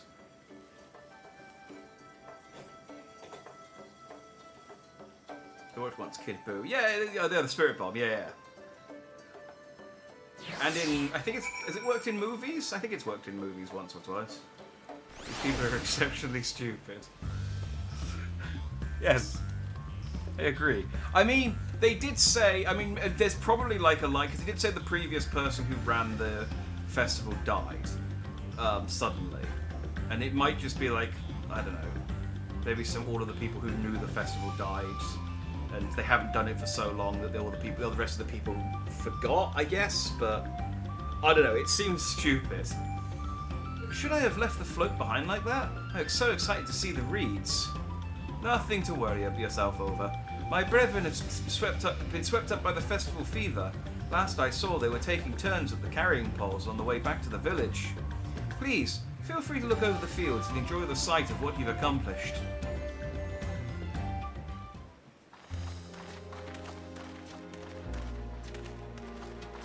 He's got more with the golden dragon punch thing than the spirit bomb.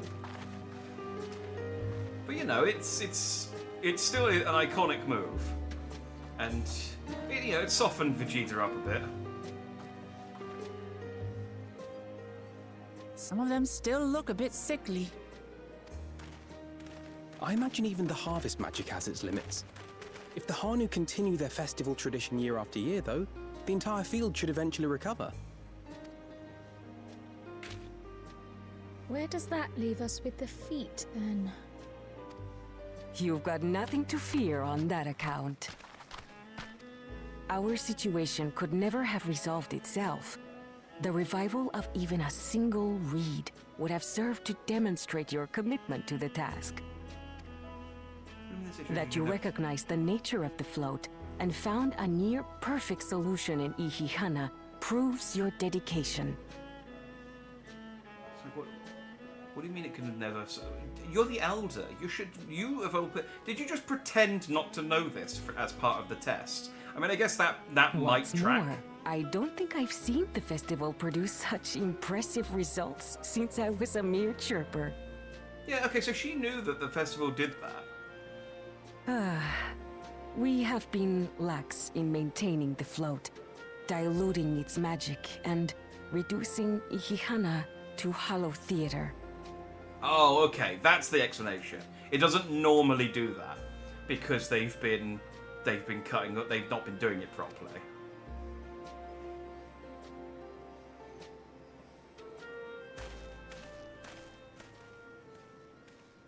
Connor! I was delayed by an unpleasant encounter, but it seems I arrived at a good time. By the way, I killed Bajul Jar Jar off screen. He's gone now. He's dead.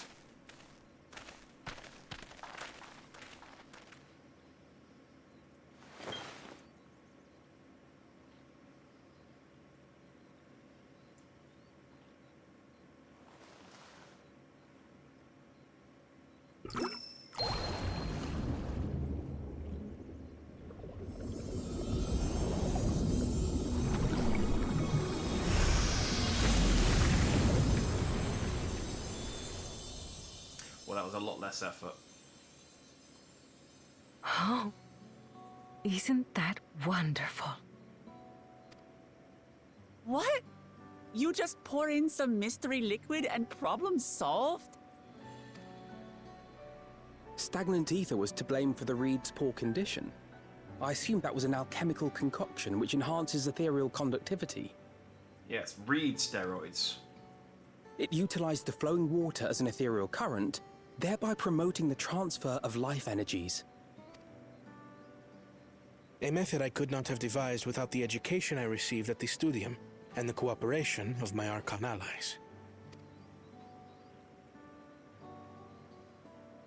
Oh, were Thancred and Urianger helping Kona? Archon allies? That makes sense. You see, Lamachi, This is why we need to embrace foreign knowledge and technology. Employed appropriately, they make light work of what would otherwise be arduous labor. There's no need to lug around heavy floats. It's fun, though. Well, you always were the clever one, brother. Your approach was no less effective, Wuklamat. It achieved the same result. Indeed it did. And you enjoyed the festival, yes? I did. It was so much fun. Having visited your village before, I thought I knew everything about it. As it turns out, I knew very little. About the reeds, about Ihihana. With all I've learned this time, I feel as though I've really come to know the Hanu. And I like you even more now than I did before.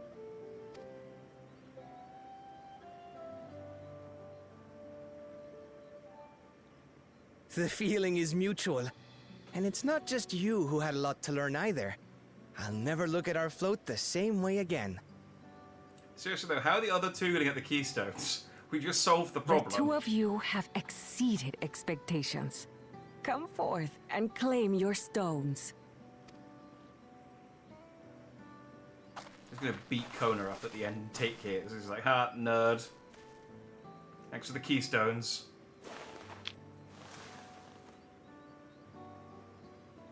So this is what they look like. It's like a Go on, cube of set it in the tablet. Looks like a cube of Turkish delight. She just pops it in her mouth. Mmm, yummy. Did I have another one? She says, I only have 4. Well, give me 8 to 10 hours and I'll put it in the keystone. A perfect fit. That leaves 6 more. And on to the next. Hi, Kona. Say hi to Not Thancred even a and moment of Urianje for celebration. me. Third promise, you must join us for Ihihana next season. As Dawnservant, of course.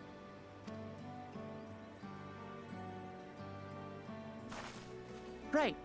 It's back to Tulihiola for now. Thank you for having us. I look forward to seeing you all again.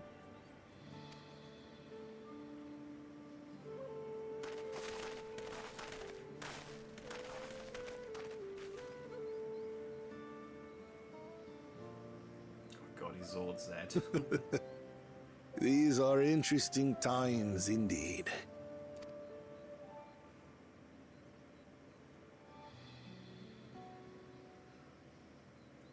Anyway, time to start harvesting all those reeds. The concoction was brewed by Kona himself. It's a test vial, but it should contain the same reagents.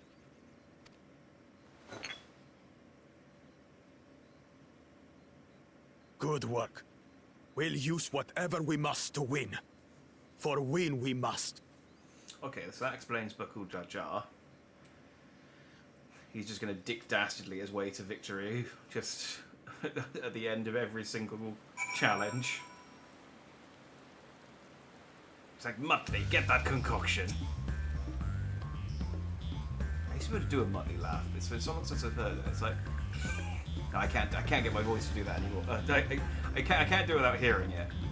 My journey has just started, and already I've met so many wonderful people. Wookievu, for one. He's a bit eccentric, but everyone could stand to be as respectful of other cultures as he is. And Linuhanu warmed my heart to see him honor his departed friend through Ihihana, and to help others do the same. I can't help but feel excited thinking who else I might meet over the course of the contest. Come on, let's head back to Zabaliyevti.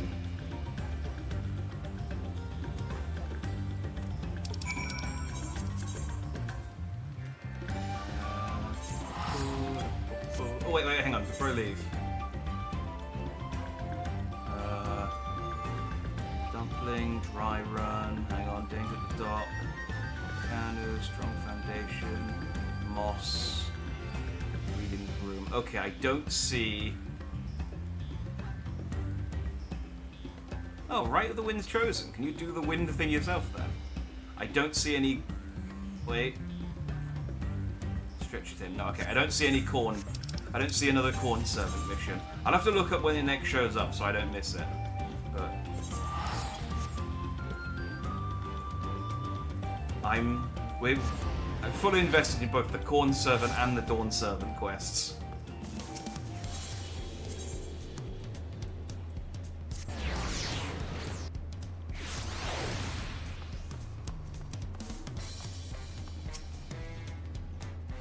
And just like that, we found an Elector and won our first keystone.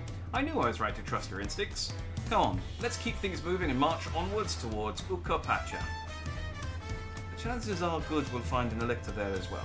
Before we do anything, however, we should see what your opportunistic Pelu friend has to say. Oh. Right, we shall speak to our approachable Pelu friend next time, and continue with the Dawn Trail. And I will find out where the corn is. Culinary import, could be that. And I'll find out. Cool. Right, well, this is... Here we go. Hang on. There we go. I really wanted the emote to do the greeting. I'm disappointed that we didn't get it. But, you know, it's fine. We got a new mount. There's a throttle for you. Oh hell yeah, I'd be down for it. Fuck it, Kryl. Twins, you go shopping or something. Kryl, let's go. We got the inn for the evening. Let's celebrate our first keystone. The only way I know how. Yeah. Cool. All right. Well, we will pick this up. Yeah, next Wednesday. I'd like to. So we did 11 quests today. So I feel like, because there's 100 quests, so yeah. Well, you know, we'll see. We'll see how, you know, the number of quests doesn't actually mean anything, because, you know, like, some quests are 10 minutes long and some quests are an hour long. So, but we'll just keep ploughing on at this pace and see where we get to. We'll get to the end of Dawn Trail eventually. Yeah. No stream tomorrow. I am doing I've got my gaming night with my friends, but I'll be back on Friday. We shall continue, I think, Elden Ring. I had a look at like what I've got left to do. I really want to finish on Saturday, but I don't. I think there's. Unfortunately, I can't do an all-day stream because I'm going to a barbecue on Saturday afternoon.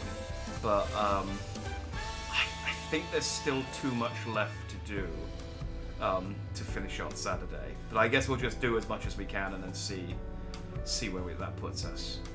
Maybe if I'm like right near the end, I'll just do a bonus on Sunday to polish it off. We'll see. But anyway, I'll be back.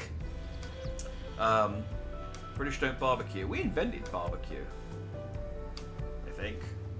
Actually, I don't know. I don't know who invented barbecue.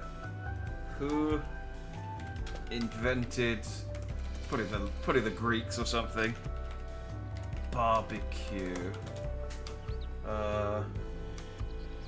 After Columbus landed in the Americas. Okay, well, thanks for watching, everyone. Have a good night, and I shall see you anon. Bye-bye.